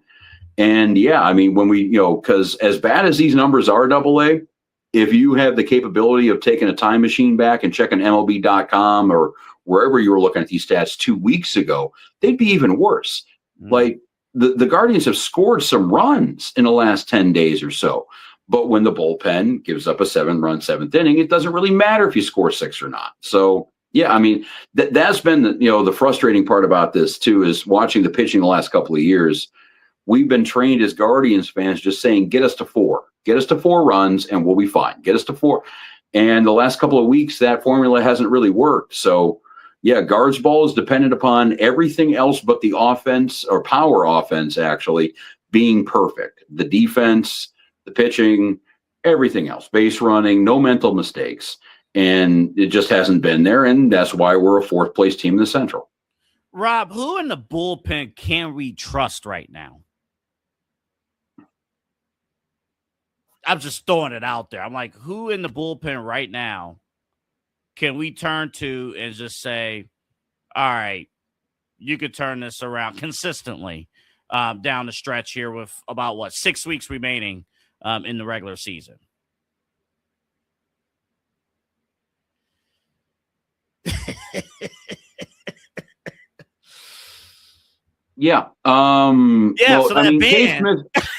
Case Smith, he had a blip last week, but other than that, he's been okay enough. Colin Holderman's been good enough. He's had some, blips too. That's what it is. It just seems like it's, a lot of these guys are fine 90% of the time, but it's that 10% is everyone rotates, and it's just somebody else kind of pooping the bed. It seems like on a daily basis here. I'm just looking up and down here. I mean, Hunter Gaddis has been all over the place. Tim Herron's been good at points, but he's also been very rocky at points. Yoho, I think this was the first decent outing he's had as a Guardian this time around here. Alaman, he's young, but he's looked amazing at points, but he's also looked like he forgot how to play baseball at points too. So I mean, that's what it is. And I think the bullpen's kind of indicative of the whole team, is that it's just so inconsistent right now. Sometimes they look amazing. Sometimes they look horrible. We just got to get everybody out marching on the same step. We got to rowing on the same oar. The analogy I've been using for the last couple of weeks is a misfiring engine. You know how when you're, all the timing's off and everything's, it's not running right. It doesn't run smoothly. This team can play. This team, we've seen it happen separately. We just got to get all 3 phases kind of firing at the same tempo here, and then it could happen. But 40 games out, I don't know if we can turn that around overnight. Yeah, that's going to be tough. Again, we're with the main events and WTAM's Rob Ruzicki. So we've had a look of, we've been in the fire in the AL Central with the Detroit Tigers, and then before that, the Chicago White Sox. When you've watched those 2 teams, what jumps out at you in terms of what they're doing right now? And, can the White Sox hold on in the AL Central? Or do you feel Detroit, if Cleveland's not going to make a run, do you feel Detroit can make a run at the AL Central? Well, it's weird with Detroit. Like 2 years ago, they traded Jack Flaherty. I think they traded him out to LA actually, and they made a run after that one. And we're seeing Detroit kind of do that again with trading Tarek Skubal. So I think Detroit's going to be in the playoffs. I don't know if they're going to take the division, but I could see them snagging a wild card spot. But with the way that Detroit's playing right now, yeah, I mean, okay, their offense is moving around. They got some pretty good starters. Kenley Jansen's still in the bullpen. right now they're not missing Skubal all that much. So I could see them making a little bit of a run. With the White Sox, I mean, I think they've won a couple in a row recently, but they've been kind of shaky the last few weeks here. So I don't know. It's a team that hasn't really been there before. This is a team that lost 100 games last year, 120 the year before. I mean, they were the sad sacks of baseball historically 2 years ago. And now they're trying to see if they can hold up to all the pressure of, coming down the line and trying to win a division here. But right now, the White Sox, they're hitting and they're scoring runs. They got the power numbers. It seems like they're never really out of any game. They're kind of the opposite offense of a Guardians deal right now. But we do have to hate the White Sox at this point. I don't know if you saw their situation against Cincinnati earlier today. Terry Francona was accusing White Sox pitchers of attempted murder. In so many words. No, there was like third inning. I want to say it was the top of the third inning. No outs. Cincinnati had a player that took Davis Martin deep. The White Sox, he's a reliever, but he started the game. So Davis Martin threw a fastball at his head. The batter got out of the way, threw another fastball at his head that hit the batter. That dude, Martin, then got tossed. And then it was Eugenio Suarez was bitching about it really hard when the incident happened. He got hit in the head in the seventh inning. So the White Sox were playing bona fide, Jack Parkman, asshole ball here. I think Tim Anderson, newly retired Tim Anderson, was sitting there proud that they were just being pricks. But yeah, so we have to hate the White Sox now, which I don't really find all that difficult. But no, real quick, Rob, was that I listened to you and D-Man, Dennis Maniloff, on the radio. I was doing groceries, and out of the blue, I hear him talk about that incident. So that's who D-Man was talking about, calling, that was a punk ass move. Yeah. And I've never heard D-Man use the punk ass off air, let alone on air. That was a little surprising. That's it was Bush League. Tracks, dude. It was Bush League for sure. I mean, because a couple of things make that possible. The pitchers don't hit anymore, so Davis Martin wouldn't have a chance to get in that white little box and have that pellet thrown at him at 90 miles an hour or 100 miles an hour. And we're also missing a type of player in baseball that I really, really, really do miss. And that's the dude like Reggie Jackson back in the day. Reggie Jackson hit a home run and the pitcher was yelling at him. And he was professional enough to circle the bases and touch home plate before he charged the mound and beat the pitcher's ass. I think every good team needs one of those guys that, if you look at them wrong, will start a fight.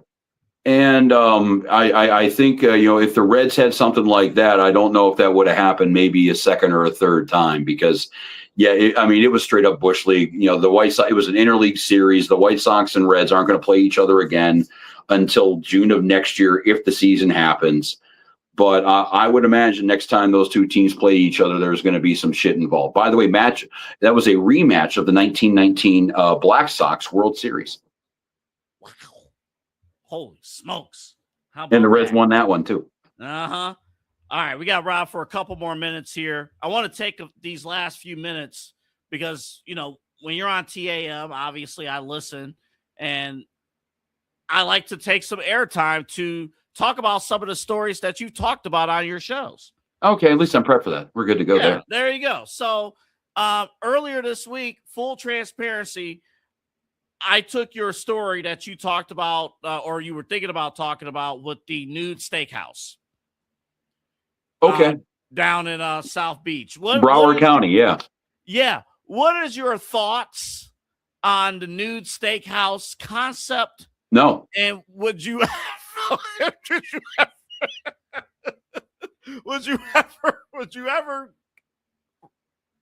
book a reservation for a nude steakhouse? No, I would not. No, there are some things that you need to have clothes on to do.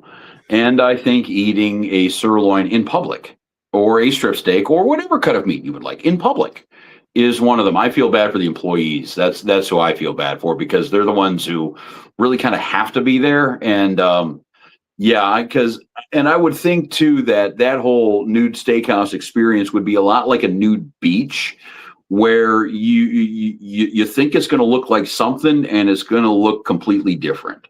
You get on a nude beach. We had the chance when we were in Europe. I don't think we even realized it was a nude beach before we were walking around, but then obviously put two and two together. And it's always the people you don't want to see on a nude beach that are at a nude beach. And I would also think that the kind of person who would enjoy a 32-ounce porterhouse steak would not be the person you'd want to see eat that in the nude. I'm just guessing.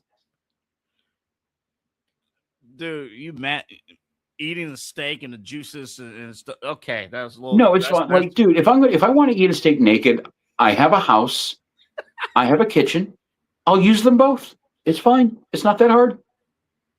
In no world do I want to ever eat food naked. That's just me. There's no world where I want to eat food. I think you need to be somewhat close. Like, you need to have some sort of clothes to eat food. Yeah, I mean, like, I'm sure we could find some,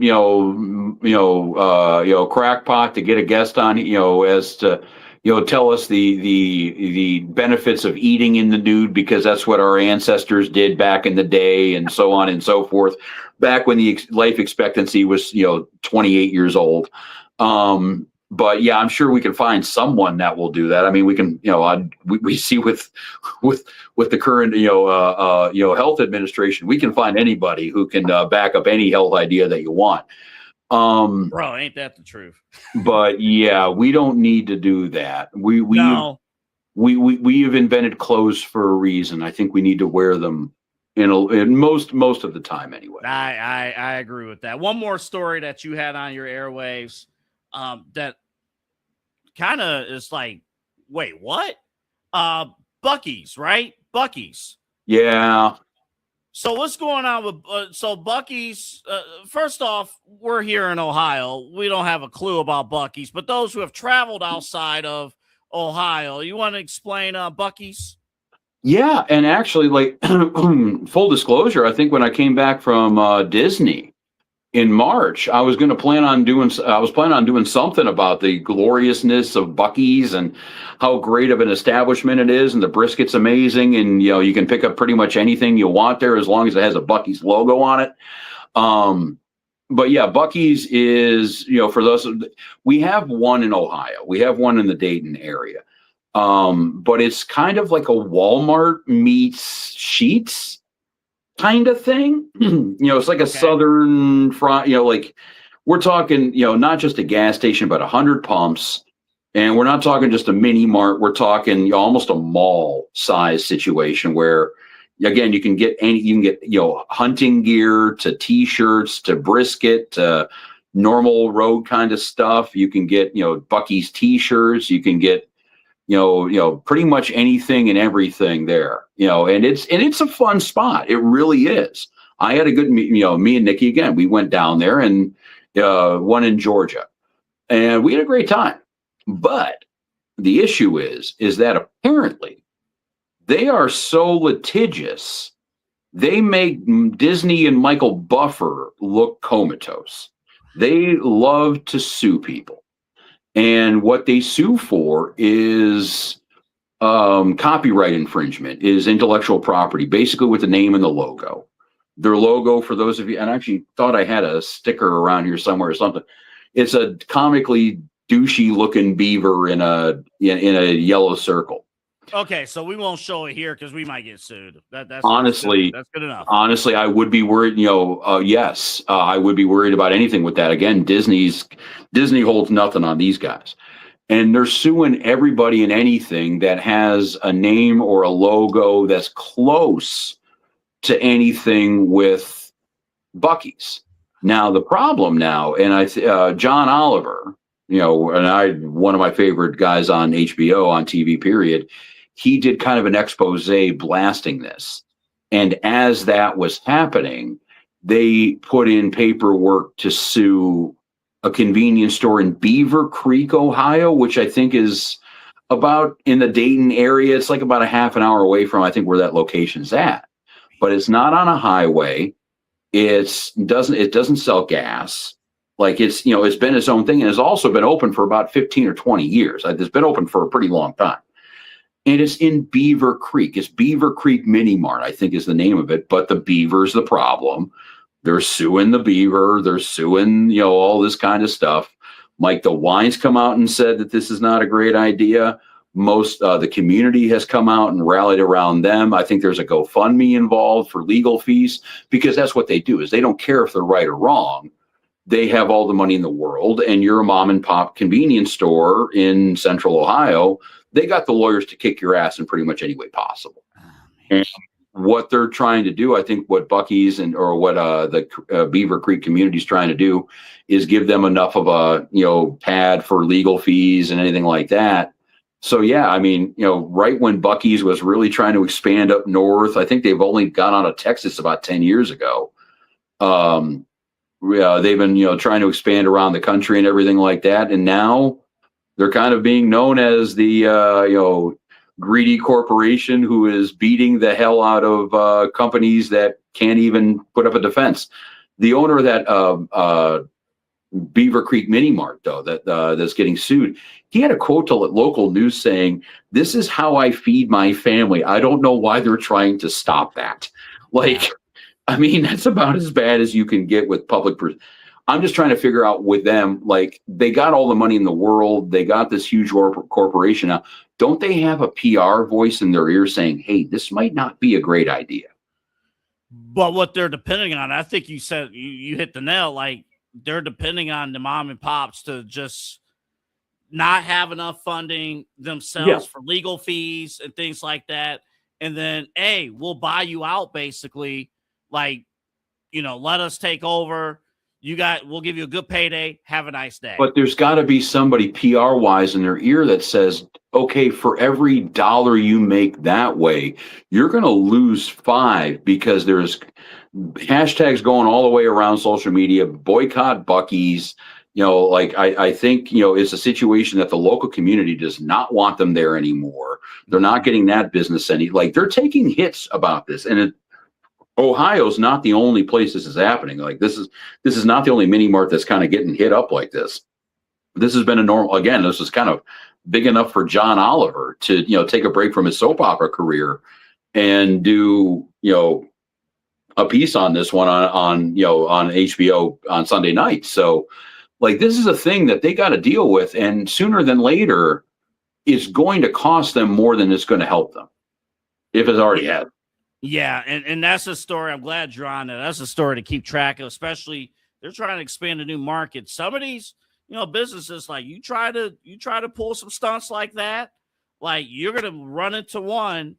I think Eli has pointed this out to me, as we try to expand our business here. It's like, you never know, no matter who it is, how much money they may have. It doesn't matter what kind of business they're running, but you just don't mess with the wrong one. Well, and it's also to, beware the power of perception. We come from a school that with, perception is reality, tattooed on the wall. And, if all of a sudden, if everybody thinks you're this soulless behemoth company that is putting people out of business and costing families their livelihood, corporate, the perfect representation of corporate greed, when there's a lot out there to, kind of take that spotlight. That's not a good thing, dude. And, again, it's going to start costing you money. And even if Buc-ee's, and I haven't done a lot of research on the good they do. I don't know if they donate to a lot of causes. I don't know what their politics are. I don't know how they treat employees. I don't know anything about that. All I know is that they try to put little businesses out of business for no particular reason. And I looked at Nikki. I said, we go down south a lot, either for Disney or for Hilton Head or whatever. We managed to go down south, at least once a year. We used to Google, like, hey, do they put a new Buc-ee's in that we can get to within a half an hour off our route? That's not going to happen anymore. Yeah. And I know, my $30, once a year isn't anything, but multiply that by a lot of other people who have a chance to go there a lot more than I do. That's a huge point. And again, more on that down the road. We'll see how that develops. I'm very curious about that story. I know you brought that up a week ago, but very curious about that. All right. As always, we end the show here on Midnight Run with Smash or Pass. We take food items and we look and we're like, man, would you have that or not? Now, because I was so irritated by the Guardians, I didn't put in any new content for today. So I'm going to have you do an exercise that Eli and I did yesterday. I have a food tier list here, food tier 01. It's a photo, okay?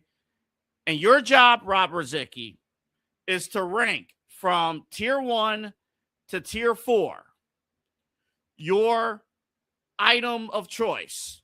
Would you prefer, Mexican food, Chinese, Italian, or soul food?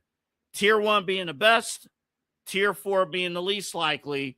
How would you rate this, Rob? Well, I mean, I can do a lot with all of these, so that's not a problem. I'm not throwing anything off the table. But if I had to pick Italian number 1, give me a nice little bolognese sauce or a chicken parm any day of the week. We'll do Chinese number 2. I can eat my body weight in General Tso's and be hungry about 20 minutes later. We'll do, again, no bad choices in this. We'll do Mexican number 3 and just soul food because I probably have the other 3 more. Number 4. I think that's okay. Here's my thing. And Eli can jump on the screen if he likes. Here's my thing. Soul food is solely dependent on who's throwing down. I think that's what it is. I have soul food number 1, but a lot of it is because my mom's cooking. Okay, it is temperamental. It is because, like anybody can bust out a decent, marinara meat sauce, Alfredo sauce. Taco Tuesday. Everybody under the sun can make a few of those.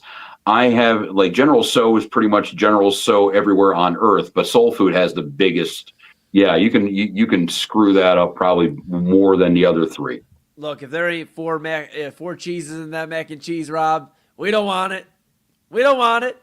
If you ain't got green beans on that plate, we don't want it. Cornbread, come on. I mean, I told AA yesterday, and I'll tell you here tonight, and for those that didn't catch it yesterday, Mama Moon raised me on soul food. My mom can cook. And she passed it down to my sister, so I'm blessed. I'll be blessed for the rest of my life. I will be good. But, man, dude, there's just something about a soul food plate, Rizicki, and it's I feel like soul food is the theme of Thanksgiving. It's all your, go-tos, you're making it from the soul, the heart, your mac and cheese, your green beans, your cornbread, your chicken. I mean, oh, my goodness, look at the chicken. I mean, and then you got so much. We didn't even talk about ribs. Ribs are there, too. I mean, there's so much. I understand. Honestly, that's very fun, though. All 3 of us had completely different lists. It just kind of, what we're used to and because I had a lot of Italian stuff growing up. And I think even though we had no Italian blood in the family, but it was a lot of that kind of stuff.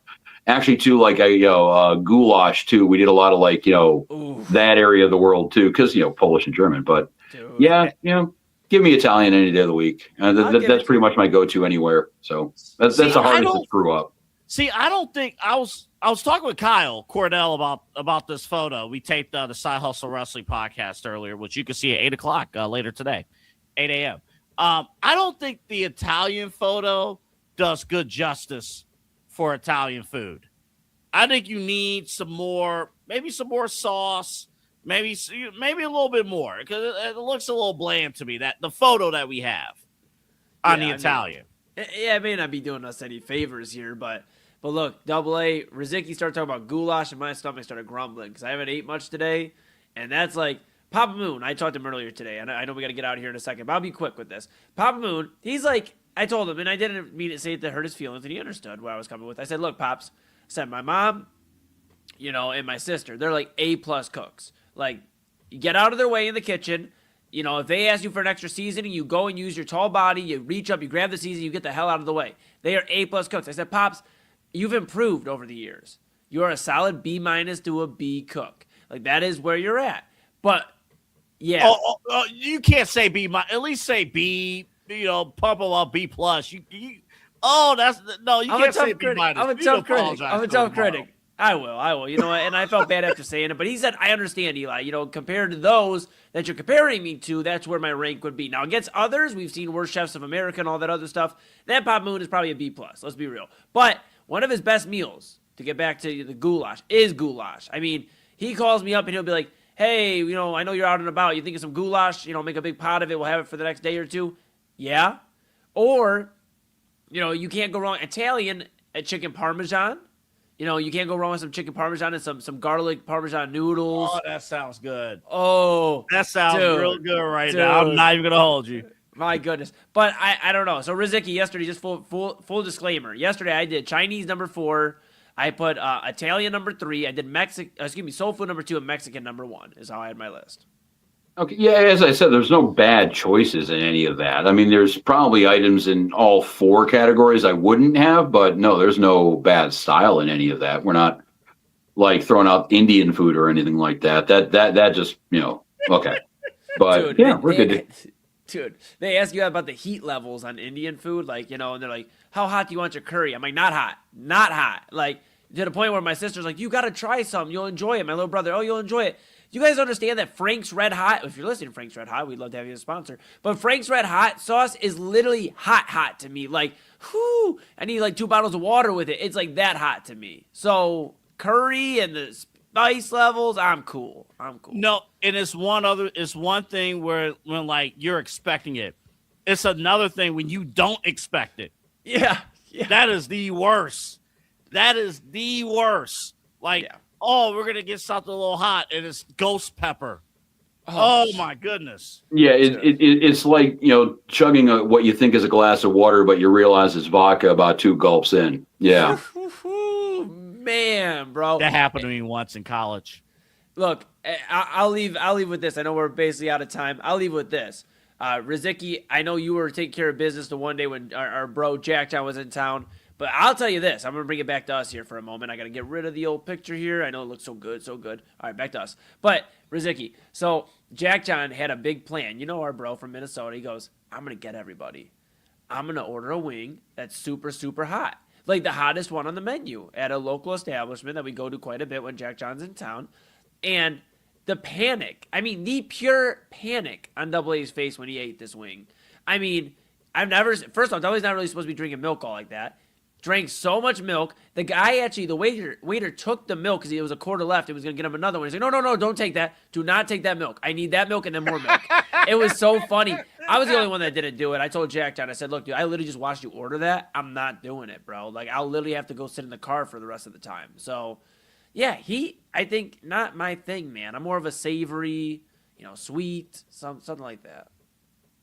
Yeah, and that's like the one thing that me and Nikki don't get. Like, she loves Indian food, and I'm like, and I looked at her. I said, I can go and I can probably find something on the menu that I can go with. But she's like, no, everything's just going to be curry. I'm like, oh, all right, whatever, we're cool. Yeah.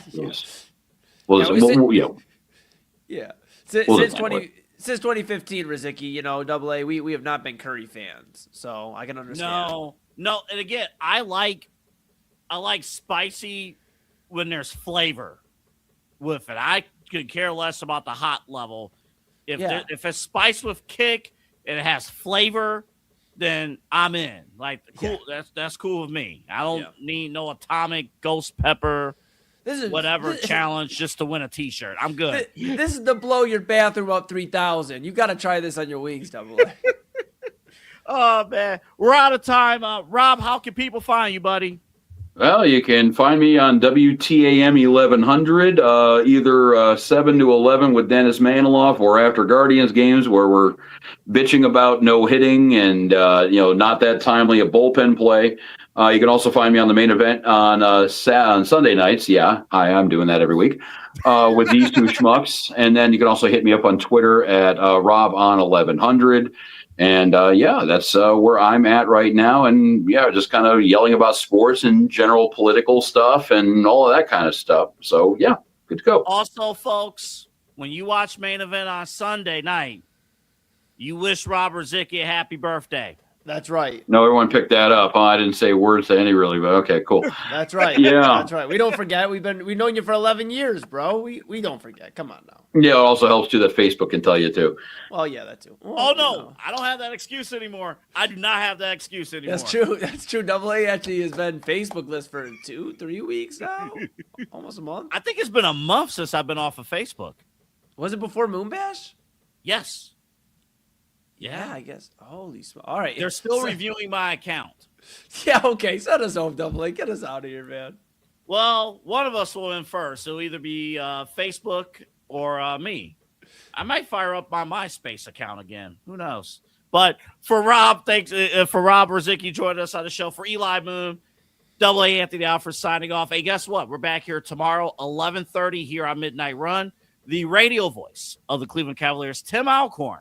Good night, everybody. From the Jolt Tape perch. I promise, unlike last time, I promise I will have a towel on standby so I'm not sweating during the interview like last. Oh, man, it was so embarrassing. It was so embarrassing. He's had that gig for 8 years already. I know. Yeah. Like, I know. Like that blew my mind. Like, because we were talking about it today at the station. It just seems like he got that gig 2 or 3 years ago. But I guess time flies when you're having fun. It does, and then also, I'm still sad about the passing of Fred McLeod. Yes, I remember getting that news, and man, that stinks. But yeah, John Michael on the TV side, he does a good job there. Tim Alcorn on the radio. I'm also going to ask him a little bit about high school football. I'm sure he's doing some high school football work too. So I know that's his love, but also the Cleveland Cavaliers with the schedule dropping, plus all the stuff that was happening in the or all the stuff that did not happen in the off season. I'll ask him about that as well. All right, folks, we're done. Have a good night. See you tomorrow.